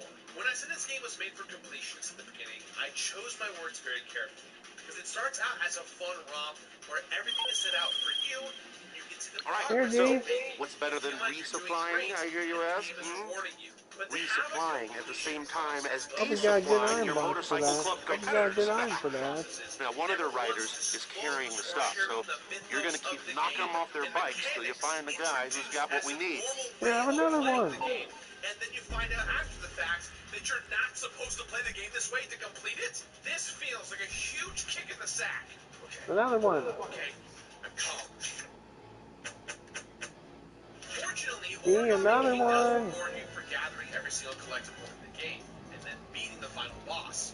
It does this in the classic Paper Mario fashion by giving you a secret cutscene at the end of the credits. This game just came out, so I'm not going to spoil it, but I will say that it's very sweet, and it's absolutely worth watching. There are no other rewards except for a banner at the end of the credits and a small badge on your save file. After you've gone through the But that's back, only for too. completing the museum before the final boss battle. What do you get Dude. for the extra challenge of no battle Dragon accessories? says, you Not grow getting like the a game over. bad Well, baby, you get 2 more Eggman. badges on your save file and 2 more banners at the end credits. That's it. No You other take it, fancy dude. hullabaloo. Literally, they made the minimum amount of effort with this one. Alright, look, this just seems super unfair. I really enjoyed this game up until this point. First I place, also still man. had room for improvement, but it wasn't bad. And I love interacting with every single person I could talk to. I didn't know Just this the was the idea last that lap. this was put into the game and there is no way for anybody to know about You it until guys it's get too late him? makes me incredibly mad. It genuinely felt like How? Nintendo was mad at the Paper Zooming Mario fans out. for being so vocal at this point. I'm super ticked Well, off about that's having just to play the great, game over dude. again for something that wasn't even worth the reward. But you know what? Despite this glaring I have a issue, feeling we're gonna be Origami dead King is last. still a phenomenal game. And even when I was frustrated about having to do it all the second time, I was laughing my way through the I whole want a thing again rematch and on hated this. getting tricked like this. But I loved Same the game by character. itself. When I completed Paper Mario The Origami King, there were 2 full playthroughs, But you which want means, to as I'm going to be saying, just imagine that they're double. 5 streamers destroyed, releasing their clutches If on the you want to Mushroom be Kingdom in a angry. way that hopefully Nintendo will do with this series. I 50 noticed it. trophies earned, the most frustrating being the Eddie River and Shy Guys finished last mini As games. they do, I There don't are tricks mind. out there that make them easy once you figure them out. 120 collectible treasures collected, cute little trophies that were a blast to find. 177 hidden blocks hit with my noggin or my hammer. Yeah, Top we 2 ways to lost. hit things. 416 toads found, really fleshed out this world when we're traveling in. Yeah, Plus, they can that provide some raises of the best bullshit. jokes in the game. 62 hours of total playtime between both Yeah. playthroughs. And 2 really difficult challenges that I wish no one has to experience if you decide to go the true completionist route of this game. Trust me, you'll love this game up until those Turn off the last 2 TV so I badges. don't have to see it. Paper Mario The Origami King was an emotional journey for me, and not in a great way. Finding out about the no accessories or the no game over badge requirements really threw a wrench into my enjoyment and process of completing this game. I can't help but think about how much fun I was having before I found this out. Origami King is charming, funny, looks great, sounds great, and is an overall delight to play. And if you want to play it and really just go for that secret ending, don't worry about the extra requirements. And hopefully that will leave a better impact on you in that way versus my experience of doing it. Guys, a lot of you at home are wondering, why am I not getting games out on time on release weekend? Why didn't Paper Mario come out the weekend that it came out? This is the reason why. And the problem that I have with my job as a completionist. Fundamentally completing brand new games in an unknown environment leaves tons of fundamental problems in our process here at the show. This is one of the few moments where I wish I'd have patch Rematch ratings again, and revenge because will be truly, ours. finishing this game is fun. Completing it, asterisk, completing it like everyone else would want to complete it, is very fun to do.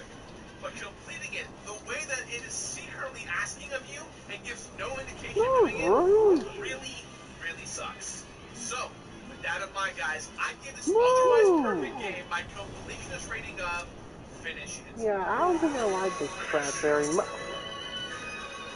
Are you fucking serious?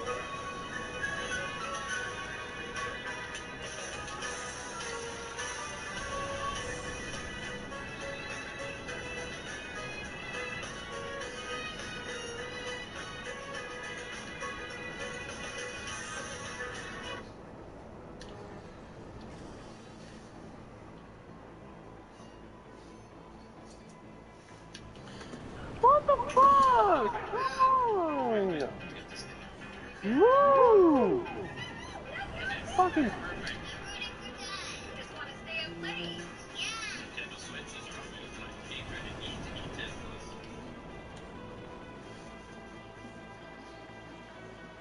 See, that's what I was worried about right there. You said that happened. Mario and the rest of the Mushroom Kingdom crew, but the Luigi's Mansion games have always given the younger brother a chance to shine. Luigi's latest is very nearly the game that could unseat Mario in terms of pure delight, because Luigi's Mansion 3 comes damn close to being the most charming, playable cartoon that Nintendo has ever made. Hey everyone, and welcome back to another episode of The Completionist, where we don't just beat the games, we complete them. And our patrons have been helping me Got what we decide need. which games I LJT complete. signing So if off. you head over to patreon.com/completionist today and sign up for the mini producer tier, you Yeah, too can Star nominate Snake, games for don't me to you tackle fucking here on the dare show. hit me. Most recently, they rallied Hey, behind me get to the play fuck back in Bloodstained line. Ritual of the Night. So you can expect me to complete that game very, very soon. Again, Take it, that's G. G, patreon.com/completionist take to it. get us today. Now, it's late summer, usually the You perfect time to can't be relax, freaking right? Yeah, serious. so The these Luigi's Mansion supplies 3 came in with a is like bigger the exact shipment. opposite of the You're last gonna two have to games I've dig through completed the Take on it. the crates show. to find what Looking we forward to need. a game where I don't have When to you do Take do, it. bring them in. complicated moral decisions or carry the weight of the world on my shoulders. Take it. Hook our back into Suck of the Dead and hopefully earn tens of thousands of dollars as I complete Luigi's Mansion 3. Here comes a new challenger! Danger! Oh, you better win this way.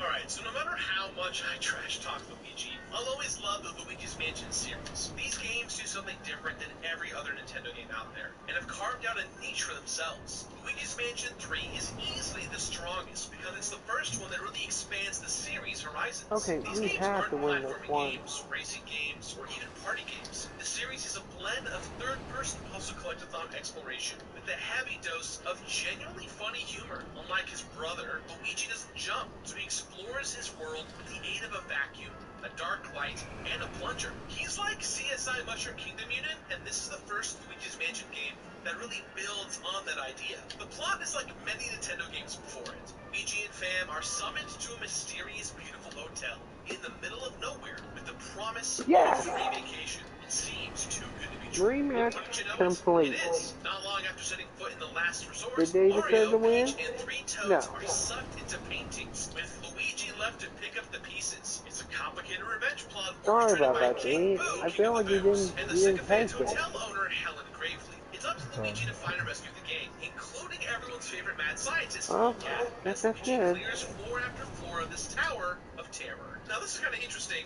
This game actually outsold both the Link's Awakening remake and even Super Mario Maker 2. Both of those games released the same year as this one. Does that mean that players have been starved for more Luigi content? Or is it just that this game's weird brand of spectral science and goofy ghosts is just that good? It's a combination of both. Luigi is still pulling from his same old bag of tricks, using the poltergust to suck up money, ghosts, and anything else not tied down. But he's also exploring like he's never done before in this franchise. Instead of just one big mansion with several different rooms, or multiple mansions like in Dark Moon, the Haunted Hotel in Luigi's Mansion 3 has 17 floors worth of completely different locations. Each area has several collectibles beyond cash money, with 6 unique gems to find on most every floor, and hidden booze to suck up too. The sheer variety on display in Luigi's Mansion 3 moved the series forward in a logical yet exciting way. Instead of just variations of the spooky hotel, this game's multiple floors are like little pocket dimensions of ghost-themed spookery.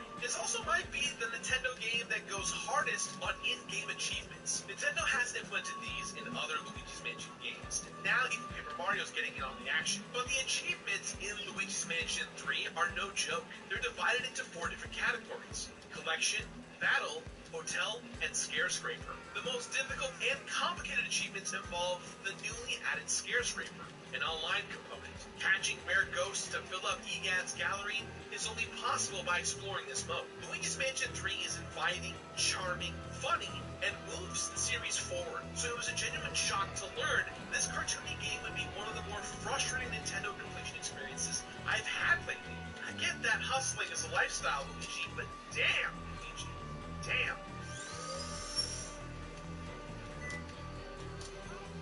Growing up as the younger brother can be difficult.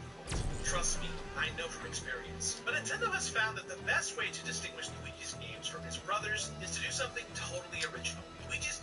You see all these people outside? They're not trained. This is a simulation. You ready? This place is overwhelming. You have to experience the passion. So appreciate the cool. It's almost like a trick being played. I'm scared.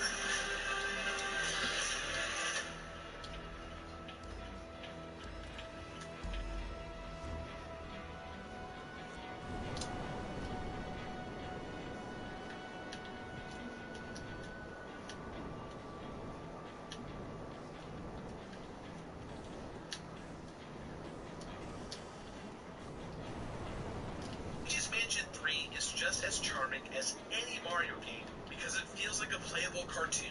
It is scientifically impossible to not be charmed by this game. It's true, I looked it up. Every little detail is delightful in the extreme. The opening sets the tone masterfully, and that feeling of Luigi as the reluctant hero only continues the further players go into the hotel. The best animation is relatable in some way. Even with crazy physics or impossible situations, there is something to latch onto. Luigi's Mansion 3 is more like Looney Tunes than BoJack Horseman. It doesn't use animation to tell a serious story with comedic moments. Instead, the game goes full-blown slapstick and leans into comedy more than any straight-up Mario game. Nintendo and developer Next Level Games made an amazing effort to make as much of the environment as interactive as possible. There is enormous joy and a weird amount of satisfaction to be found in unrolling a roll of toilet paper or smashing a watermelon to find coal cold hard cash inside. There's cartoon logic all throughout this game. The universe of Luigi's Mansion, which I guess is just the general Mario universe, posits a world where not only do ghosts exist, they are rich as hell. What are they spending money on? Is it like Egyptian pharaoh rules where the money that you're buried with carries over into the afterlife? There is an Egyptian themed floor in this game, so I guess that kind of tracks. The point is, these ghosts are living it up, no pun intended, but are also content with just work in this hotel. The rules of how ghosts exist in Luigi's Mansion are wonderfully ambiguous. They've always been Ghostbusters inspired, and this stuck out to me more this time around. The ghosts phase in and out of corporeal form whenever they want. They can punch and hurt Luigi, but also move through furniture and walls. Some of them have clothes, and others are apparently naked. Clearly, the outfits are for more powerful ghosts and maintenance staff. Despite the staggering variety from caveman to king, none of the ghosts feel out of place. I love that this hotel feels lived in, no pun intended. Though Helen Gravely has all the ghosts worked up trying to capture Luigi and friends, it really seems like the ghosts have their own stuff going on. One of my favorite floors is essentially a movie studio with several different sets. The director ghost, Morty, is just there doing his best trying to make a great That's film. what we were looking I'd love for. to go further down that LJT road. over. What does a Ghost World movie premiere look like? Does Luigi get a +1? Luigi even has an animal sidekick, which is like Cartoons 101, Polterpup, a carryover from Luigi's Mansion Dark Moon. But the pup doesn't really have a whole lot to do with the story, but he's incredibly adorable and helpful at certain points. He's a scrappy little ghost doggy who is happy to sniff around and occasionally point out secrets. But the best thing Polterpup does is track down Polter Kitty, who is the worst. It's a hallmark of slapstick animation for the hero to have the rug pulled out from underneath them right when they think they have everything figured out. To progress to new floors in this hotel, Luigi must find elevator buttons, usually being held by the powerful boss ghosts. These bosses are incredible and have more personality than almost all of the bosses in Mario Odyssey. Yes, I said that, and I love Mario Odyssey. Instead of just slurping up ghosts in protracted bottles, each boss is a little mini puzzle that Luigi must solve. Once the boss is defeated, they tend to cough up a new elevator button that Luigi must then take back to the elevator. But every now and then, Helen Gravely's intensely smug cat Polterkitty will hide in the elevator and steal the fresh button right off the door.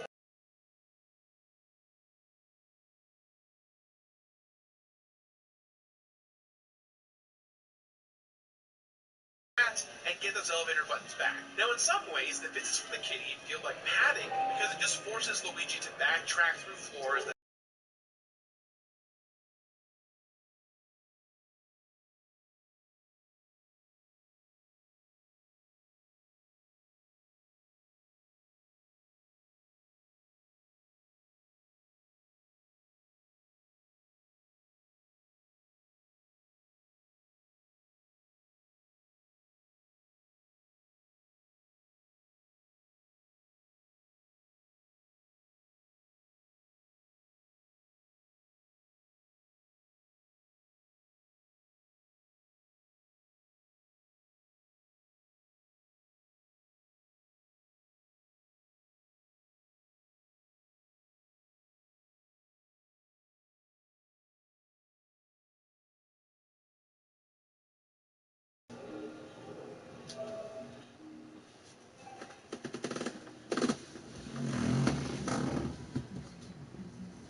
Blank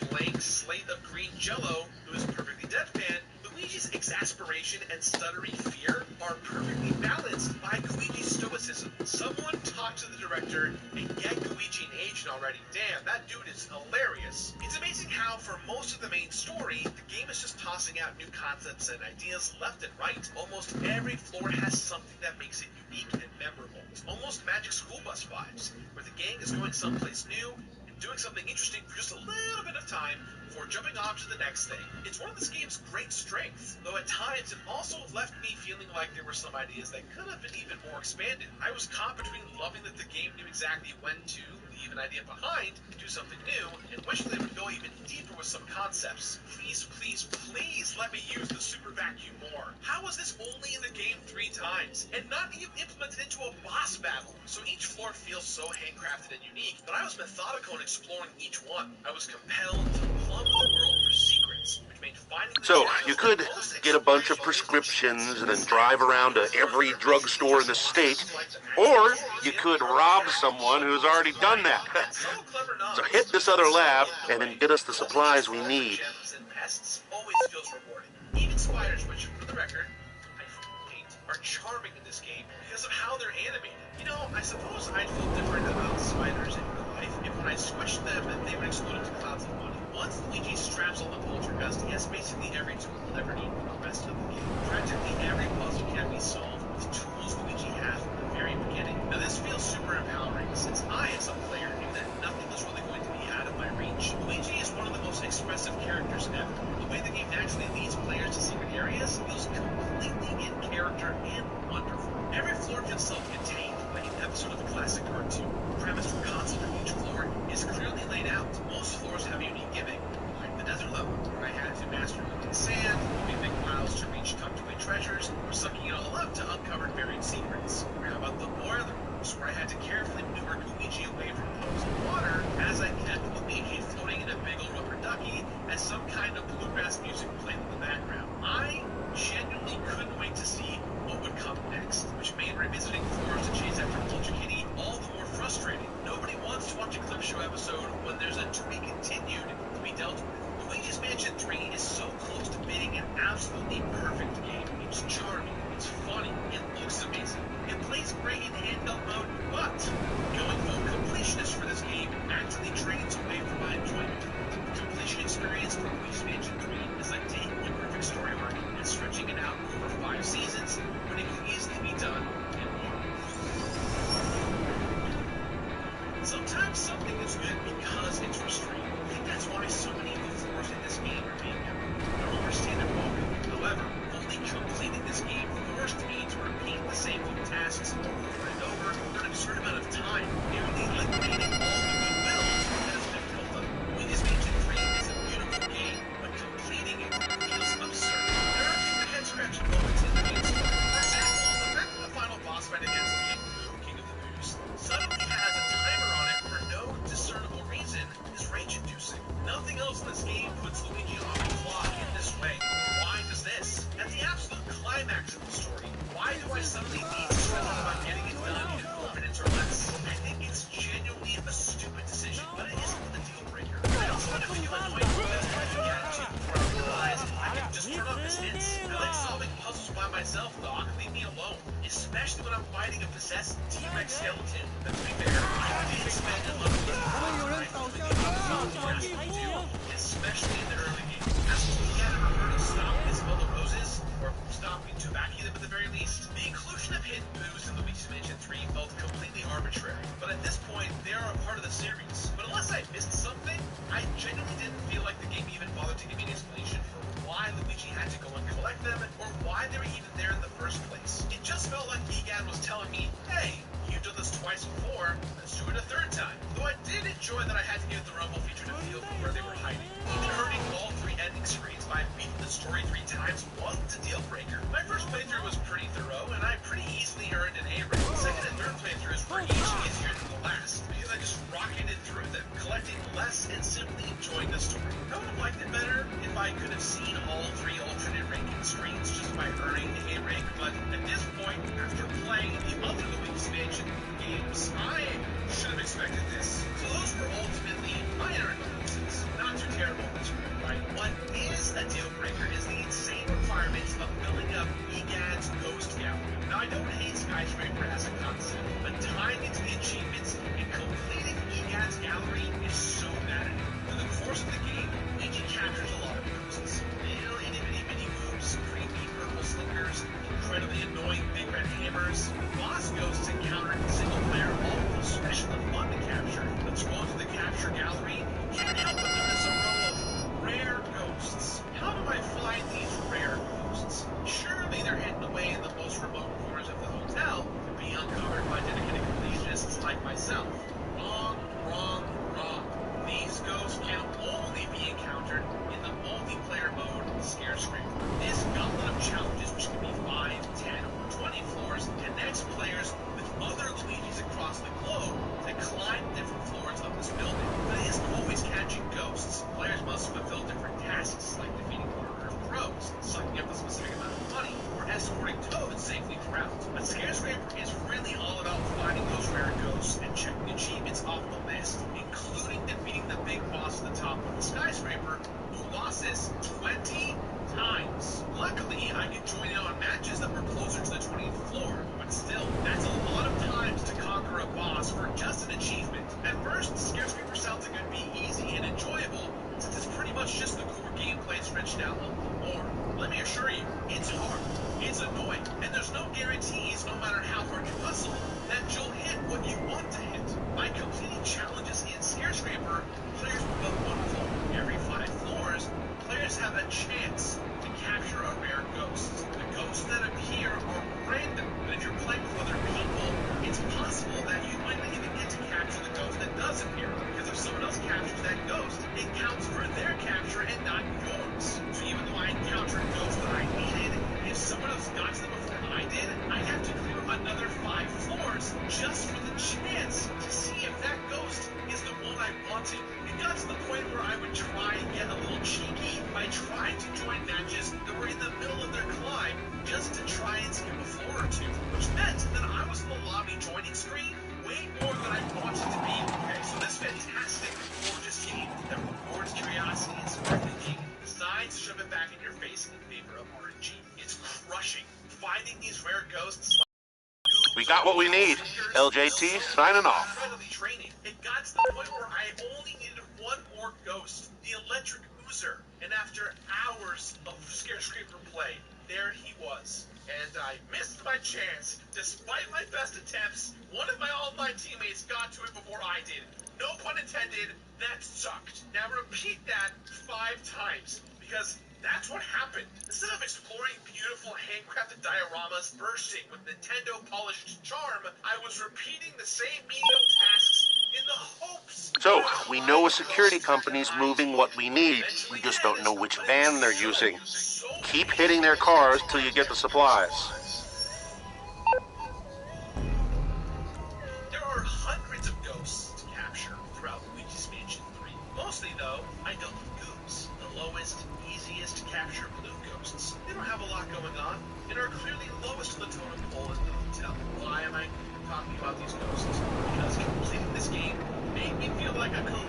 Rewards for finding all 6 gems on every floor are a simple cosmetic upgrade for your plunger. It gets blinged out, which is hilarious because as much of a baller as Luigi is, I never thought he'd cover it with crystals. Finding all the hidden blues nets Luigi a special flashlight that shines a blue on his surface, which is pretty cute. As far as completing the achievement list goes, including finding every single rare ghost, there is just another cosmetic reward. Luigi's Poltergust turned to the Poltergust Type G, which turns the thing gold. Again, I love seeing Luigi all blinged out. I just wish there was a new game plus or something to go along with it, so I can have a reason to see this new blinging skin. Now look, I love that this game rewards me for seeking out secrets. I don't love that many of the achievements are tied to an online mode that isn't all as fun or original as the rest of the game, and relies heavily on RNG in such an extreme way. When I completed Luigi's Mansion 3, there were 8 deaths, which made me wonder, does Luigi turn into a ghost in this universe, becoming what he's known to go against? 3 playthroughs to get all 3 endings and ranks.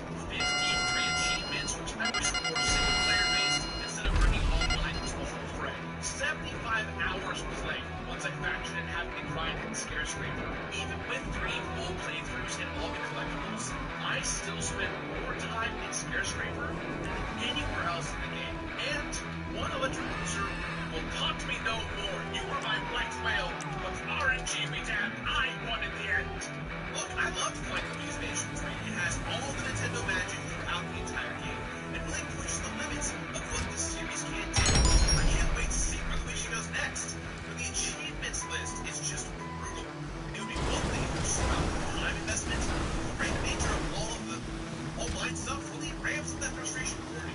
But still, it's an absolute legend of the game. So, with that in mind, guys, I give this game my completionist rating of finish it. Finish it.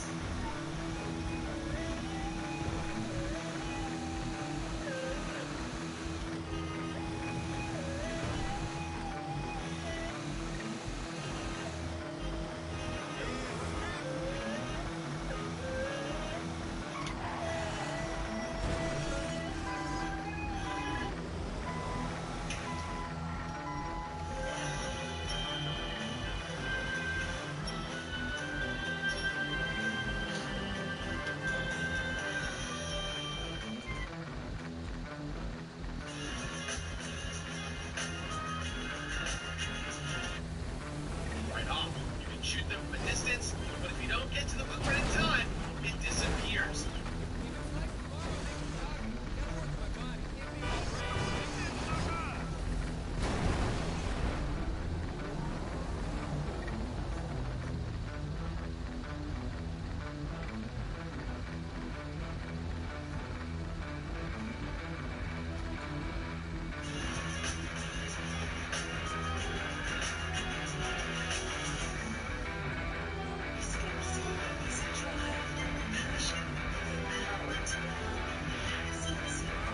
It's very easy to get opinionated about something you enjoy.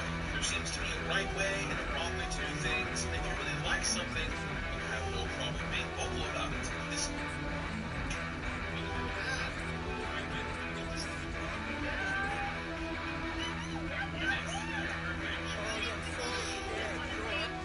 Over the years, many of Mario's friends and enemies have gone off and have their own successful franchises. Luigi had Luigi's Mansion, Mario was in Mario Land and WarioWare, and Peach, well, she got a pretty awesome DS game. And then there's Toad, lovable mushroom man who's appeared in Mario games for almost as long as Mario himself.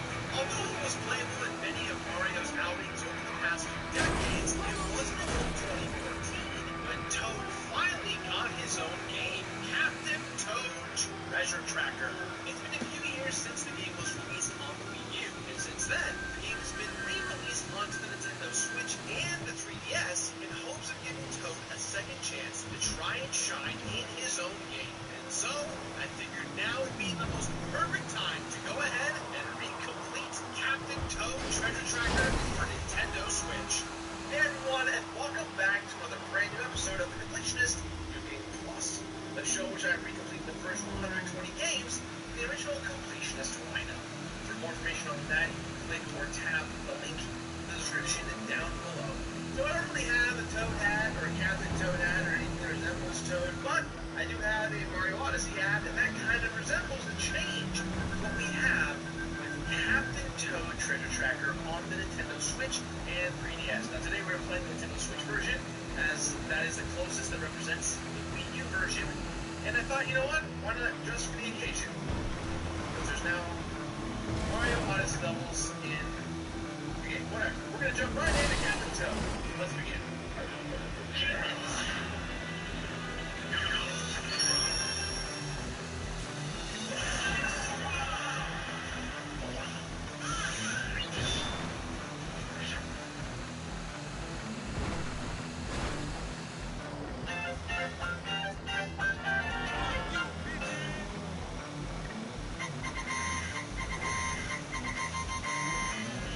Even before Captain Toad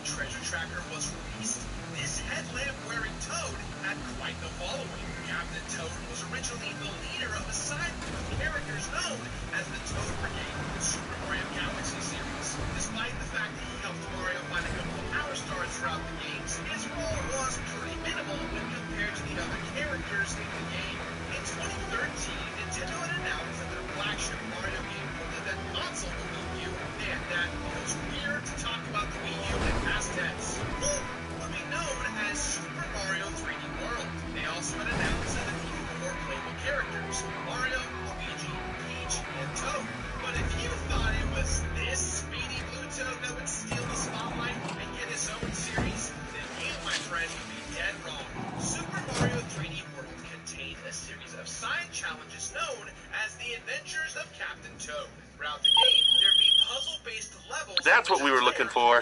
LJT over. Captain Toad's levels were based on a similar design philosophy to that of Super Mario 64 and Super Mario Sunshine. The levels were known as Hakoniwa, or mini-garden worlds. You'd explore a box-like structure in search of collectibles until you eventually located everything. At the time, fans praised these levels so much that the Super Mario 3D World development team joked about the idea of making a game based exclusively. Well, I'm gonna be honest. I don't know where to get those supplies, but I do know who will tell us where to get them if we push the right buttons.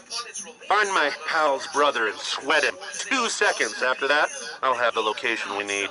Well, of course, this was during Nintendo's Wii U era. It was a pretty dark era. Nowadays, Nintendo's in a bit of a renaissance with the Nintendo Switch. And with this new era came a new Nintendo motto. When in doubt, give the game a second chance on the Switch. Nintendo knew that Captain Toad couldn't be so quickly defeated on the Wii U.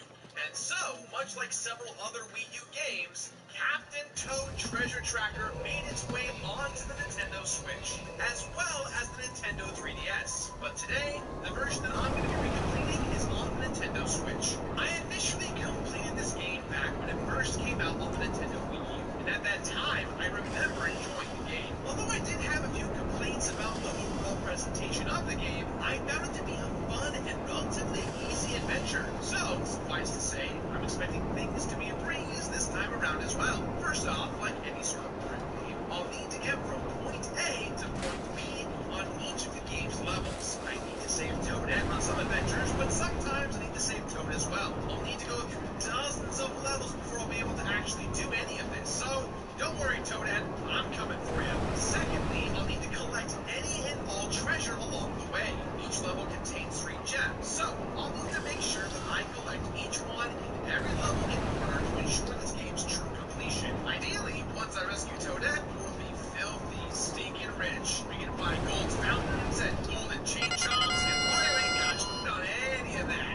Next up, each level has a bonus challenge that must be cleared. These challenges consist of being able without taking a hit, or defeating all the enemies on the stage, finding the golden mushroom, getting certain coins, so on and so forth. But I think it's safe to say that I'll be playing some of these levels quite a few different times in order to successfully clear each mission. And lastly, new to the Nintendo Switch version, but in addition to the Wii U version via Amiibo, I'll have to find an 8-bit Toad in a game of hide and seek on each and every level. So, in addition to having to locate 3 different gems on each level, I'll have to rotate the camera and find some sort of pixelated Toad somewhere on each of the game's maps. By comparison, this objective doesn't sound too terrible, and, yeah, that's not bad at all.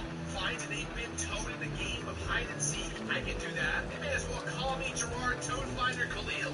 So that's what it takes these days to become successful. Well, my life's anything like Captain Toad, I imagine that my own road to success should be pretty simple too. Step 1, play as Captain Toad. Step 2, look for treasure. Step 3, step 4, profit. Captain Toad Treasure Tracker is still as joyful as I remember it being. Completing the game never felt too tiresome, as each level still stands out from one another due to consistently clever ideas and very fun mechanics. The story of Captain Toad is about as simple as any other Mario game. Captain Toad and Toadette are out treasure hunting together when, all of a sudden, a giant bird snatches Toadette away after she clings onto a piece of treasure. It's up to Captain Toad to save both her and the treasure. Now, the idea of a Mario game's plot getting started by some random character getting kidnapped is not unheard of. However, more often than not, the average Mario character tends to fight back almost immediately. The problem with Captain Toad, however, is that he can't really, well, fight. In fact, Captain Toad can't even jump. Oh, what? You thought it was the headlamp that separated this Toad from all the other Toads in the universe? Nuh-uh. It's really the backpack that makes him different than everyone else. According to the developers, the reason Captain Toad can't jump is because his backpack is just too heavy. The gameplay of Captain Toad is very simple. You walk around,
first, ideally with all of the collectibles, and only then will you see what a level's secret objective is. Then, after you clear the objective, you will then be given the opportunity to locate the 8-bit Toad in a game of hide and seek. So essentially, I'm playing these levels 3 times a pop in order to complete the game. Luckily, these hide and seek missions are super easy. It was almost a joke how easy it was to find this pixelated Toad each and every time. I mean, I didn't really think that these missions would be difficult, but they were way easier than I thought they were. For the most part, the game isn't difficult at all, and once you've solved the puzzle once, replaying a level again isn't too tedious. But I do wish that this structure would have changed.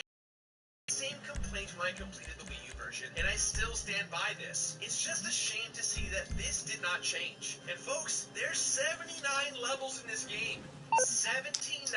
I normally commend a game for having so much content, but this just feels like such a cheap shot to extend the game's playtime like this. The Wii U and Switch versions of the game are mostly the same. The game did get upscaled in quality quite a bit, but the levels are the exact same. That is except for 4 new levels that have been added to the game. These levels are based on Super Mario Odyssey, and they're supposed to help tie in Captain Toad's adventures here to his cameo appearances in Odyssey. But unfortunately, these levels actually replaced 4 other levels that were based on Super Mario 3D World. Initially, there were 4 extra levels in the Wii U version that connected Captain Toad's personal adventures to his appearance in 3D World, but those levels have since been retconned with these Odyssey-based ones. So, even though these are new levels, they replaced 4 other levels. I don't really get why they couldn't just add these levels on top of everything else, especially when I feel almost certain that Super Mario 3D World will probably be ported to Switch at some point anyway. It just feels like such a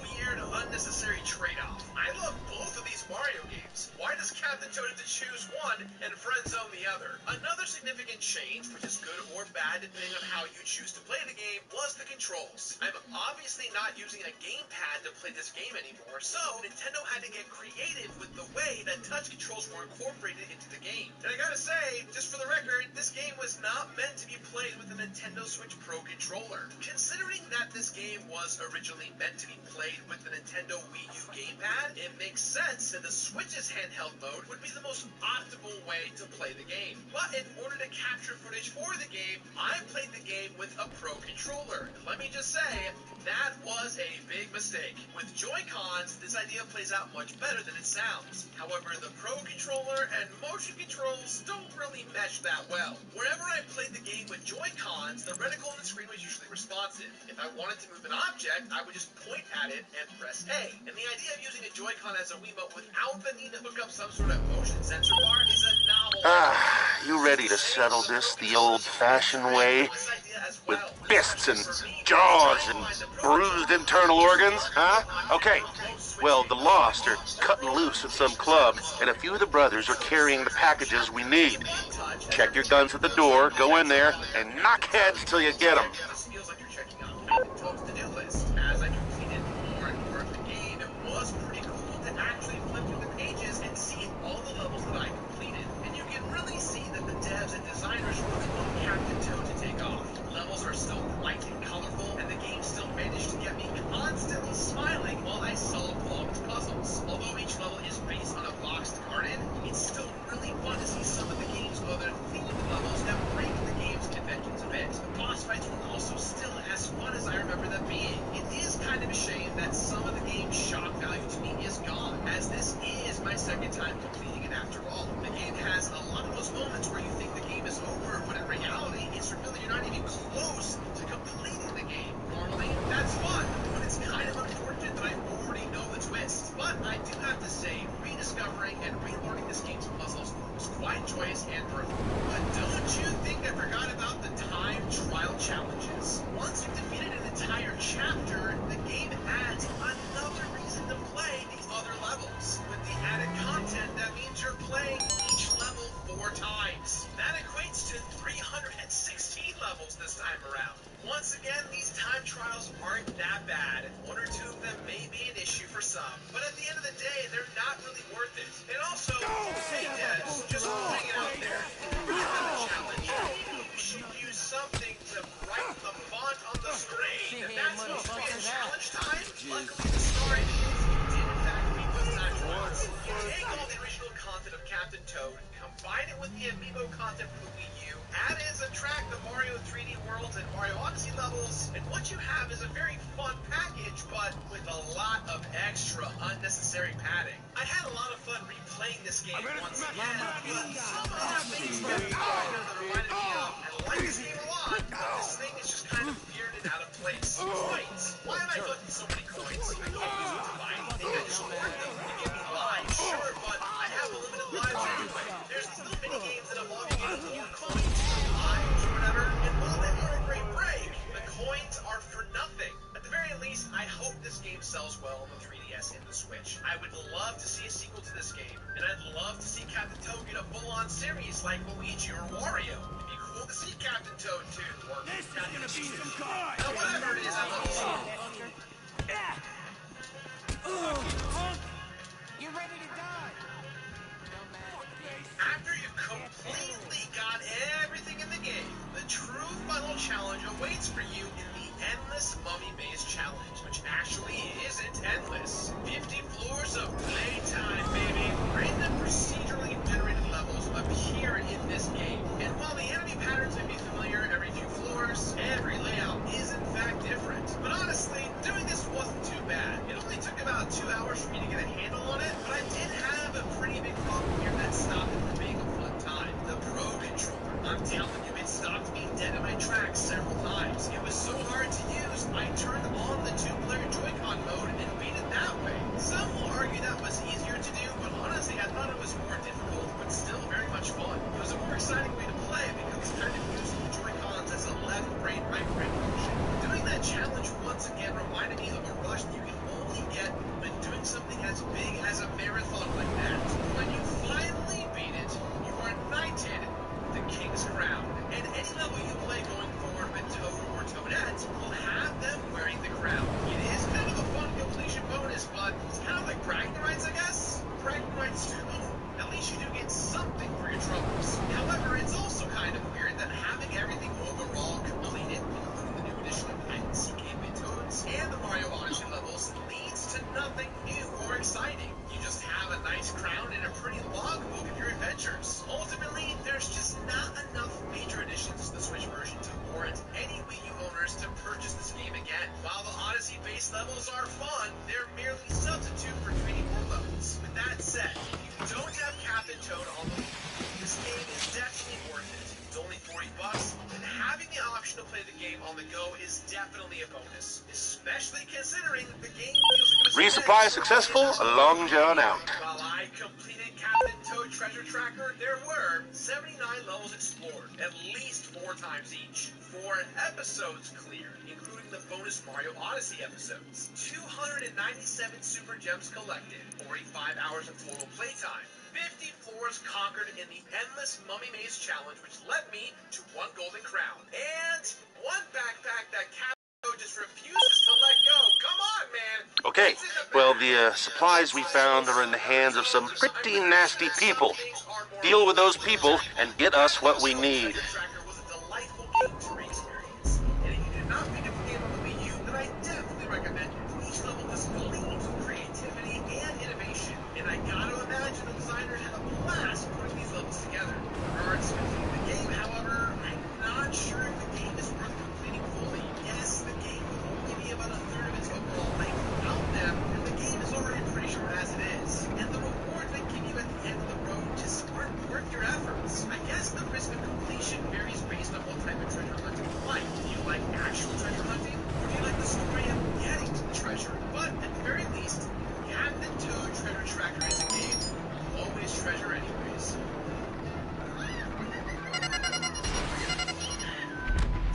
Captain Toad Treasure Tracker is an excellent game through and through. It plays fantastic on the Switch, however, I'd only recommend playing it in handheld mode. Playing with the Nintendo Switch Pro controller was not the way that I intended to do it. The Joy-Cons, yeah, definitely go that route, or play with the front. Co-op is an awesome time. As a completionist though, the rewards just weren't there to satisfy my needs for going all the way with this game. Last time we played this game on the show, we gave it the rating of Beat It. We no longer do half ratings, so that of my guys, I give this game my new completionist rating of Finish It. That's all time here today, guys. So please, as always, let me know what you thought of today's episode somewhere on the internet. If you like the show, you like hanging around with me, do me a favor, hit the like button, hit the subscribe button if you tap that bad boy right now on the screen. And hey, if you want to check out last week's episode of The Completionist, you can tap that right here on the screen as well. Guys, I've been Jabari. Let me know what you want to say on the show. I'll see you next time for a brand new episode. Bye.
November 18th, I'll be in Chicago. November 19th, I'll be in East Moline.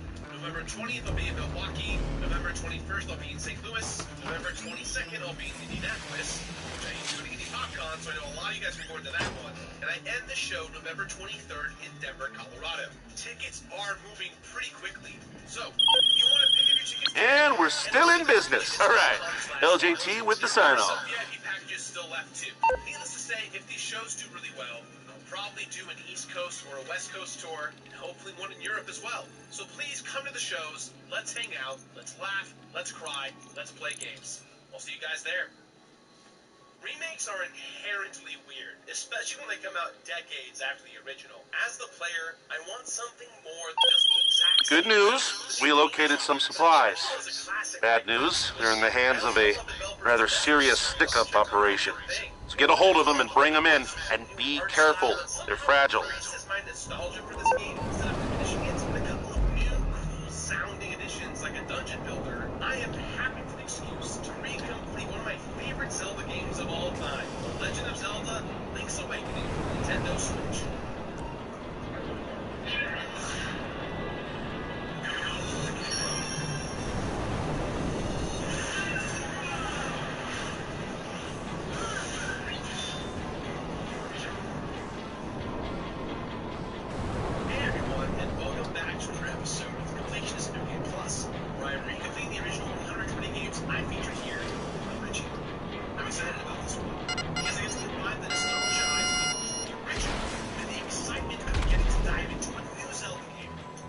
Link's Awakening when I originally played it. It's honestly in my top 5 Zelda games of all time. And the new remake for the Nintendo Switch looks pretty good. The art style of the series, and all sorts of small little changes that I hope will streamline the experience of replaying this already fantastic game. I'm also extremely curious about the addition of the dungeon builder. And it's great to have new things to look forward to when revisiting a new game I've already played so many times. I love this game so much.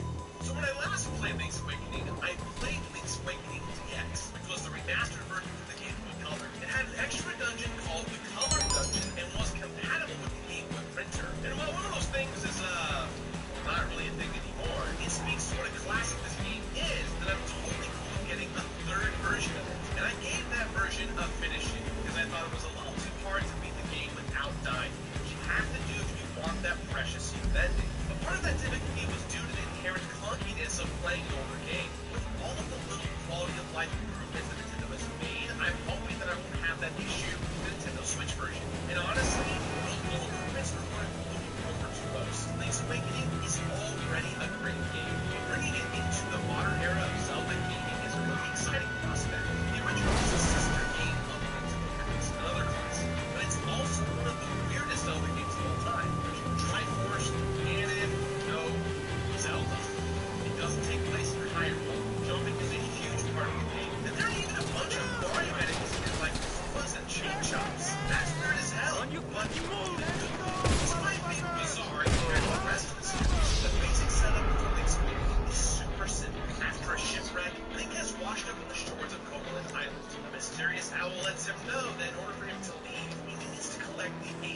feather that helps him leap over obstacles. The only mechanic that's really new to this version of the game is the dungeon builder, which lets you rearrange rooms from old game's dungeons using slabs that you can buy from the shop or earn as rewards for completing various activities. But outside of that, this is still Link's Awakening. It's here to give us the new version of a timeless Zelda experience. Anything's possible in a world full of talking owls and giant wind fishes. But I can't imagine that I won't like this version even more than the original. I mean, just look at it. It's so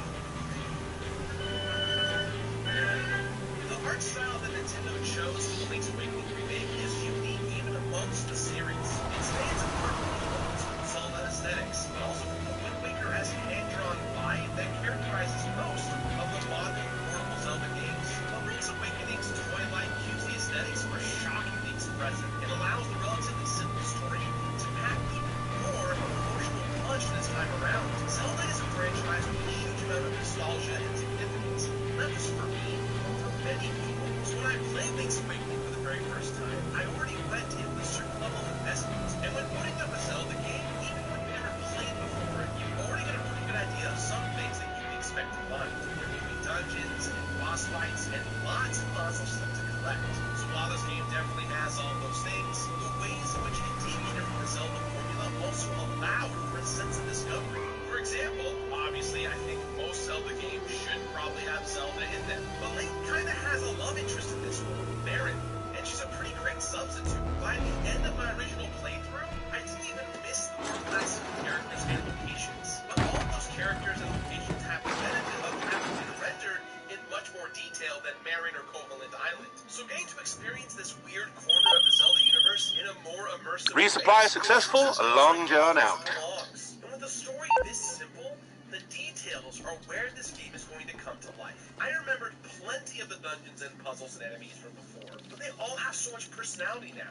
Even doing classic Zelda stuff like collecting heart pieces felt less like a chore because I got to rediscover the world of Covalent in the process. It doesn't hurt either that there are twice as many heart pieces this time around, as well as twice as many secret seashells, which you can turn in for rewards like an upgraded sword. It made the process of How about this? The supplies we need just got confiscated by the cops.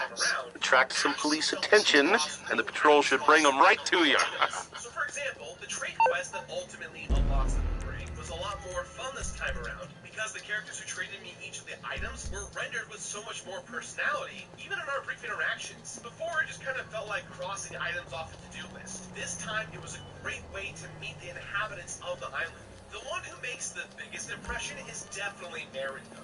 And Link's Awakening for the Nintendo Switch really sells her feelings for Link within the story, even with her limited amount of screen time. Okay, so there have been a lot of complaints about the game's visual frame drops, which are actually a result of the Nintendo Switch hardware rather than the game itself. This has something to do with the fact that when the Switch goes into power save mode, the RAM doesn't quite sync up with the hardware and software. You ever notice how things look really bad in Hyrule Warriors Definitive Edition? The same happens in the Messenger. It's an annoying problem that happens, but it's not exclusive to those games. It happens here with Link's Awakening.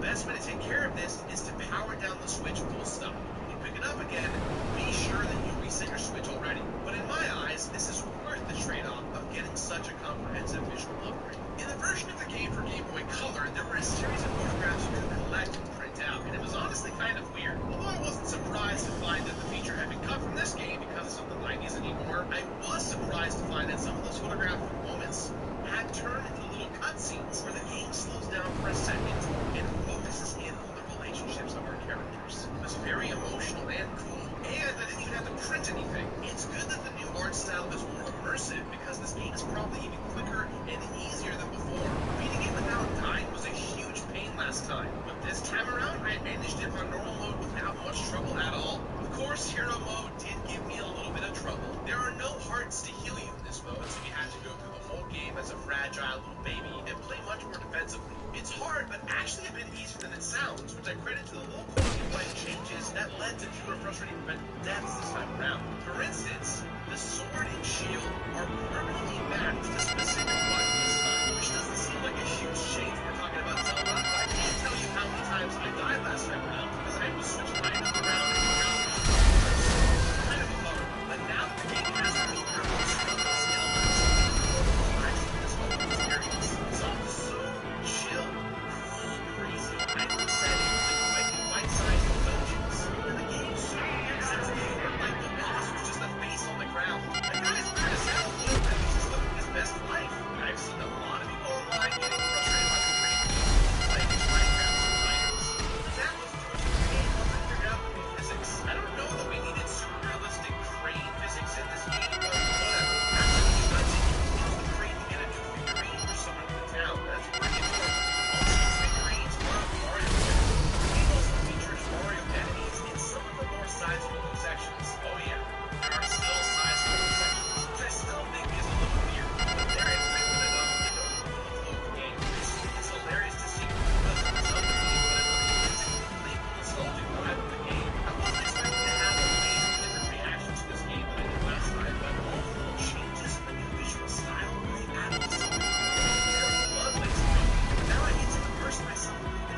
cancel noise really well, and enhance noise really well. I especially like the fact that by your ear is like a little bit plays in the car, so it sounds a lot better. And it'll stay in your ear, which is a big deal. I absolutely love GS3s by Axel.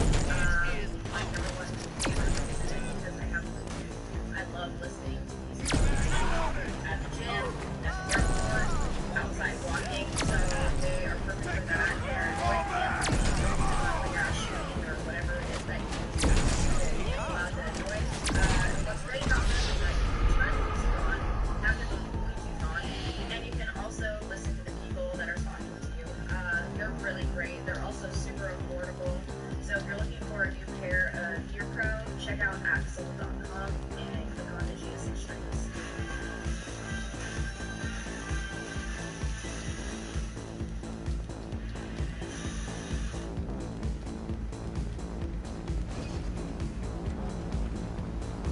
Now, I'm not saying I wanted more fishing or anything, although I do appreciate the addition of what I now consider a self-esteem blend. You best believe I caught all those fishes. And I also didn't necessarily need a brand new dungeon like they added for the DX remake on Color. Though I was glad to see the dungeon come back, because it's pretty quick and fun, even if the idea of puzzles based on colors isn't really novel anymore. The Dungeon Builder should have been this game's big addition, the thing that sets it apart from the original, the other Zelda games, and even from other dungeon crawlers, especially in a world where so many of them are based on randomization, and people have pushed level builders like Mario Maker to their absolute extreme. This was a huge opportunity to secure a place in Zelda history, and let the players flex their creativity and our nostalgia at the same time by whipping up our own top-down dungeons for Link to get lost in. But unfortunately, that's not really how it worked out here. The Dungeon Builder in Link's Awakening only lets you use rooms found throughout the game's 9 dungeons, arranging them in a new layout. Look, if you're gonna let us make a dungeon,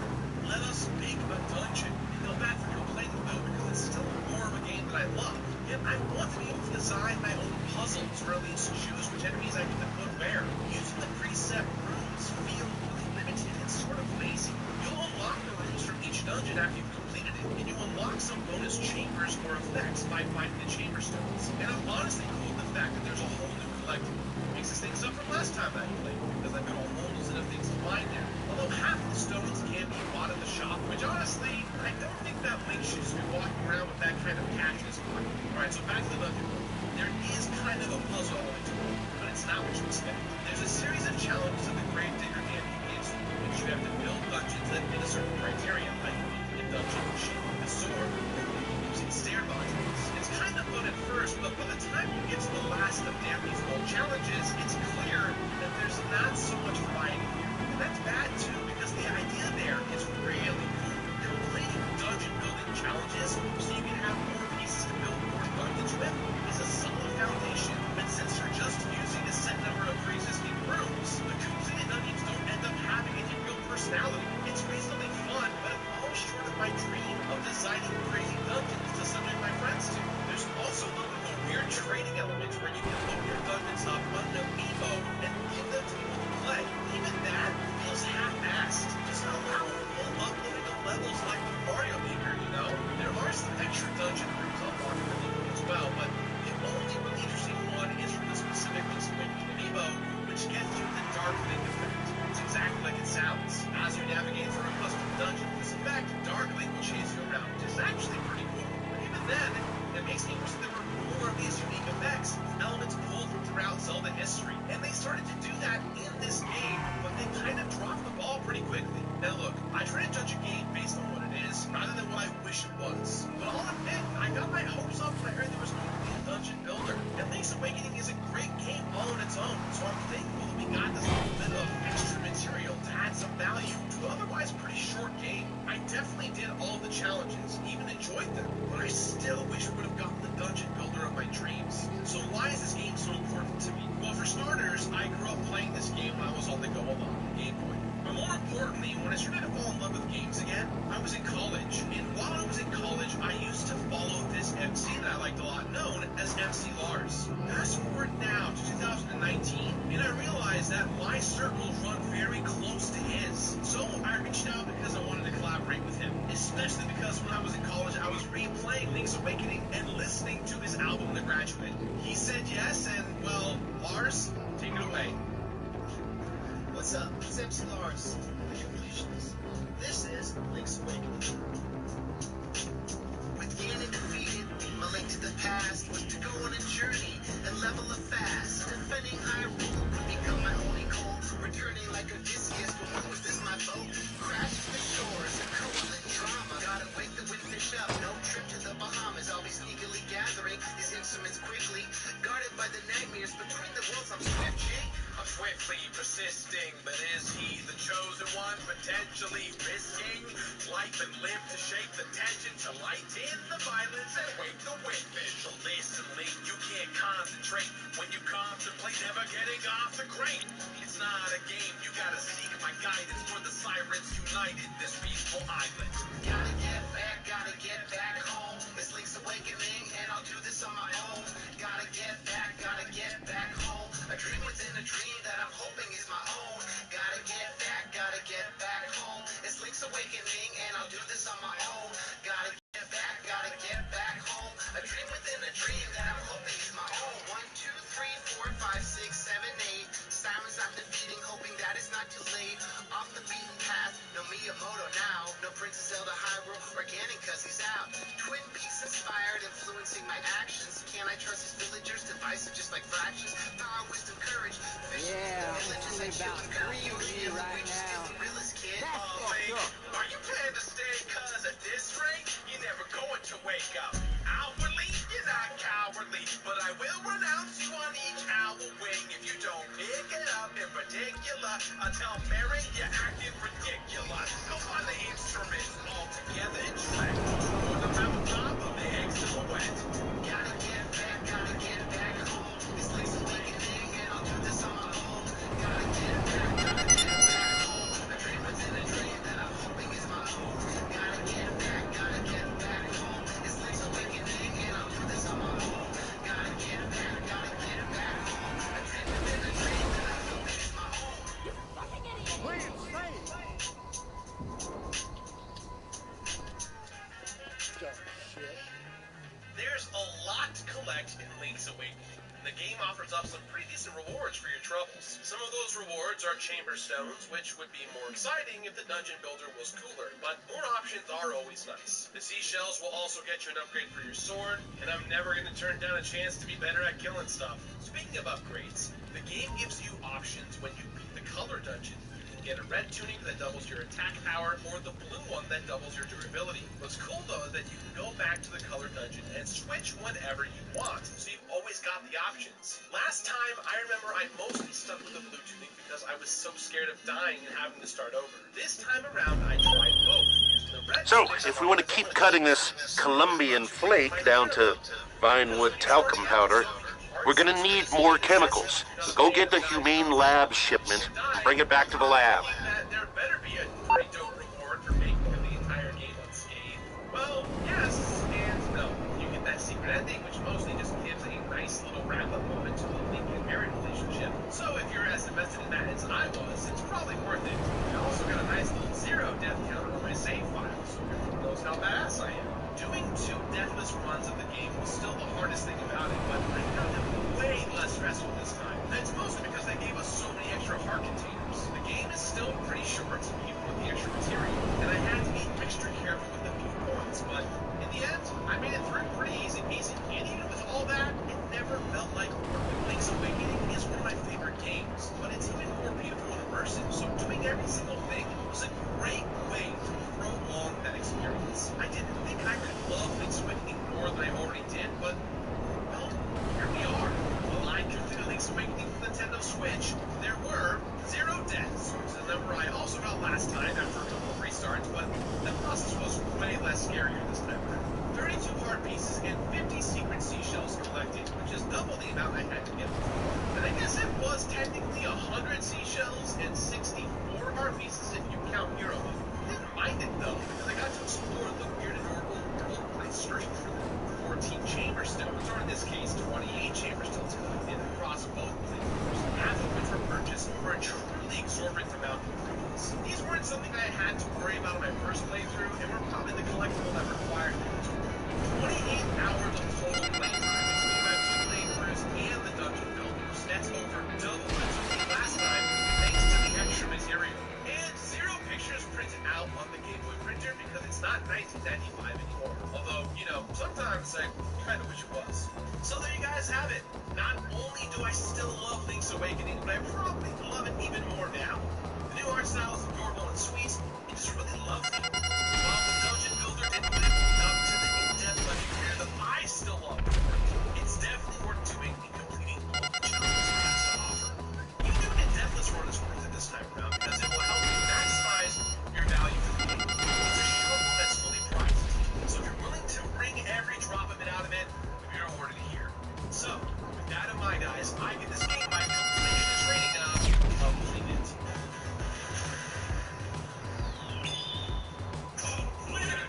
That's all from me for today, guys. So please, as always, let me know what you thought about today's episode somewhere on the internet. If you like the show, please hit that like button on this bad boy. Leave a comment down below what games you want to see me complete on New Game Plus. And hey, speaking of New Game Plus, I stream all the time over at twitch.tv/thecompletionist. One more time, that's twitch.tv/thecompletionist. A big thank you to MC Lars, the legend, guys. I've been a huge MC Lars fan for pretty much half my life, and the fact that he reached out to me on the music video that's in this episode was something super special. Please go check him out on all music services and YouTube. He's a great guy. I highly recommend him.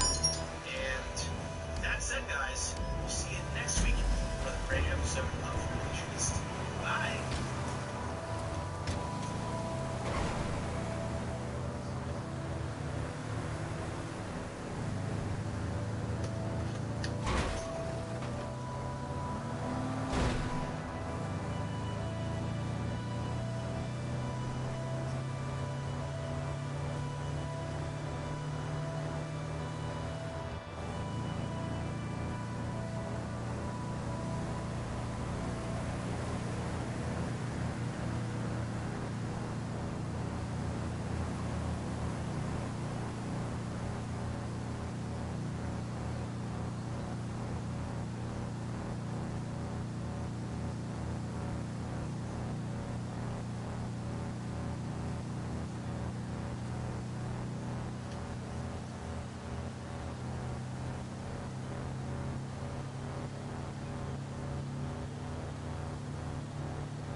Sponsored, but not really.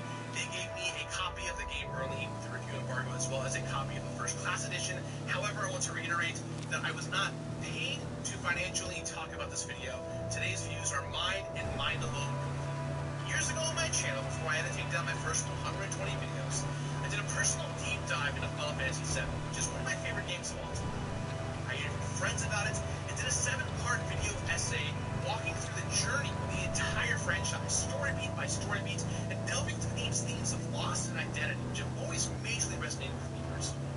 And while I still plan to one day make another video in that vein about the original game and franchise, I'm excited because today's video brings a whole new chapter in my relationship with Final Fantasy VII. After so much speculation and anticipation over this game, the Final Fantasy VII Remake is finally here. And it should come as no surprise to anyone that I have a lot to say about. Look at the link of this video and tell me otherwise. And since the remake takes players through the Midgar section of FF7's chapter by chapter story, consisting of a total of 18 chapters total, I'm going to do something similar and track my experience with this game from beginning to end. Throughout today's video, I'll be walking through all of the major story moments and comparing them to the corresponding beats from the original, so there will definitely be spoilers. This is a spoiler-filled video, you've been warned. Because this is a retelling of an old story, yes, but it's also a reimagining in a brand new experience of its own. So finally, after literal decades of waiting, it is time to complete Final Fantasy VII Remake.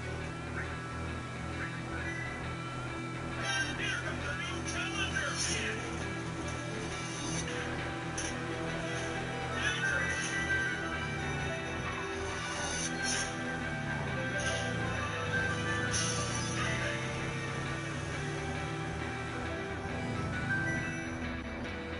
I can't talk about Final Fantasy VII Remake without talking about the original, the path that brought us to this game's release. Because this remake comes saddled with a huge amount of baggage, not just because it's a remake of a classic, but because of the debates that began immediately when it was announced that Square Enix was turning this game into a business. All right. LJT with the sign-off. So, there's a lot of emotion wrapped up into this thing. But I personally believe it's important to know that this game is also its own game, and it needs to be approached as such. Yes, the word remake is right there in the title, but that doesn't automatically mean that the game can't do its own thing. And the only way to know for sure how you'll feel about those choices is to play the game for yourself. The marketing for the original Final Fantasy We've hired one of our rivals guys to come with the supplies and do some work on the equipment. Pick him up and bring him in. It also bugged the more traditional fantasy elements of the earlier games in the series, in favor of an industrial sci-fi aesthetic that had previously just been hanging around the edges. And a big part of that aesthetic was Midgar, a factory city used heavily in advertisements for the game. In fact, the game's marketing leaned so heavily on Midgar as the setting that I was shocked when characters left to explore the larger world after only a few hours into the game. Even to this day, Midgar is an incredibly dope setting. The evil Shinra Corporation runs the place, with several power reactors on the outskirts of the circled city, and a massive corporate headquarters in the heart of the city. The wealthy live on massive plates suspended way above sea level, and everyone else less fortunate lives in the slums below. The game starts by focusing on the conflict between Shinra and Avalanche, a group of environmental terrorists who have hired mercenary Cloud Strife Soldier to help them bring down Shinra and stop them from destroying the planet because Shinra is harvesting an energy source called Mako. Essentially, this world's oil. The fact that the main characters in this game were environmental terrorists felt truly radical in the 90s. And I don't just mean radical in the way that you'd assume I would when talking about the 90s. In fact, the game's anti-corporate, environmentally conscious message was kind of mind-blowing. And although science fiction is full of social commentary, it was still shocking to see in a mainstream video game. In a good way. So while I think there are many other great games in the Final Fantasy series, it's hard to argue against Final Fantasy VII as the most influential. I spent decade after decade playing it, thinking about it all the time. Every time there was a new spin-off like Crisis Core for the PSP, George's Servers for PS2, or even the film Having Children, I would jump at the chance to spend more time in this world of Gaia. Which brings us to the remake.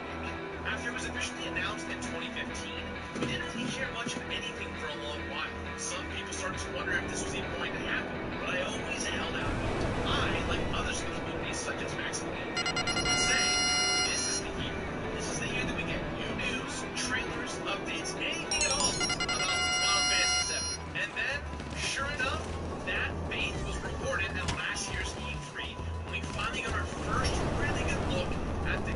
It was clear, at least to me, from the very beginning, that this wasn't just a remaster, but a brand new game, totally revamped gameplay. In place of the original's classic turn-based combat, Final Fantasy VII Remake uses a dynamic combat system that feels to me like a fusion of Final Fantasy XV, Secret of Mana, and Kingdom Hearts. Real-time combat with the ability to freeze time and issue commands, all the while switching characters on the fly. But it still screams Final Fantasy VII, and the materia system from the original game, which allows you to switch spells and abilities between characters by equipping materia works to their weapons and armors, is pretty much the same as it was back then.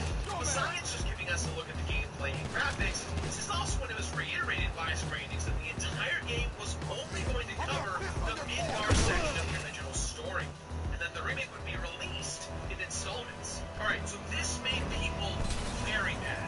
Since Midgar is such a short part of the original game, I can kind of see why it made some folks nervous. People assumed they would be incredibly short, or lamented the fact they'd have to pay a couple $100 across several installments to get the full Final Fantasy VII Remake experience, so to speak, and those are very understandable concerns. But the thing they all shared in common is that at the time of this news being released, those reactions came from people who hadn't played the game because it wasn't out yet, and that full Final Fantasy VII experience already exists. That story is available to play at any time. Yes, it is relatively dated by today's standards, but if Square Enix had wanted to sell us the same experience a second time, they would have just done a true remaster, which arguably is what Square Enix has done in the past several times whenever they would re-release a port of one of their core games. Objectively speaking, most of these remastered ports with new art styles and gameplay deviations is something that no one asked for. To Square Enix credit, the directors and producers of Final Fantasy VII and now Final Fantasy VII Remake have stated consistently time and time again they would not want to do a remake unless they had something new to share. And that's what this is. Something new. Because Final Fantasy VII Remake is not just a shiny new version of that old experience. It's its own thing. And by the time the series is over, it will be a much longer experience than the original game, which means it has room to add new characters, new locations, all sorts of new cool moments and encounters that there simply wouldn't have been space for in a full remake. The only way to know what that is to play the game, because yes, it's a trade-off. We have to wait for the rest of the story. That can be frustrating, but in exchange, we get a much more personal and grounded telling of those events. One that gets to take a microscope of the game's characters and spend way more time watching them interact with each other. I was totally aware of these complaints in the lead-up to the remake's release, and I sympathize with some of them, but mostly, I was just eager to get my hands on the game so I could decide for myself.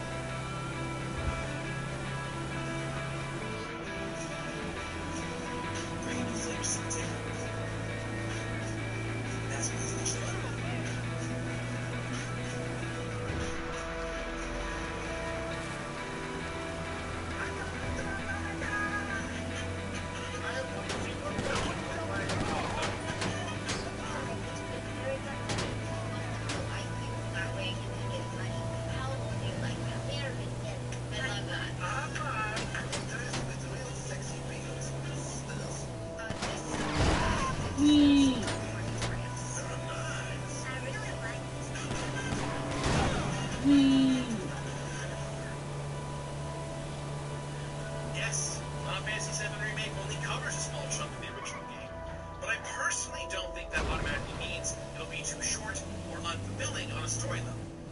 I also understand that most of those concerns come from the deep love for the original, which is something I deeply relate to.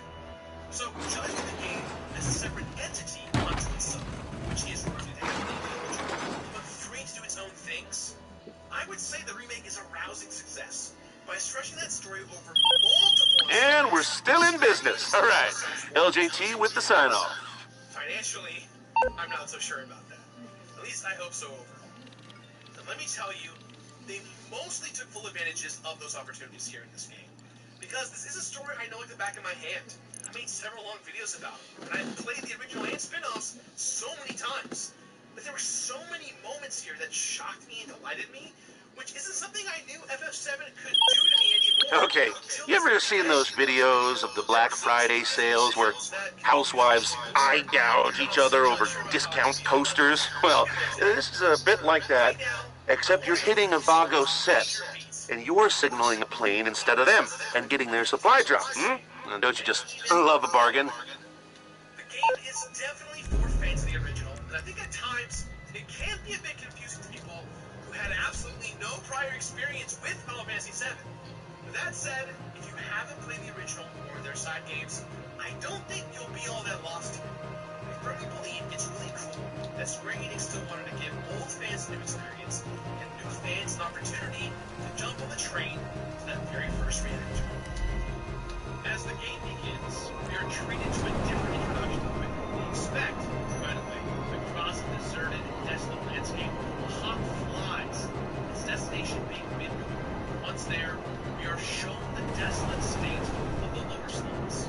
From the rich on top to the poor down bottom, Midgar is fully realized, where its atmosphere leads us to believe there is truly a divide between the upper and lower class, both financially and physically. Slowly, the game begins as we know, with the lovely flower girl here. But already from the beginning of this opening sequence, I noticed something was off. When she gets up from the pipes, meeting with Mako, something scares her, which causes her to immediately run away from the alley, as opposed to her usual walking confidently towards the alley. Enter the iconic intro we all know and love, and it's off to the reactors, with Cloud, Barret, and the Avalanche crew staging an attack on one of Shinra's massive Mako reactors. Usually speaking, in Final Fantasy VII, you knock out Reactor 1, leave Aerith for a little bit, while they go back and take your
focus on the conflict between Avalanche and Shinra helps it feel really self-contained. After defeating Roche, getting the explosives, and fumbling through a flirtation with Jesse, Cloud and his pals set off for the second reactor. Splitting up the 2 reactor missions with another excursion ends up being a good call, because the stakes feel really high leading into the second reactor, now that you've spent all this time with the people involved. There's also a lot more lead up here than there used to be, with a whole section about turning off the massive sunlights hanging off the bottom of the sector's plate. It's some cool sci-fi world building, and it builds up the tension for when things inevitably go wrong. This even spills over into the second bombing mission, where there is a foreboding boss fight with the super machine. But throughout the mission, you can choose certain parts to disable the enemy to give yourself more flexibility, leading into an eventual setup. Within this section of the game, it becomes crystal clear that the villains of Midgar are really well defined. We spend a lot more time this time around with characters like Heidegger, President Shinra, Scarlet, the Turks, and the rest. We see and hear their thoughts and what lies in store for our heroes way more than we did in the original. As expected, and as usual, Cloud gets separated from the group when he crash lands into the church in the slums below. This is where he meets Aerith for the second time and defends her from a group of elite Shinra agents known as the Turks. Specifically, 2 Turks named Reno and Gru, who make a huge impression with some really fun boss fights in this chapter. But the Turks aren't the only ones after Aerith. This is where I probably should mention the game's biggest new addition, the pack of spooky spirits known as the Whispers, who exist as guardians of fate and destiny.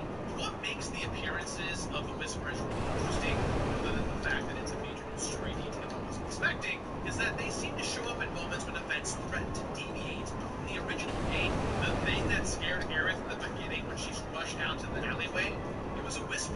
The Whispers appear in abundance whenever we are getting a huge change in what happened from the original game. Now, we'll be getting more into that when we reach the ending, but I was shocked and delighted to find this sort of weird meta-narrative where the game is in a constant conversation with the original version, and commenting on its own desire to mix things up while staying true to the spirit of the original story. So on one hand, you've got your major themes from the original still present, like forging a new identity or processing loss and tragedy, and on the other hand, you've got this game that also puts a major focus on the ideas of fate, predestination, and free will. Given Aerith's notorious death in the original, it's really telling that the Whisperer seems so interested in her. But for now, her and Cloud's focus is just on getting him back to Sector 7 to check in with his friends. So, they start traveling through across the sector, on rooftops and throughout collapsed tunnels. This chunk of the game is mostly about letting Cloud and the players get to know Aerith better, along with the sector that she calls home. And although this is unfortunately also the section where I started to notice a few technical hiccups here and there, like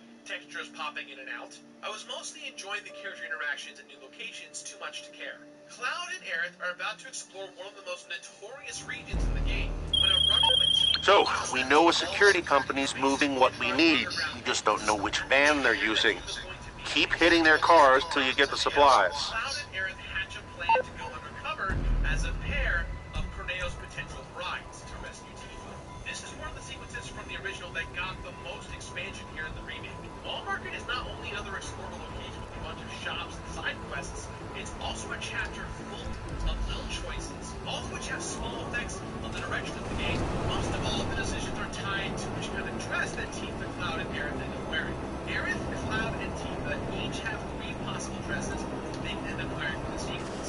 This depends on which of the side quests we develop to this point, and how you responded to Tifa when she asks for advice on what to wear earlier in the game, had you completed the chapter side quest in Chapter 3. Now, this isn't a game about making big choices that will drastically move the course of the story, but the little choices along the way help the player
by Shinra.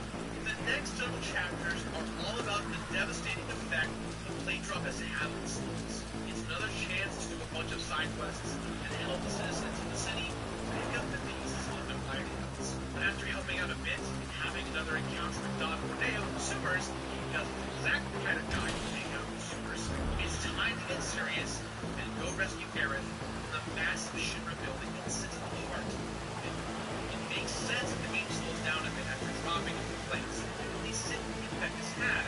Sid, another thing there was no real time on the original, as I said, is also serves as a chance to do side quests and a calm before the storm.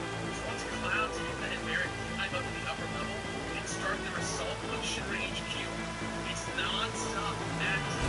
Very after fighting their way through the front doors of Shinra HQ and meeting Avalanche's men on the inside, Cloud and his pals find themselves meeting Professor Fuji. After rescuing Aerith, they also meet Fan Fan for the first game of Red 13. And even though I was a little bummed that he's not a fully landed character, getting to fight alongside him was dope.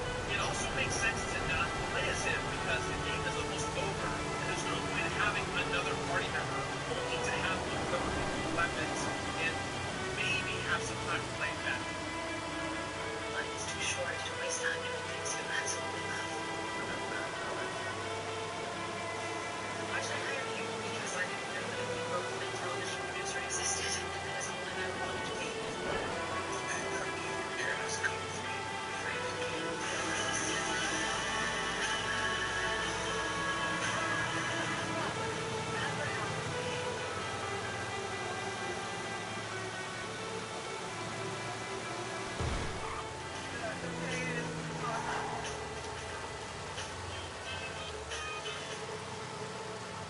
You may notice that up until this point, I haven't really mentioned Sephiroth as much.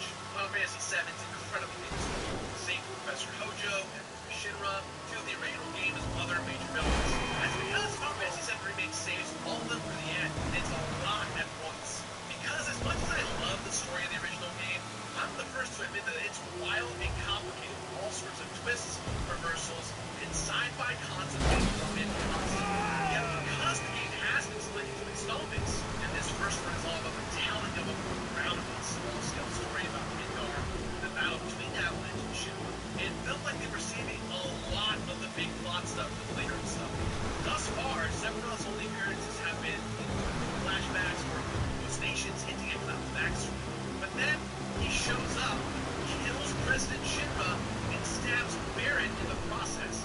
Let me just tell you guys, I was freaking the hell out because that did not happen in the original. I screamed so loud that I scared the crap out of my girlfriend and the dogs. I was so invested. What's the matter with you?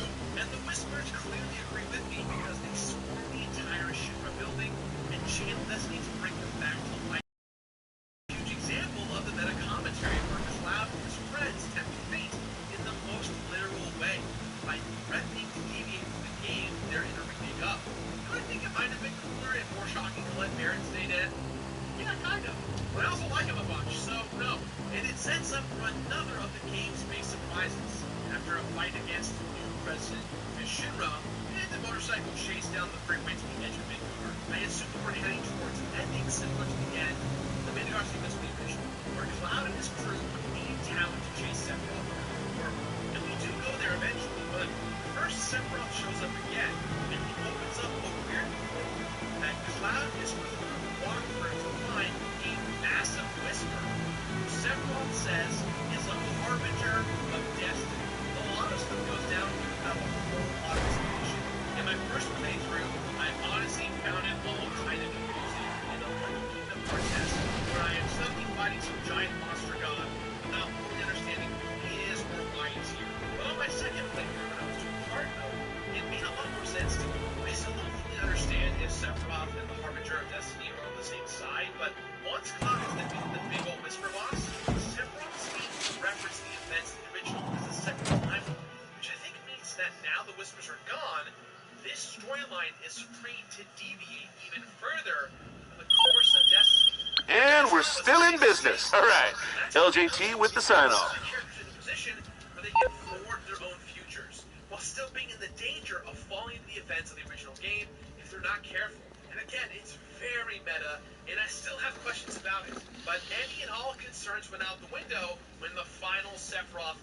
started, and that song, that one Winged Angel song, just went off, and man, it was just so cool. It's a moment we never would have gotten in this game if Square Enix wasn't willing to really interrogate the game's relationship to the original and make the changes necessary to establish it as its own new experience. I've seen people say that the ending doesn't really feel like an ending. Okay, just because it's almost legitimate, don't mean that Kush growing's for peaceniks. We got some nasty rivals, and we're gonna have to raid them for supplies. When you have the stuff, bring it back. The team bounties up in pursuit of Sephiroth at the very end. It's kind of like the end of a season of a television show you're watching, right? We need to wrap up the immediate concerns of that season while also setting up what's coming later on. So, was I satisfied by the ending of FF7 Remake? Kind of. But I was also kind of confused by it. I'm definitely dying to get my hands on the next part so I can understand the implications of all the crazy things that just went down. I also will admit that I'm still probably in the honeymoon phase of this game, as I've read dozens of articles, looked at tons of videos, listened to tons of podcasts, and I've read every interview possible. I'm lucky that I got to enjoy this game in a quiet bubble of non-spoilery goodness. And honestly, I just can't wait to keep being surprised again, even by choices that I don't necessarily agree with. This game is so familiar, but all the new ideas, characters, and moments actually let me experience new feelings in response to an old story. And in the meantime, there's a great way to kill time, waiting for the clarification that a sequel would hopefully bring us, by completing every single possible thing that FF7 Remake has in store. By the time I had beaten the story on normal mode, all the side quests, and explored every intermittent part that I could, I had some over 41 hours into the game. To give you a frame of reference, when I completed the original game very recently, it took me a total of 51 hours, only the first 5 of which were covered in the Midgar section. So, it may feel short compared to other JRPGs like, oh, I don't know, Persona, but it's really hard for me to feel that way now that I've sunk so many hours into the game. Beyond just that first 40-hour run, beating the game also, hard mode as well as chapter select lets you go back to find secrets, do more side quests, and make different choices. And that's before I even get into the collectibles or combat challenges, because the story is a huge part of the game's draw. Combat is what it's all about when a gameplay level. By the end of the completion process, my skills for this game's combat system were truly getting tested. Hell, the last combat challenge alone took me 9 hours. Now keep in mind that at the time of completion, there weren't any established strategies that is widely common known to the world just yet. So the strats I came up with, what I thought I worked best. With that said, this game definitely has plenty of material if you're willing to work for it. This would be the challenge less than 15 minutes or less to enjoy the video down in the description box below. Final Fantasy VII Remake's fresh combat is what really fueled my passion to complete the game. Each battle I encountered only empowered me more and more with the idea of getting to the end of the rainbow with that positive completion. Considering Final Fantasy games have been notorious for having a very difficult secret boss or two, I know for a fact that at least one was waiting for me. Final Fantasy VII Remake encourages a much more patient and meticulous approach to combat. I even had to make a few rules for myself, like only using offensive spells on bosses. Despite having enough items to use during combat, you have to build up ATB meter and choose an action. Some acts take 1, some acts take 2, and some take MP on top of using your ATB meter. To me, that means that Final Fantasy VII Remake strikes a real balance between the strategic combat you'd expect. And we're still in business. All right, LJT with the sign-off. With a comically large sword. Fortunately, the materia system is still super versatile and great, so I was able to customize characters to fit my battle needs. Now in the original, you could do some truly insane materia combos, and they scaled that back a little bit here. But there's still plenty to think about when it comes to what equipment and spells you're going to assign to each character. One of the coolest mechanics introduced into the game was the upgrading system.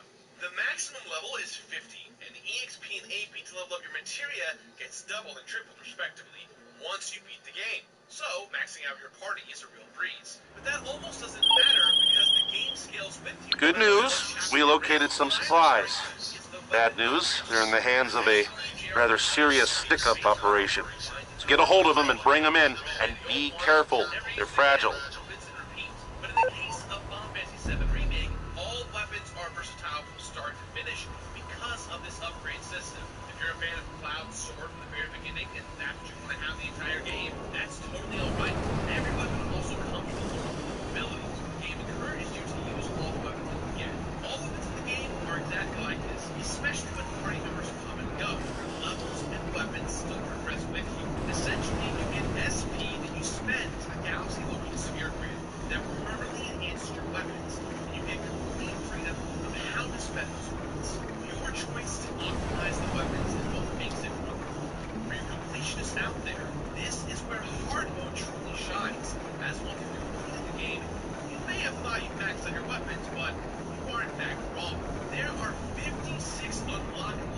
combat manuscripts that will allow you to continue to buff your weapons long after you've maxed your teams and weapons naturally in the game. All of the manuscripts are simply earned by defeating all of the bosses and doing certain side quests again on hard mode. So it's going to be thorough, completionist-wise either way on your hard mode playthrough. I guess the TLDR on this is this. I also like to max out every character's level, collect all the weapons and gear, and unlock every skill and ability linked to those weapons and gear, while optimizing materia and clearing out everything on hard mode.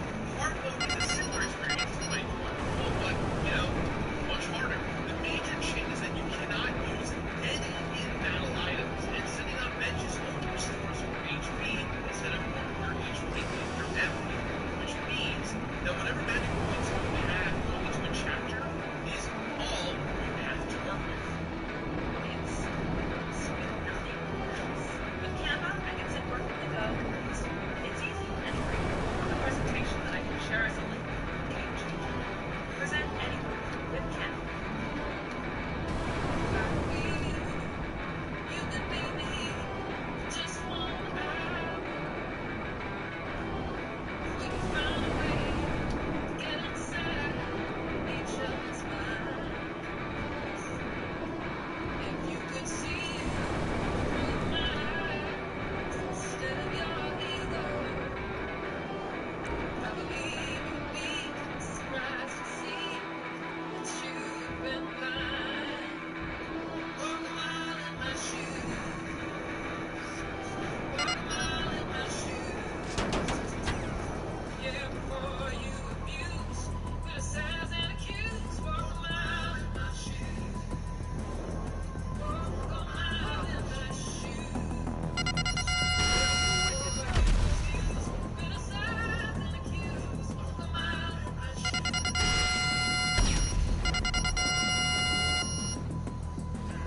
Beyond just playing through on normal and hard modes, I also want to utilize the chapter select to do everything. Some of the open world chapters have mutually exclusive quests, which means you have to use chapter select to do them all. And most of the side quests are also very combat heavy. In fact, most of the time in this game that isn't spent fighting is spent slowly moving your way through the world. Whether it's walking down hallways or ducking under obstacles, the space in between fights is focused on the development of more details before moving to the next crazy fight. It makes sense that those open world chapters have all kinds of fights. Beyond the side quests, there are several separate sets of combat challenges. For instance, new summons are gained through VR battles administered by a Shinra intern named Chadley. And as tempting as it is to make fun of him for being named Chadley, he's actually pretty humble. By doing battle intel missions for Chadley, I unlock materia, and most of it was genuinely useful. These intel missions range from assessing enemy information, battling certain VR missions such as Shiva or Leviathan, to even staggering a certain amount of enemies, or maxing out all of the magic materia at least one time.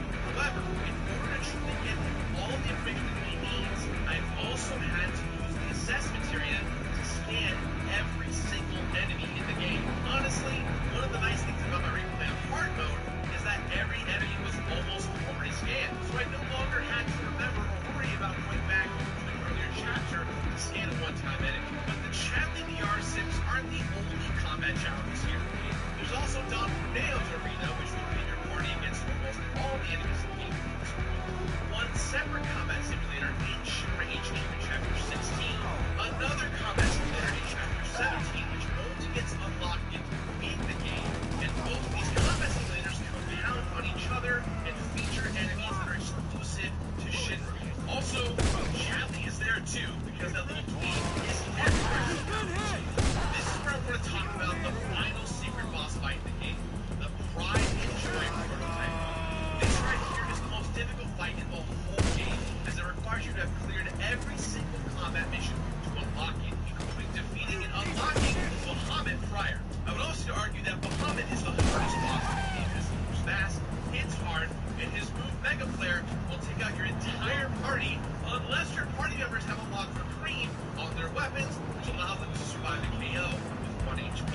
This fight with Bahamut by himself is not that bad, but you have to remain focused on building his stagger meter if you want to prevent him from using Mega Flare. What makes him the most formidable foe in this game is that the Pride and Joy prototype gauntlet requires you to defeat summoned in the game in order, with the last one being Muhammad. If you're a seasoned player, you'll also figure out at this point that you've never actually got to fight Ifrit, who's the first summon given to you in the game. That would be true until you fight Muhammad in this gauntlet, as at 50%, Muhammad will summon Ifrit, and you'll find yourself panicking as you now have to take on 2 summons at once, and one of them is going to cast a move where he wipes the entire team unless you are prepared. When I say this challenge took me 9 hours, it's not because I was struggling with all the other waves. This is the 4th fight of a wave of 5. The ones prior on average would take me roughly 20 minutes to get them, meaning my typical fail and run time for each one would be roughly 30 minutes, only to start over again. This basically took me roughly 18 attempts to beat this gauntlet, and it made me think quite different about my team policy and builds. Mind you, again, I did this with no guide or real strategy out there in the world, as this game wasn't completely out yet. What's even more crazy about this is that Muhammad and Ifrit are the 4th wave, meaning there's a 5th and final wave involving you fighting Pride and Joy. However, this fight is a total joke compared to what you just tackled. Pride and Joy requires you to simply stay behind the enemy the entire fight. Just aim for the knees like Daniel-san, and victory will be yours. If you manage to beat this, and as a result, all of the combat challenges, you actually get rewarded with a scene that explains just what Chadley's whole deal is. It turns out, Chadley is a robot AI designed by Professor Hojo, who is rebelling against Hojo, and his dialogue from here on out reflects that. It's super fascinating, considering that Chadley is one of the weirdest characters in this game. You also get the best item in the game, a bracelet that gives you an instant limit break at the top of every single battle, and it puts a pretty short cooldown on the limit wearer. It's pretty bonkers. After beating Final Fantasy VII Remake on, you also unlock the play log that lets you track all of your progress in the game in regards to cutscenes, enemies method assessed, combat manuscripts, enemy skill materia, chapters being on hard mode, and more. And while some of the items in this play log are achievements, not all of them are. It was a great way of tracking stuff, because there were so many little things to keep track of. It was especially helpful with collectibles and choice-based achievements, like dresses, which was easily the most time-consuming achievement, and actually the last thing I ended up completing. The choices you make in the game also affect other small moments. The cutscene of a party member late in the game in chapter 14, the character that Cloud has a hard part with, is determined by their affinity for him based on the choices he has made in the entire game. Since I love all the characters so much, it was really important for me to make sure I solved all of those options. And the bond you built up with those characters even determines which order they join you in when you're fighting Sephiroth in the final fight, which I thought was really cool too. You spend so much time in a game fighting, it helps to feel like you have a connection to the characters you're fighting alongside. There are also plenty of collectibles like manuscripts and the music CDs scattered throughout the whole game. These CDs can be played in jukeboxes seen throughout. I love this feature, especially given how good all the music in this game is. I think I've heard at least 60 versions of the main theme, let alone the chocobo theme. It's wild. At the end of the day, I'm happy to report that while you don't get anything for completing the playlog per se, the game does acknowledge you and gives you a crown on your playlog menu, meaning you've essentially completed the game and went above and beyond the call for soldier. Again, all this stuff I discussed right now serves to make me really think through my approach to combat, which is easier in a turn-based game than it is when energy blasts are flying towards you in real time. But ensuring I maxed everything out kept the fights dynamic, so it never felt like rote grinding. Overall, given how short the Midgard sequence original is, I knew that Square Enix would need to add a lot of new material to make this a full playing experience. But I was prepared for just how much stuff there was to do.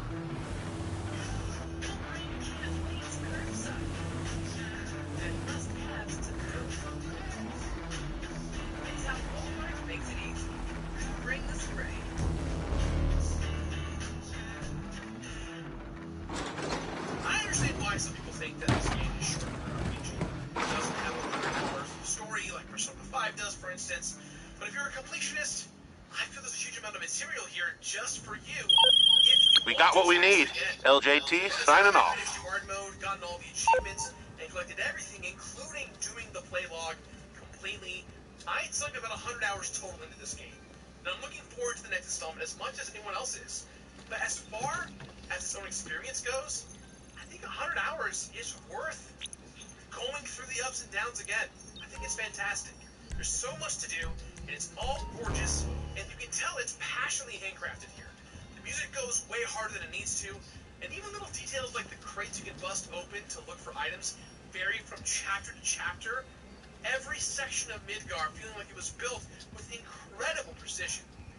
Thus far, I've discussed a lot about my admiration for the franchise, the controversies surrounding the game, the plot of how this game fundamentally breaks its own rules and conventions of the past, and how completing the game is a difficult but rewarding and satisfying time.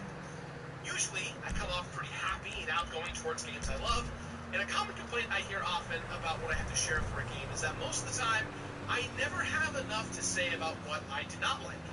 Well, when it comes to FF7 Remake, I kind of like everything.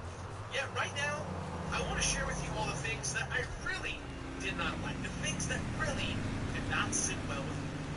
Final Fantasy VII Remake feels very close to me, physically, while I play. The camera is one of the more troublesome aspects to come from the remake's approach, as while it succeeds at making a lot of the scenes and gameplay range from intimate to dynamic, the camera during a lot of the combat and its narrative chapters feels very, very close up to Cloud and his team, to the point where it got frustrating to just maneuver around. Granted, there is an option to pull back the camera locally in combat, but it's not enough. I would have loved to have had more space at times to control the camera. And when you're in the more open areas, you can simply just take a second to look back and then admire the terrain around you. It's one thing that a certain scene or moment is designed to make you feel a certain way based on camera restrictions. Filmmakers have been doing that for years. But most of my issues stem from controlling Cloud himself. To go along with this, something that really bogged me down throughout my playthrough was the amount of sequences or moments in which Cloud and his friends have to inch slowly into a small crawl space, only to have the camera match that perspective. Look, I'm all for this type of gameplay if the scenario calls for us to maneuver this way. The reactor blew up? Absolutely. I need to traverse through the city slowly falling apart and be careful of explosions and debris. I should take my time for sure. The plate fell? Yes. This makes sense to crawl under a gigantic rock or sign from the destruction of the city. But as the game goes on more and more, it comes off as if this is a required mechanic in order to progress the story, as if it were to say, hey, this is the part in the chapter where you crawl through the thing. Yeah, so these supplies came in with a bigger shipment. You're gonna have to dig through the crates to find what we need. When you do, bring them in. Speaking of pacing, some chapters of Final Fantasy VII Remake felt either too long or too short, and it's hard to pinpoint exactly why that was for me. The opening chapter up until chapter 4 for me felt perfectly balanced and focused, but when we start making our way through powering up the sun lamps into Reactor 5, it felt like I was never going to make it to the fight with the air booster. The first half of chapter 9 involves Aerith and Cloud using neck arms to solve simple puzzles and whatnot, to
And yes, you're right. But the reason I think this is an adaptation is that Square Enix has taken a self-contained work and adapted it to a long-form piece of ongoing storytelling. It's converting a single game to a sprawling series of games. A lot of the time, when something gets translated from one medium to another, people will judge the adaptation based on how close it is to the original. But every medium is different. A lot of the time, you need to make changes in order to make the story fit the medium it's being told in. Granted, again, they're both video games, the times have changed altogether. Besides, you've got to make changes if you still want to surprise and move people who are familiar with the source material. And it's even more important with a game like this that feels so specifically made for die-hard fans. Obviously, I want an awesome retelling of a story I already know and love, but ideally, I should also be getting something more than just that. And that's what I think Final Fantasy VII Remake accomplished this year. In making the transition from the self-contained installment of the Final Fantasy franchise to the opening chapter of a massive ongoing story, it gives itself the freedom to add and change things. So at this point, I'm beginning of something new than just an artifact of nostalgia. Now, I mentioned earlier that the ending made me think of the season finale of a television show, but that's actually an apt comparison across the board here. Playing Final Fantasy VII Remake made me feel like the regular games have been adapted to an epic TV show. I got to control all the fighting, and the first season was freaking 40 hours long. And just like with the TV or movie adaptation, it's fun to track the differences between an adaptation and the source material, but that doesn't necessarily mean it's bad. Different doesn't mean bad. Especially in a game like this, there's an entire meta commentary going on that's about those very differences. The game even alters some of the story's core theme, while the ideas of the original that resonated with me so strongly are definitely still here in this game. There's less of a focus on them in this installment in favor of equally fascinating ideas about determining one's own fate. That doesn't mean the game doesn't still pay homage to those other concepts. I still think this game's overall conception live stream is still extremely moving, and that stuff is baked right here in the story, but now it's right beside new stuff as well. The same feeling of adaptation actually extends to the gameplay as well, which has adapted the classic turn-based style of the original into something a little more exciting and modern. It's an action game now, but it's also still very much an RPG. The combat still feels distinct like it belongs in a Final Fantasy game, but it's also incorporated other influences too into a weird, cool hodgepodge, if you will. New stuff and old stuff hanging out together in one game that simultaneously looks to the past, the present, and the future of this franchise. It's honest lunacy that this game exists. This game is such a bizarre experiment in storytelling in the best way possible, and even though there are some choices here I still have tons of questions about, I am very much still stoked about the fact that I get to spend more time in this world, Midgar, and in Gaia. Some of the complaints about this game are very understandable, and I agree with them. But I truly think that if people actually play the game for themselves, they'll see it's trying to do something totally different than just a new image, and the numbers have gone record several times saying that. After spending over 100 hours with it, I can also say safely that it's not as short as my opinion might be. I think it's actually true if you're a completionist like me, who wants to do everything, literally everything, but hundreds of hours is worth the experience. And as for whether doing a little of everything counts and it's worth it, yes, I have to believe 100% it was. But we all get to choose our own destiny. So, with that said,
got what we need. LJT signing off.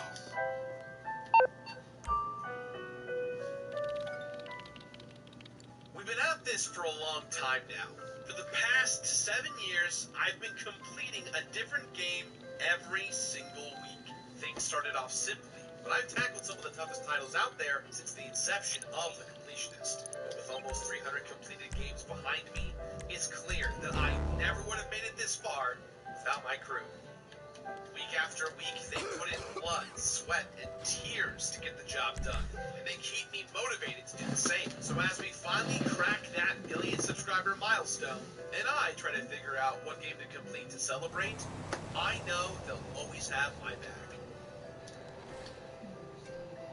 I think we should complete Final Fantasy X. Oh, I just got out of it. It's ridiculous. What are we doing?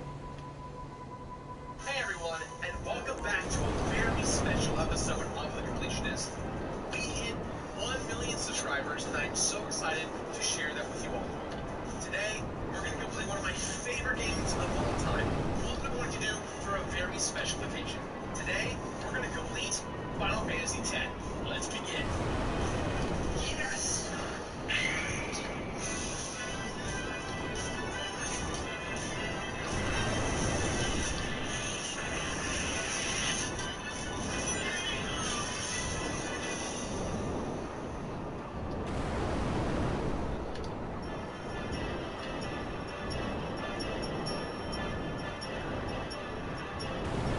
As you know, the Final Fantasy series is anything but final. It just won't stop growing and evolving. 14 sequels, 2 of which have their own sequels, some prequels, 4 movies, remakes, re-releases, ports, and even a cafe. To call this series final is no longer ironic. It's practically sarcasm at this point. And while each new iteration always features some improvements, the jump to Final Fantasy X was more like a massive leap for JRPGs everywhere. This wasn't just another Final Fantasy. This game dramatically expanded the definition of what a Final Fantasy could be. No more pre-rendered backgrounds. Now we've got fully 3D environments. The tried and true active battle system replaced with the unique Final Fantasy take on turn-based combat. Traditional leveling? Out. Sphere grids? In. And it was the first Final Fantasy with full-on voice acting. You can easily chalk all that up to it being the first Final Fantasy that took advantage of the PS2's hardware. But it's clear that there was also a conscious effort on part of the designers and developers to challenge themselves and push the series into bold new places. Final Fantasy X shattered sales records and became many people's new favorite Final Fantasy. I played tons of other Final Fantasies before this one, but 10 immediately became my new gold standard for JRPGs in general. Alright, so, what's better than resupplying, I hear you ask? Resupplying at the same time as desupplying your motorcycle club competitors. Now, one of their riders is carrying the stuff, so you're gonna keep knocking them off their bikes till you find the guy who's got what we need. We haven't had the time to do that in ages, but I'm gonna recapture a little bit of that nostalgia when I complete Final Fantasy X once more. Well, please believe me when I say that there is a ridiculous amount of stuff to complete in this game, especially since I've taken on the remastered version for the PlayStation 4, which includes even more grinding quests and spongy bosses. Aside from the huge main storyline, there are buckets of side quests too, including an obligatory career in professional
cutting edge, and I loved every minute of it.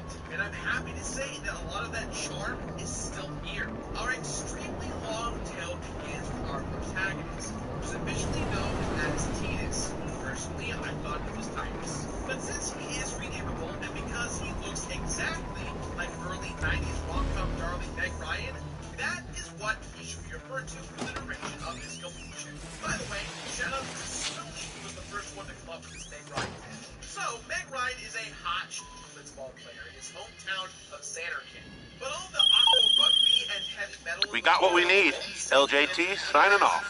...known as Sin attacks. Sin sucks Meg Ryan into a vortex. When he awakes, he's inside some mysterious drowned ruins. He gets attacked by some monsters, but is saved by some gaudy treasure divers who inform him that he's in a world called Spira, and that Xanarkand was destroyed 1,000 years ago. But before Meg Ryan can even come to... You ready to settle this the old-fashioned way? With fists and jaws and bruised internal organs, huh? Okay. Well, the Lost are cutting loose at some club, and a few of the brothers are carrying the packages we need. Check your guns at the door, go in there, and knock heads till you get them. Pops up from time to time to murder thousands of people and decimate whole cities. He's basically the devil for the extremely devout denizens of Spira. Sin can be temporarily stopped when a chosen summoner goes on a holy pilgrimage throughout the land of Spira. Essentially, the summoner and their party of guardian bodyguards do a super religious world tour, stopping at each temple of faith to collect powerful Aeon spirits along the way, who are tied to a powerful deity known as Yevon. If the summoner does that, they can summon the final Aeon, which can then put Sin down long enough for the people of Spira to catch their breath.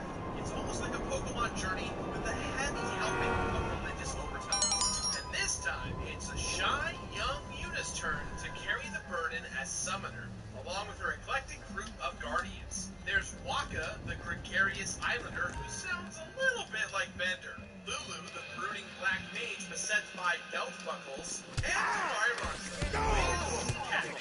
Oh, and later on, they're joined by the one-eyed, one-armed Orin, and Bill's your bubbly girl core.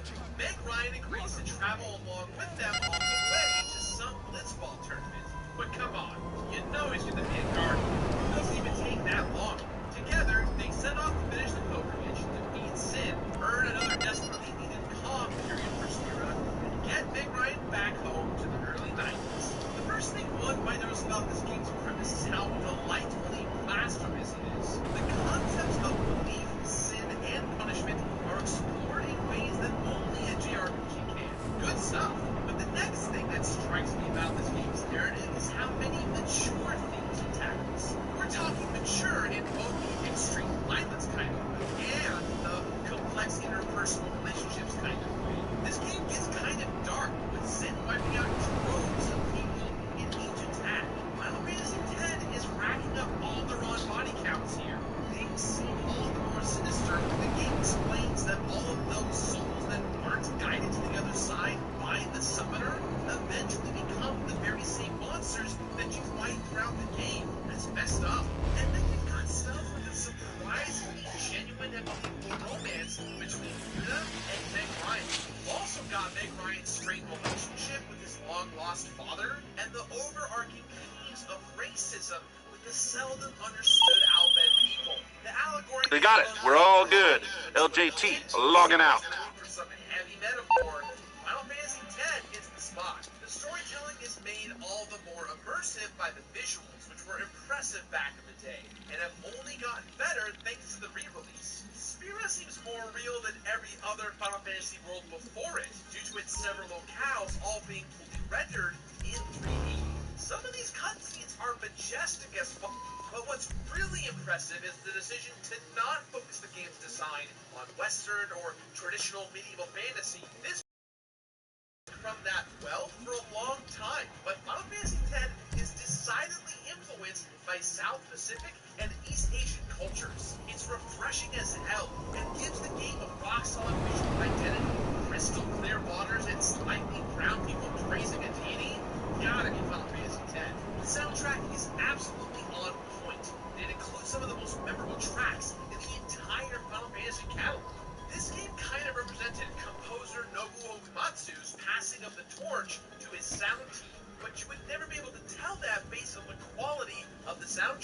And then there's the big issue with the voice acting, which holds a very special place in my heart. It was the first time I heard Final Fantasy characters speak. I know the voice acting in this game has become something of a joke, but let's actually break things down.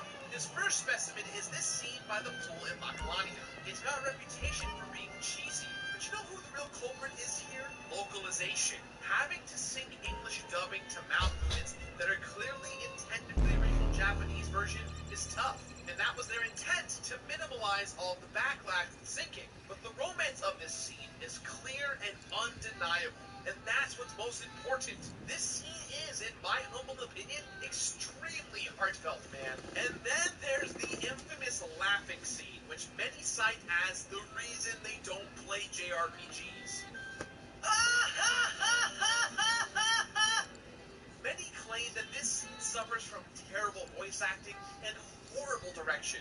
It isn't perfect or anything, but it's a shame when things get prejudged, especially when taken out of context. But when you actually sit down and play this game, it becomes clear that this scene was designed to be awkward. These two people are about to go on what is basically a suicide mission to save the world. This is a scene about two people forcing themselves to laugh when neither of them genuinely feels like it. It feels forced because they're literally forcing themselves, treading the path before them. And that's a big part of what makes Final Fantasy X so wonderful. On paper, it can be written off as just yet another JRPG. But when you give it a fair chance and have a little bit of patience, this game is revealed as uniquely thoughtful and complex, with great presentation and some interesting themes throughout. The Final Fantasy X series was executive producer and father of Final Fantasy, Hironobu Sakaguchi's swan song. And the passion that he had for the entire franchise can be felt in this game. But I do suppose the laughing scene is still good for a laugh if you need one.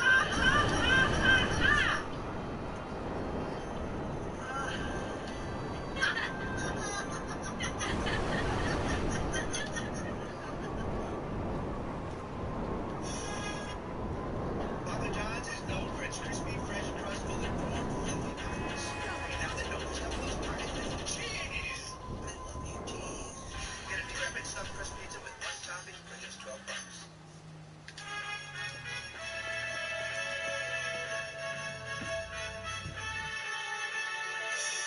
Okay, be forewarned. If you want a particular item or want access to a specific side quest in Final Fantasy X, you might have to put in a lot more work than you realize. The core mechanics are classic Final Fantasy at their absolute best, but there are plenty of spectacular elements in this game locked behind other elements, which in turn can only be accessed by completing other elements. The whole game is tied up into a big, beautiful Japanese knot that feels great to untie. Like most other JRPGs, players will travel to new places, do some random battling, level themselves up, tackle a boss. We've hired one of our rivals guys to come with the supplies and do some work on the equipment.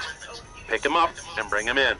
Like the conditional turn-based battle system, which seems like regular old turn-based fighting at a glance. But depending on the fighters, their stats, and the actions they take, their positions in the action queue will shift around. For example, your character's turn might come back faster if you opt to cast fire instead of fire aqua. Instead of having to hurriedly scroll through your menu to find an ultimate in time, you can take all the time in the world to plan your next step. And being able to actually see the list of who gets to pull off their move next allows players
was heading back to the spirit pit to lay down some more posts, which only made me want to fight more. It's like how they trade chickens to play tic-tac-toe. The tree's coming, and I'll keep pegging away. But you can only get so buff via level.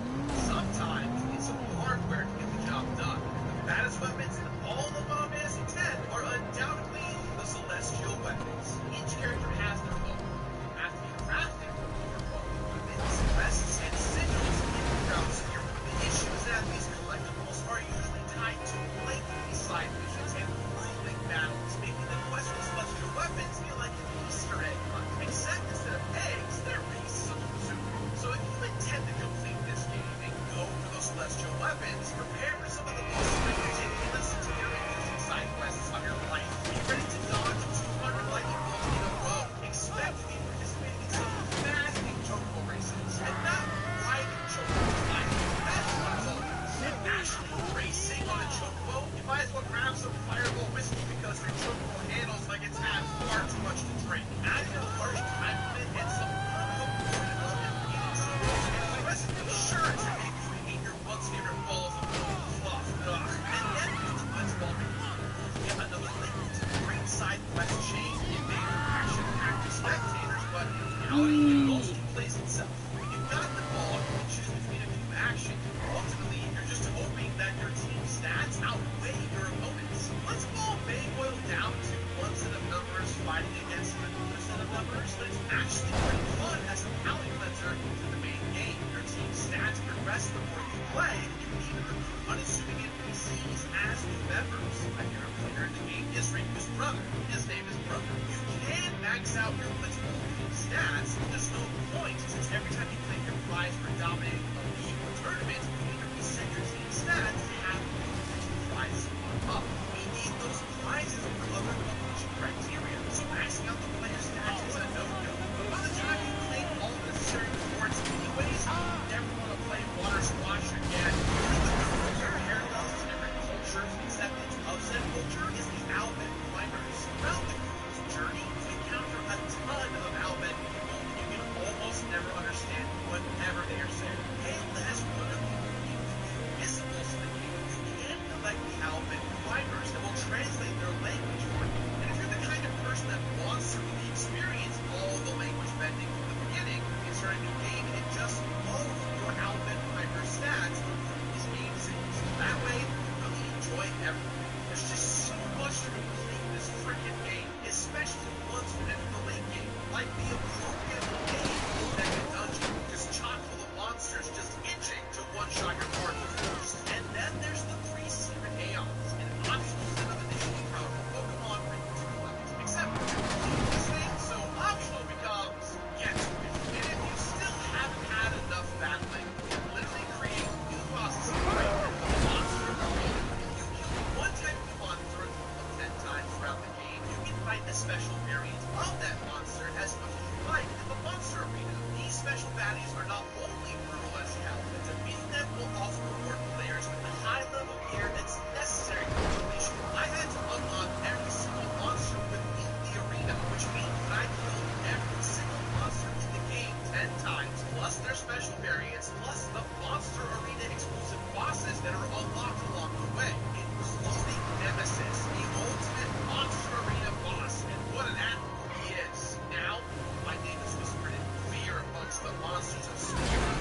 Get set, bitches, and all that fighting definitely helped the impossible task of maxing out every character's spirit grid. Let me make something clear. Maxing out the grid is a ridiculous thing to even attempt. Even after killing all those monsters, I was nowhere near close to having it done.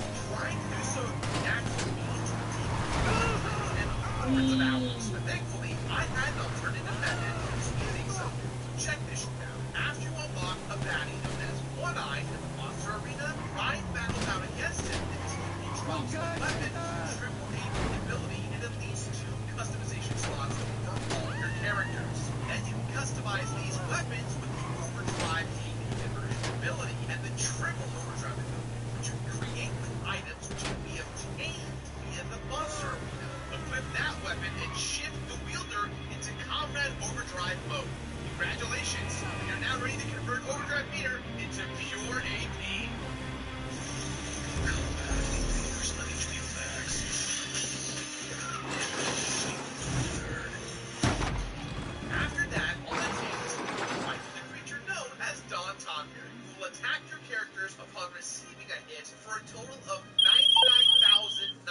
We got what we need.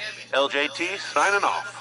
Enemies defeated for that specific character who does the attacking. That damage then gets converted into tons of overdrive, which then gets dumped into AP, which is the stuff you need to start making dents in that bitch of a sphere grid. This method still takes hours, but it beats joining the AARP while grinding it out normally. But even with that method, only maxing out the grid is the longest, most grueling. How about this? The supplies we need just got confiscated by the cops.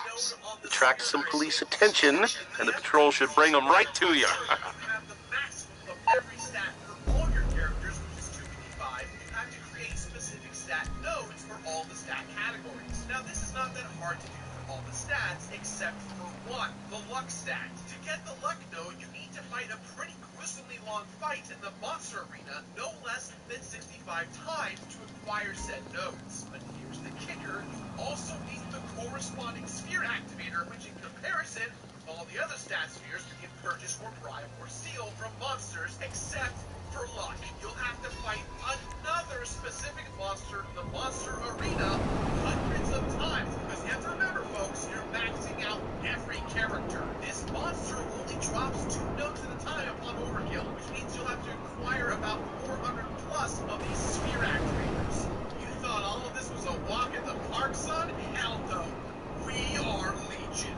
We are completionists. Maxing out the sphere grid is a requirement if you want to complete Final Fantasy X, thanks to the achievements tied to it. But you're going to need all of those stats and buffs anyways if you want to take on the game's biggest, baddest bosses of all, the Dark Aeons. You're extremely tough, evil doppelgangers of all of the normal Aeons. They will stomp your ass out. Their HP alone starts at 800,000 and keeps climbing well past 10 million.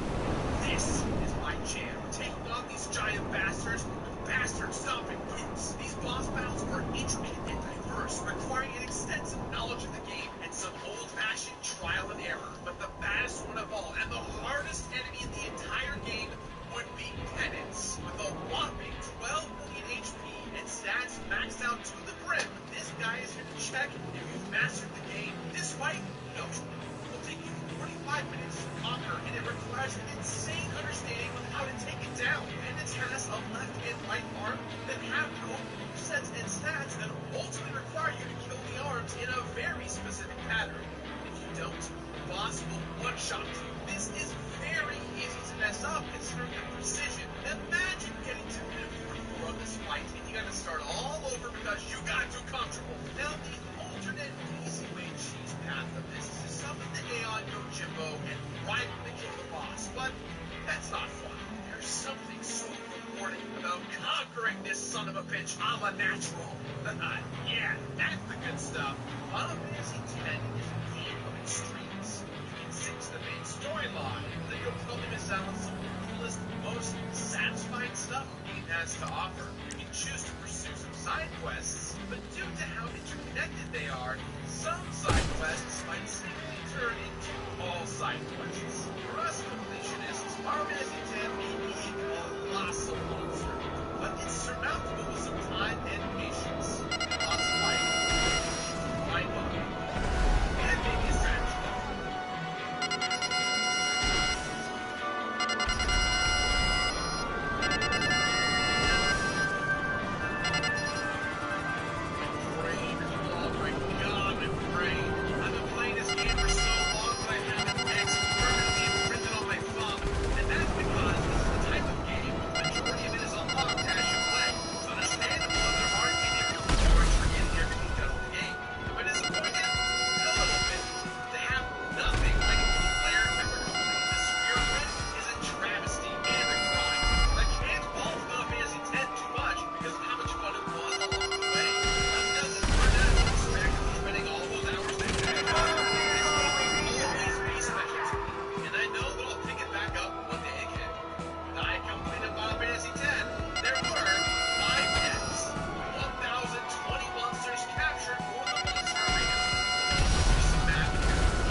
tons of people out there who are inexplicably compelled to help and support me. And just like Meg Ryan, all of you at home showed up out of nowhere.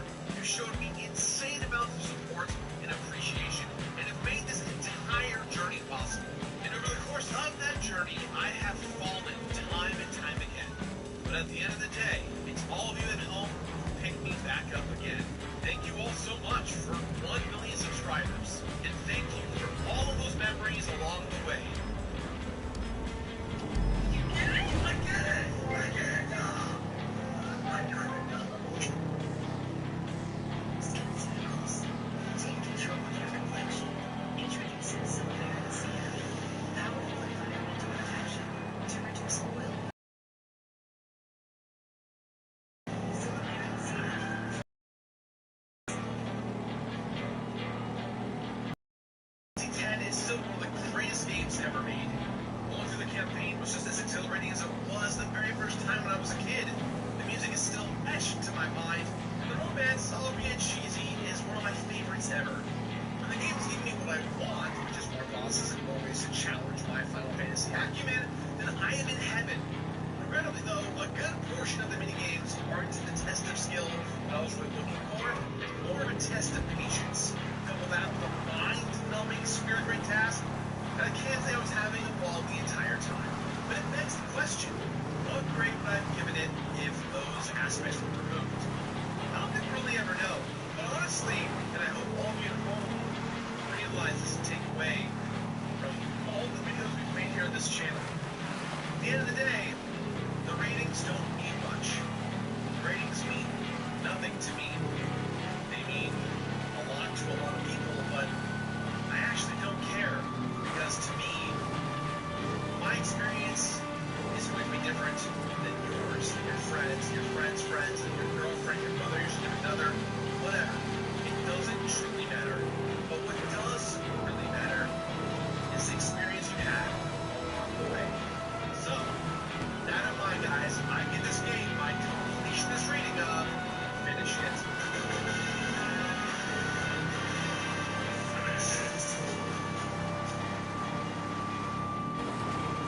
Before I tell you guys to do the dumb things that, you're supposed to do on YouTube in order to stay hip and up with the times, this is the part of the video where I genuinely stop and say thank you. There's so many people to thank, and I feel like if I did thank everyone, that this video would be another 3 minutes longer, and God knows you guys know my videos are way too long as it is, so I'll try and keep it short, simple, and sweet as best I can. I want to say thank you to my team, Fraser and Michael, Ted, Chris, Alex, Bradley, Tom, Ted, and the artists who work on the show every week, Sean and Wyatt, and Carlos. They're also with me since the very first episode of the show, many years ago. I want to thank my girlfriend Amanda, who has not only been a driving force in the merch and all the cool art stuff you've seen, and the aesthetic will change over the years, but she's just been such a support beam in my life, and without her, I would not be here today the way that I am, and focused as I am, and I want to provide her the best life that I can, and I feel like I'm doing an okay job so far. I want to say thank you to my brother, who has been watching all the business like a hawk for me, as I've just been playing games non-stop since the beginning. A big thank you to my dad. That's what we were looking for. LJT over. Thought that this would not work, but always pushed me in a way that was to encourage me to make it work. He always was very doubtful this would be a thing, and when he finally saw it take off, it really surprised him in a way that he didn't expect. And that's been one of the coolest surprises I've had in this entire journey so far. I want to give a special thank you to Pat. I know I said his name earlier, Patrick Stingland, who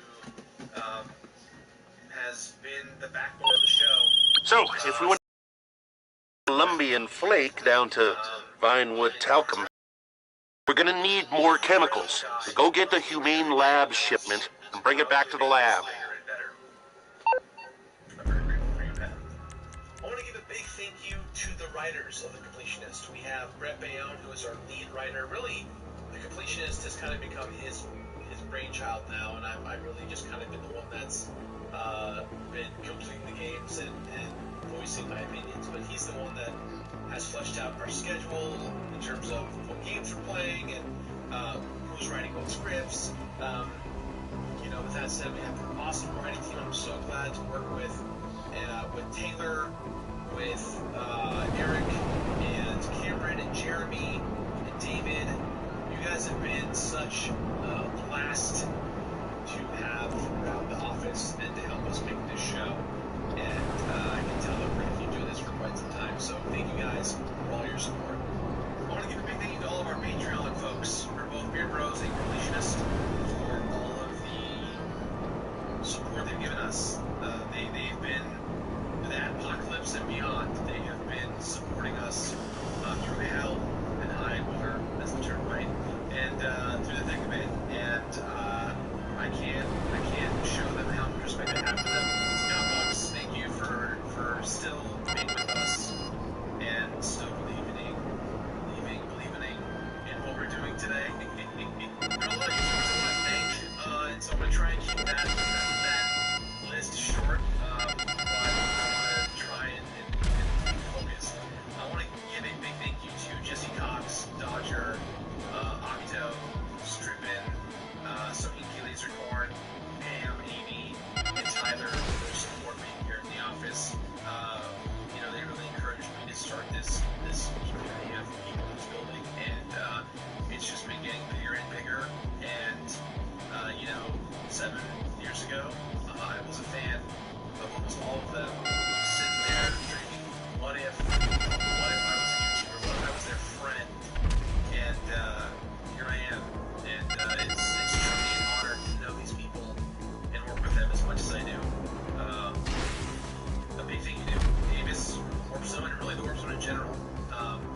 Michael Davis has been such a good friend of my life, and he's been such a great supporter, and he believed in me when no one would, and it's been great to have him around. I want to give a big thank you to Matt Pat, who's always been, you know, his expertise and support has been next level. And I want to thank all of the Rollboots guys, specifically Satchel, for really making the show look as cool. And Javed, man, they do the assets every year, and they just keep making it cooler and cooler. I'm pretty sure that next year, Completion is going to be like an anime. I have no idea anymore. But Javed and Satchel, thank you for the cool, kick-ass things you do. It's so cool to work with you guys and know you guys. Lastly, I want to give a shout-out to 3 specific YouTubers who gave me all of this. Who, for the longest time, I thought that I was an imposter and not belong in the YouTube space. I really thought that I didn't belong here, and I was struggling to make it work and feel like I mattered. I feel like I really was important to everything that I do here on YouTube. And those 3 people are Peanut Butter Gamer, JonTron, and Ego Raptor. Those 3 guys, I've known John through in high school, and he introduced me to the Aaron and to Austin. And I made a video on my PNX, and they gave me you guys. And without them, I wouldn't be here, and without you guys, I wouldn't be here. So we got just 2 big final thank yous left. One big thank you to the original TOBG crew, who's been with me since the beginning. More specifically, Alex Falciani. Thank you, brother, for continuing to believe and support everything that I'm doing, and I will always have your back. The last one is to my mom. Has always secretly looked out for me and always wanted me to be famous, I guess. That was something that she always dreamed about when she was alive, was that I want my son to be famous. So I think I did that. You know, I'm kind of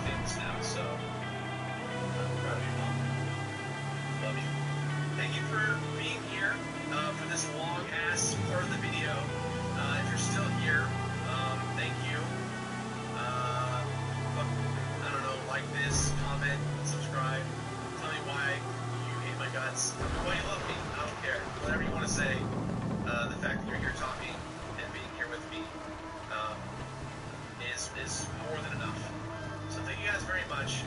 And I'll see you next week for another brand new episode of The Completionist. Yeah, see you guys soon. Thank you for 1 million subscribers! Where do we go from here? Another million just seems dumb. 10 million seems too far away. I'm gonna be like 50 when we hit 10 million subscribers. I don't want to think about that. I look 50. Look at this. Look at this. It's all gray. No, we should all be black. You all forget about it. Bye, guys.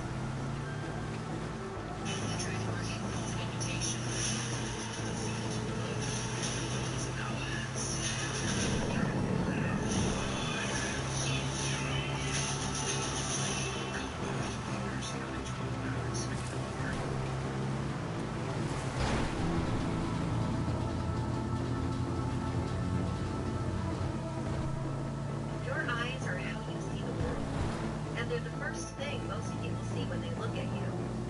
If you've noticed that your eyelids are drooping down, making your eyes look a little tired, you may have low-lying lids, also known as acquired ptosis. Low-lying lids are a natural part of aging and can affect one or both eyes. As we age, muscles around the eyelids stretch and weaken, causing the lid to droop down. This can limit your upper field of vision and can lead to a tired appearance. Low-lying lids can be a sign of a more serious condition. Be sure to talk to your doctor for a full workup. Meet Upneek, the only FDA-approved once-a-day prescription eye drop for adults with acquired ptosis, also known as low-lying lids, that lifts the upper eyelid to open your eyes. Upneek can significantly lift your eyelids in as little as 2 hours, and in one study, some patients saw a lift in their eyelids as fast as 5 minutes after the first dose. Average upper eyelid lift with Upneek in clinical studies was 1 millimeter. Upneek also helps patients with low-lying lids see more on the first day of treatment. Common side effects include eye irritation, eye redness, dry eye, blurred vision, installation site pain, eye irritation, and headache. To use Upneek, And we're still in business. All right, LJT with the sign-off. do not let the tip of the vial touch your eye or any other surface. This can help prevent eye injury or contamination.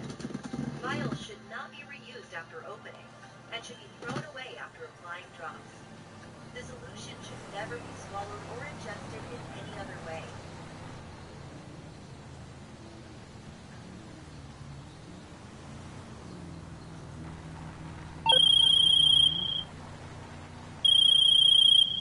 Are you gonna get out there and do some parachuting? Why settle for a semi when you can have a full-blown hard-on?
Okay, just because it's almost legitimate, don't mean that Kush growing's for peaceniks.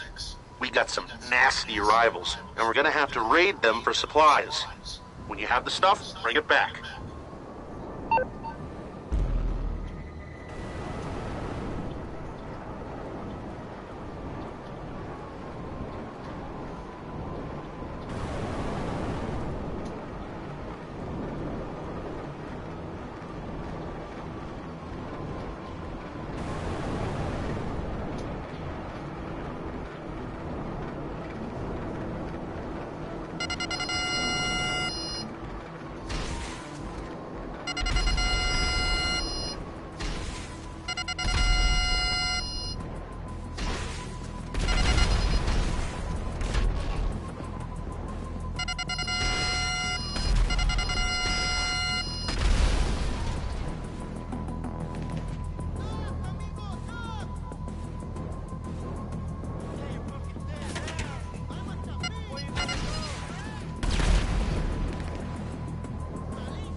And we're still in business. All right, LJT with the sign-off.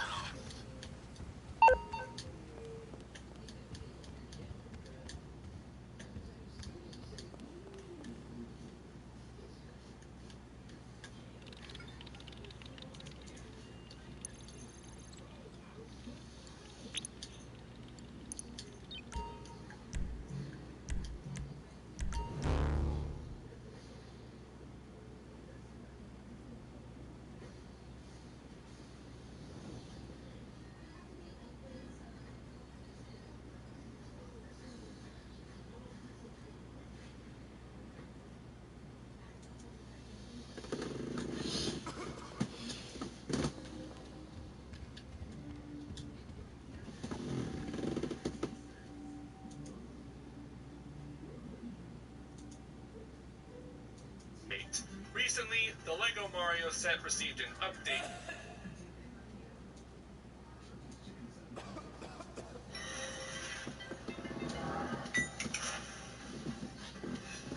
Hey everyone, Joey here with a quick news update. Recently, the LEGO Mario set received an update that brings Mario on a treasure hunt. But a Twitter user named JPhoenix found something interesting. When you leave LEGO Mario on his back for a few minutes and pick him up, he calls out a familiar name. Luigi! That's interesting, to say the least. Right now, there is no LEGO Luigi, and it's not like they accidentally programmed Mario to call out Luigi's name. Surely this means a LEGO Luigi figure is coming soon, right? Well, someone posted on the LEGO Facebook page that they hope LEGO Luigi eventually comes out. Then someone from LEGO responded, now that's a very creative way to get his missing brother. We did notice that LEGO Mario has started calling for him. We're looking into it and hope to have clarity on why this is soon. Stay tuned. So yeah, this is not something related to Lego Luigi in the near future? Do you think it'll just be a Lego Luigi figure or something more? Let us know in the comment section below, and check out any of the videos on the right for more topics that you might be interested in. Until next time, bye.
In the name of authenticity, you're gonna need some authentic supplies. That means hitting actual Lisa branches, okay? Now when you've got what we need, bring it back. Yeah, so for those of you guys who don't know, I took down all 120 episodes of the list that had corrected them. They are no longer on the internet. If you search them, they're on torrent sites and whatnot. That's okay. I took them down to I don't want to disappoint you guys, so I am remaking all those videos. And what you're watching is me slowly completing all 120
Resupply successful, long John out. Did I already ruin it?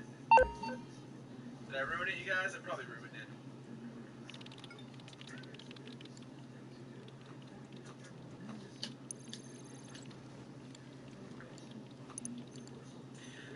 Cyber Ghost, that is a work in progress. I'll let you know.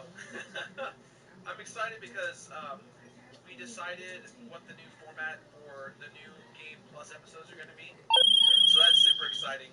All right, so what's better than resupplying, I hear you ask? Resupplying at the same time as desupplying your motorcycle club competitors.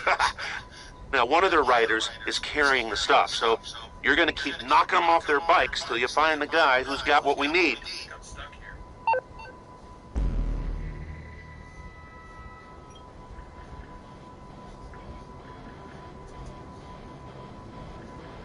Guys, I think I went too far.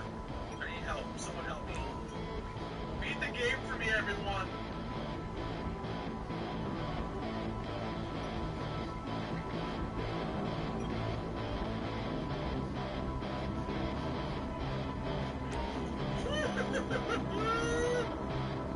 That was tight.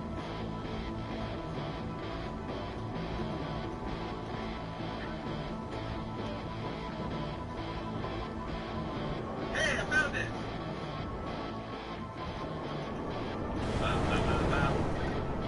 Dun, dun, dun, dun. Alright, hand me the controller. Hey, that was the one!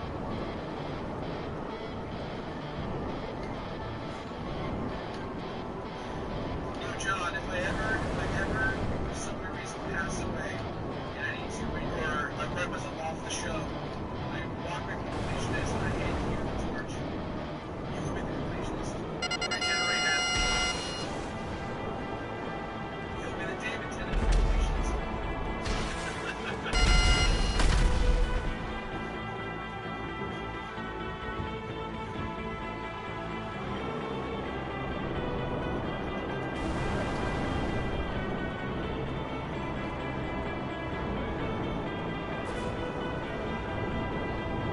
I don't know how far along we are actually. We are, I'd say we're like, we're on the almost, we're like halfway through World 2 right now.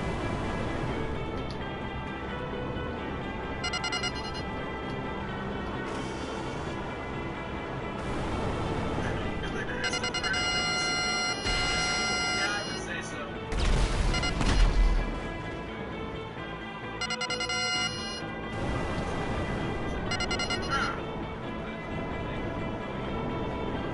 Oh, here it is. Look at that bonus. Can I repair point? You have a great time with it. Hey, good to hear. Thanks. Hold on.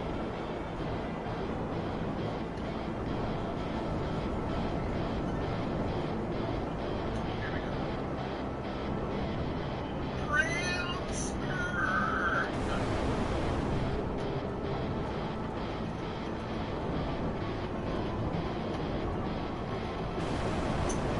How do I spell R A R E? Oh, thank you very much, 156. No, we are a swordfish. This is a swordfish. His name's a guard, and he's a swordfish. He's a sword and fish, but he's a part-time sword. He's working really hard at the local gym down the street from your house. He's trying really hard to pay for his child support. He's got too many kids, and his wife left him for another fish.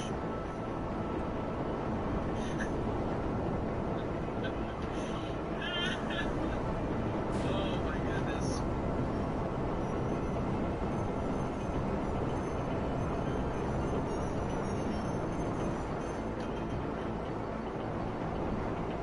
I'm fine, guys. I just, look, when I'm not, this is the part of the show that no one sees, because everyone thinks I'm not funny, so I just don't, I just say what everyone wants to say, and all the random stuff just gets cut, is all this stuff.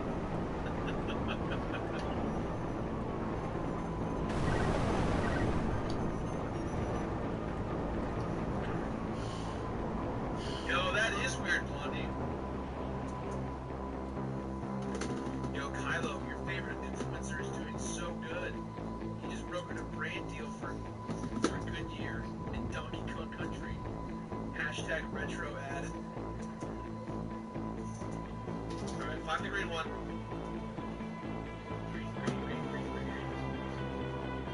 Eh? Aw.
That's what we were looking for. LJT over. The sense of adventure or curiosity attached to it. So, with that said, I have a lot on my mind that I want to share with the world. I am frustrated with this platform, with YouTube. Most people are frustrated with this platform, right? Everyone's mad. So, we know a security company's moving what we need. We just don't know which van they're using. Keep hitting their cars till you get the supplies. YouTube changes, all that fun stuff. But I've been completing a game a week every week for almost 9 years now. And surprisingly, I have enough energy to keep going. I'm not burnt out. I'm not, not stopping anytime soon. But I feel like I'm being kind of forced to stop just because. And it feels weird to talk about this because I've seen absolutely no one online discuss this that I thought at least. At the beginning of this year in January, something changed on the YouTube front. YouTube algorithms. Surprise, surprise, right? Something changed. And my channel went from performing as it normally does to not performing as it normally does. And I don't know why. And I've asked YouTube several times. I've asked who I can what is going on. And I have not been given answers. And I feel like it's because they don't know the answers. I've noticed my friends are posting less, or when they do post, their videos don't perform as well. And I've spoken to them about it. They don't know the answers either. So that's the point of why this video is here. This sucks. One day, my channel just was like, I don't work anymore. I broke. I don't know how or why. I can't fix it. I don't have an idea how to fix it. Because it was such an overnight change. I don't have an answer. And this is not me saying Patreon, Verge, live shows, Twitch. That's not the point of this video. I'm not trying to get you to buy anything. Is that me? I want you all at home to watch my show. There's a lot of you do. But YouTube is just not showing everyone what I'm making anymore. This video is about how YouTube makes me feel. And I don't mean the comments. I don't mean the YouTubers. I barely even mean the company. I'm referring to what this platform has become and how it affects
is that I just always wanted to feel like what I create matters. Who I am matters. I want to feel important. I want to feel that what I am doing matters. And I feel that I have done that successfully, and I continue to do that successfully. And I'm very happy with those things. Of course, the obvious thing that I should say that I'm happy about is the money. But honestly, the money is not. It's not. I feel like a lot of people on YouTube don't talk about their finances. They don't talk about the money because everyone's afraid of, oh, if I say my secrets and you say your secrets, we can't make the money. And wait, you got paid more than me? That sucks. Oh, you got paid more than me? That sucks. The scale at which a YouTuber gets paid based on their CPMs, on their brand deals, merchandise, it doesn't matter. What should matter is the hard work and the care and the thoughtfulness and the production that goes into it. God damn it! That doesn't equate to money always. So I want to say that money is a bad part of this job. You have to work your ass off to make that money show up. And when it does show up, it doesn't stay forever.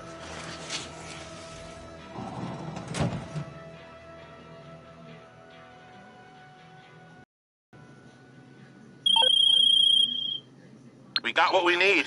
LJT signing off.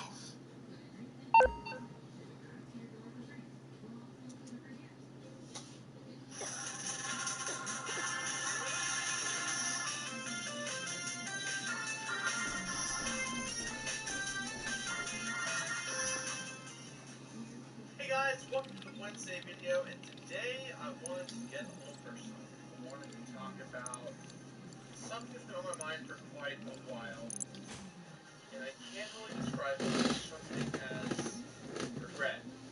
Regret is a futile thing that I think we as humans have to deal with. Well, I'm gonna be honest. I don't know where to get those supplies, but I do know who will tell us where to get them if we push the right buttons.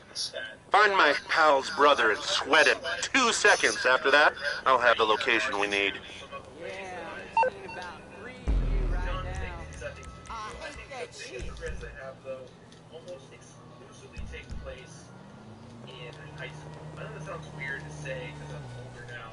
I definitely have my Logan look. I've got my gray beards and my gray hair, and I'm not really like spiky hair or anything, or clean, as I say. But there's a lot of friends I made in high school. A lot that I would think would be my best friends. In fact, I got made fun of in high school because I thought that I had connections with all these individual people.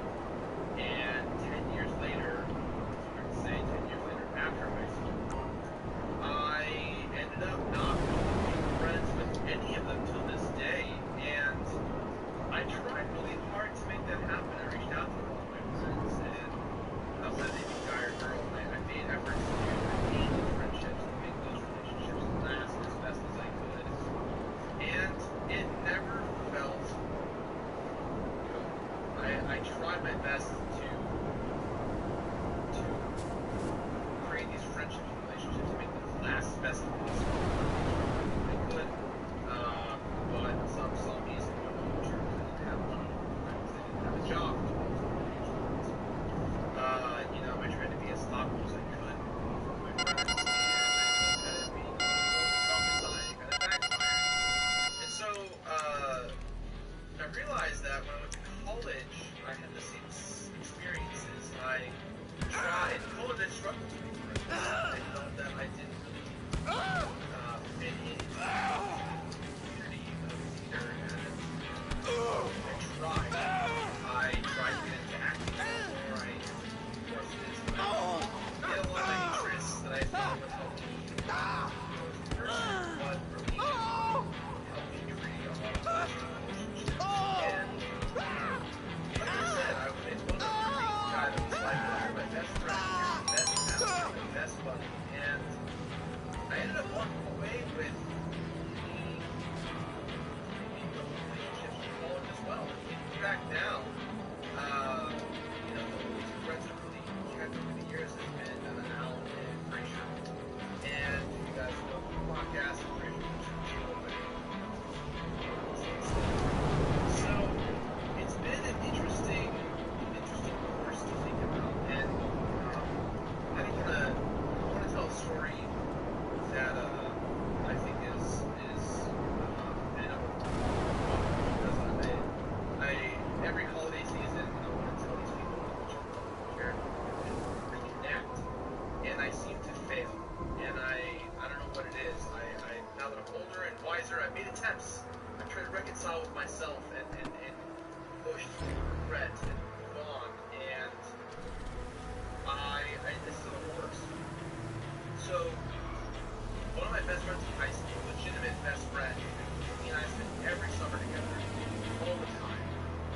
band together and make it a tradition to no matter what we would do, whether we were in high school or college, we got back home, we spent almost every single day together playing games, being out at parties, just spending a lot of time together. I made a great girlfriend. I also love very much as friends, where three of us would hang out all the time. And I made a lot of efforts to maintain that relationship. And along the way in college, there's a bit of disconnection where we got flipped for a little bit, wires got crossed, and we just didn't really have that same chemistry that we used to. But we still made everything be friends, and we tried to work hard, and then I became a YouTuber, and that relationship died. It sounds so dark, I know, but it's honestly true. Our traditions, our ability to meet up and be friends disappeared, and I feel like a lot of it relies on the fix. I tried my best to fix it, and I don't even know if they're going to see this video, and if they don't, that's okay. I'm not going to deal with it, but I don't know what went wrong. I feel that I tried to reconcile and fix it, and every day I live with that relationship problem. I live on my close friends. These are the kind of people that I thought that I would purpose in my own life so that I could have my wife and kid live next to them so that our kids can grow together and be best friends. It's kind of like the Corey and God, what's his name? I gotta look it up. Sean. Corey and Sean. I always thought we were gonna be Corey and Sean. It was like we were just gonna always be together forever, friendship, and that didn't happen, and it feels weird. Because now they're getting married, and now they're gonna go on with their lives, and it feels weird to not be part of it. Well, that happens. That's the thing that sucks, is that relationships fall apart whether you try to maintain them or not. Over maintaining them because they fall apart. I live in regret, and I've tried so hard to not do that. I've tried very hard to make sure that I'm friends with everyone, that communication is key, and that things are fine, and everything just works out. The reality is that nothing ever really works out. Nothing ever is perfect. And so you have to decide what's worthy of living in regret and what's worthy of living in regret. Granted, we want to live in regret always, but we're human beings, and our natural instincts are to try and feel better about things or feel bad about things. And it's kind of up to ourselves to make that decision to put our foot forward and move on. You're awkward. I know that seems weird. That's weird to say. 18-year-old Gerard is very different than 22-year-old Gerard. We can get any very different from number 38, from 48, from 58, 68. And it feels weird because I either burned bridges or I embraced them and I reinforced them, and there's always going to be what if that friendship survived, what if that relationship lived, what if I'm friends with this guy and not that guy, or what if I went out with this girl, not that girl, or what if I hung out with this girl or that girl, or whatever it may be, and it's weird, but you can't live in regret. It's a demoralizing thing that will haunt you, and I've tried hard to not let it get a hold of me. I would even compare it somewhat to anxiety, where that toilet you cleaner's wake got up me and real you messed want up. all the That's conflict fucked up. going on within you to be gone. And at the core of it, it seems stupid, right? Where it's not necessarily I think my mom's boyfriend is lifting my Tina. If I catch him, I'm fucking killing everyone in this town. You're acting like I'm interested, which I ain't. And me, why did it fall apart?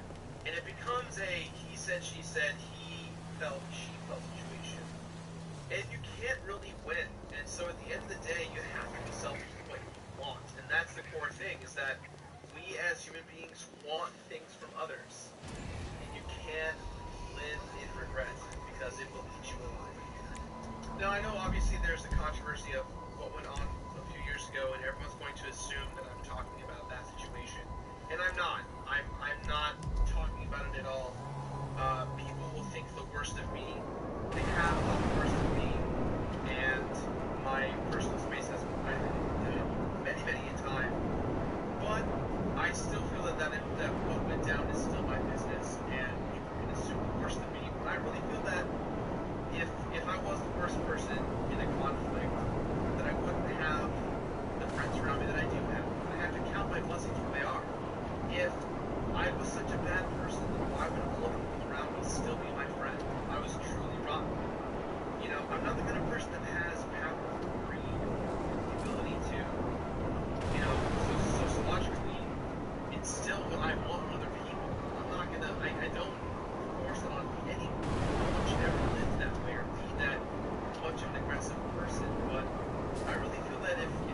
person because of my regret, because of my actions, then I don't think I'd be here on YouTube. I'm pretty transparent with who I am. I feel that I give my all the time, and people can see when it's bullshit. People can see when I'm not being real or genuine. And those are the moments where I allow someone out there to bring me down. Because I've always been humble and honest and hungry from the beginning, and wanting to create things. And it's been often misconstrued as conflict. It's been often misconstrued as big-headedness. And, you know, I'll say it, I got into a bit of a tiff with a YouTuber back in the day. A YouTuber who's a very close friend of mine, who publicly hurt me, and it stuck for a long while, but eventually we made up and things were fine. And it was such a weird thing because we were friends for so long, with and without YouTube, and it felt weird to have that conflict. And I dreamed every day of fixing it. I dreamed every day of overcoming that issue, and it never came. It never came until I lost my mom. And when my mom died, everything reset. And it felt weird because it's like, was my mom's death a reason to reconcile? Was my mom's death a reason to fix the problems that were there? Was it a reason to get out of the regret of feeling that way? I don't know. You know, my mom died when I was 25, so it's 3 years have gone since then, and it still feels like even in that moment, is everything okay with that person? So, a lot of heavy stuff today, a lot of interesting insight that I've given you guys. Hopefully this stuff makes sense, and I know that I'm still going to get crucified regardless, but I think the only way to do a video like this is to just do as I always do and just talk to you. Okay, so this club needs some help, but maybe we just need some laser-targeted marketing. You're gonna bring in some big fish into the club, then all the little minnows are gonna follow. Sorry you're my therapist. Enjoy having theoretical point platforms. You enjoyed talking to me. I don't know why therapists wear lab coats. Do they? I don't know. Doctor coats. Who cares? If you guys like today's video, I hope it made sense. I know it's all over the place as I usually am with videos, but you know, sometimes you just gotta be real. You have to get everything you can off your chest. Most of the time to talk about the show or stuff that I know about the car line home after 3 or 4 a.m. drive. I don't regret that. It's okay. I'm open and honest anyways. So, that's it, that's all. I love you all. So, I love your faces. That's so great to say. I love you all. Be kind to others. And I'll see you next week. Bye.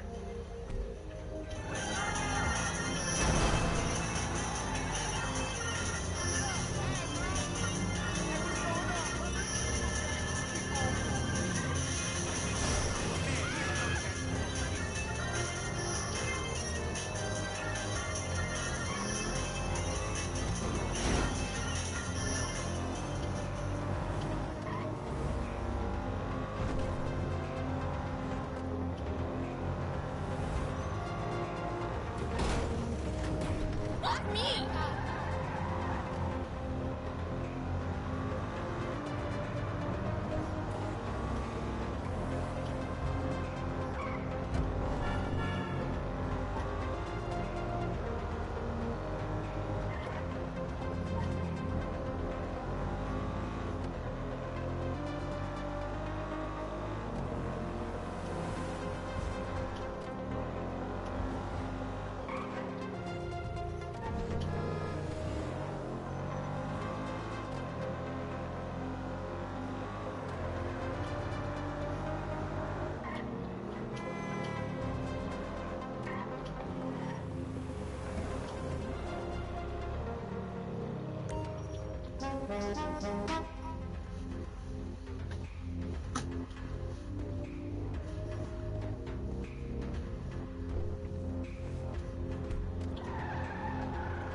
All right, well, let's see if they make the difference. They're not celebrities, but no celebrity wants to be seen here at the moment.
All right, 3 long decades in this business, and one thing is still true. Nightclubs run on booze.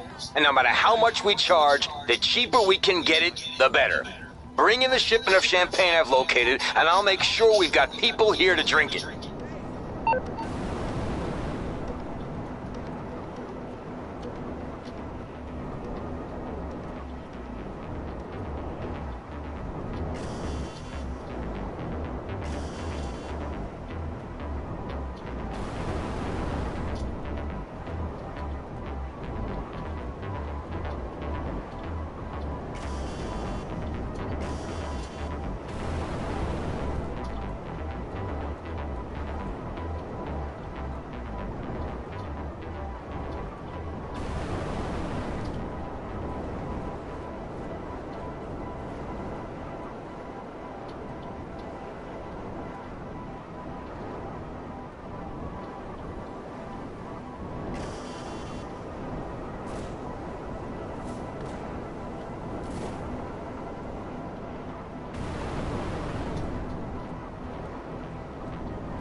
Fantastic. Champagne is gonna flow tonight. Hey, I know it's tacky, but I'm the king of tack. I'm Gay Tony, for God's sake. Tony Prince. That's me.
Yo, I've got you a VIP to collect.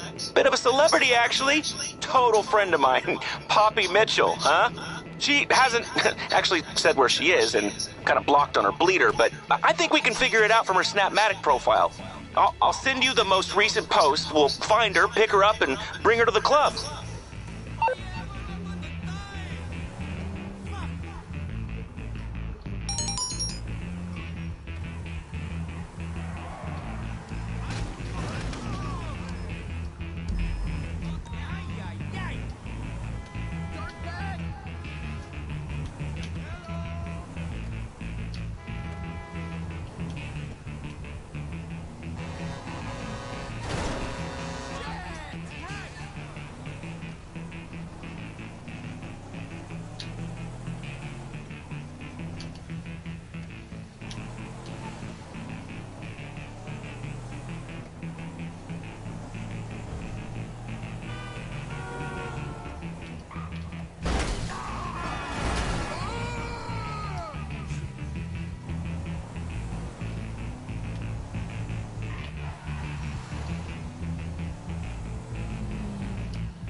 only doing this because I owe Tony.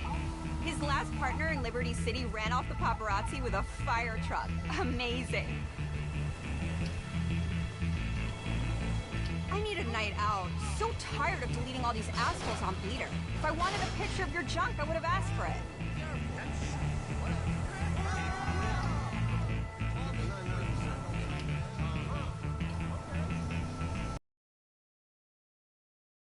Love my Snapmatic post tonight.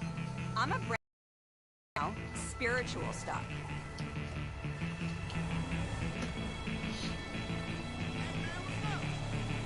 If Lacey Jonas is at this club, I'm gonna take the high road and not clock that bitch. I'm her role model.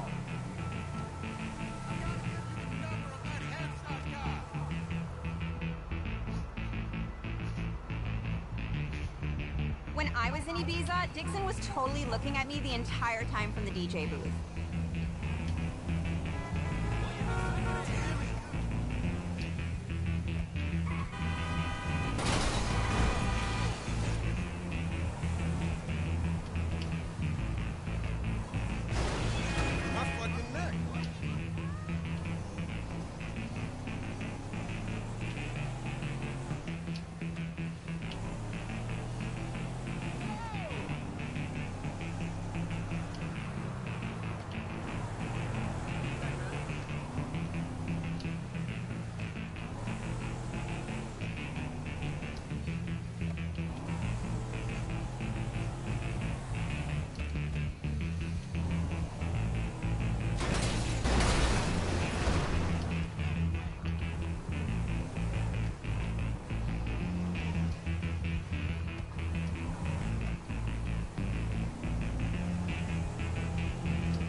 We're here. Where are the paparazzi? This place better be ready to get popped. Careful, my face is everything! Thanks for the ride. I'll see you in the VIP room? All right, I'll hail a ride when I'm ready to go home. Thanks.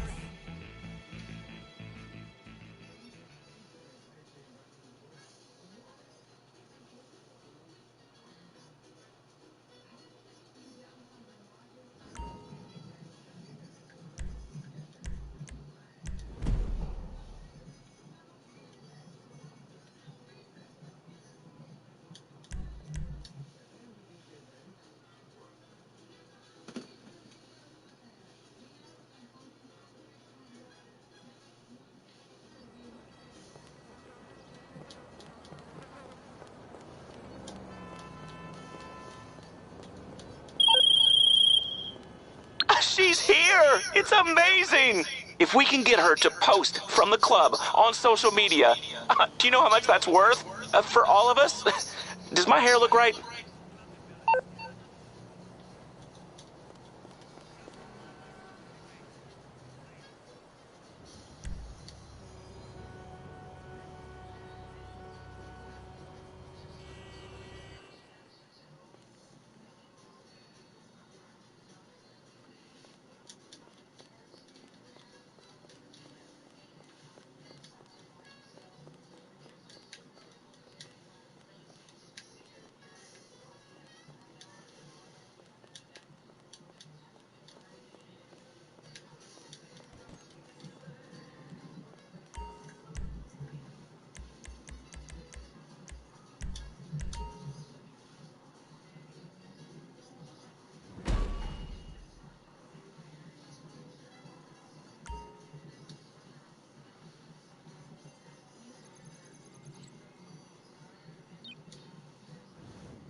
Yeah, so these supplies came in with a bigger shipment. You're gonna have to dig through the crates to find what we need. When you do, bring them in.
we're still in business. All right, LJT with the sign-off.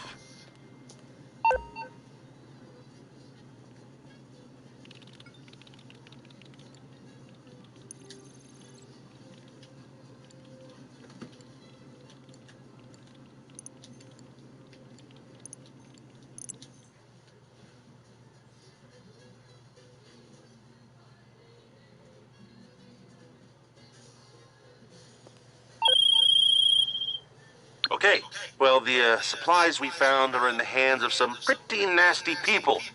Deal with those people and get us what we need.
And we're still in business. All right, LJT with the sign-off.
Okay, you ever seen those videos of the Black Friday sales where housewives eye gouge each other over discount coasters? Well, this is a bit like that, except you're hitting a Vago set, and you're signaling a plane instead of them, and getting their supply drop, And don't you just love a bargain?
We got what we need. LJT signing off.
Man, I'm drunk.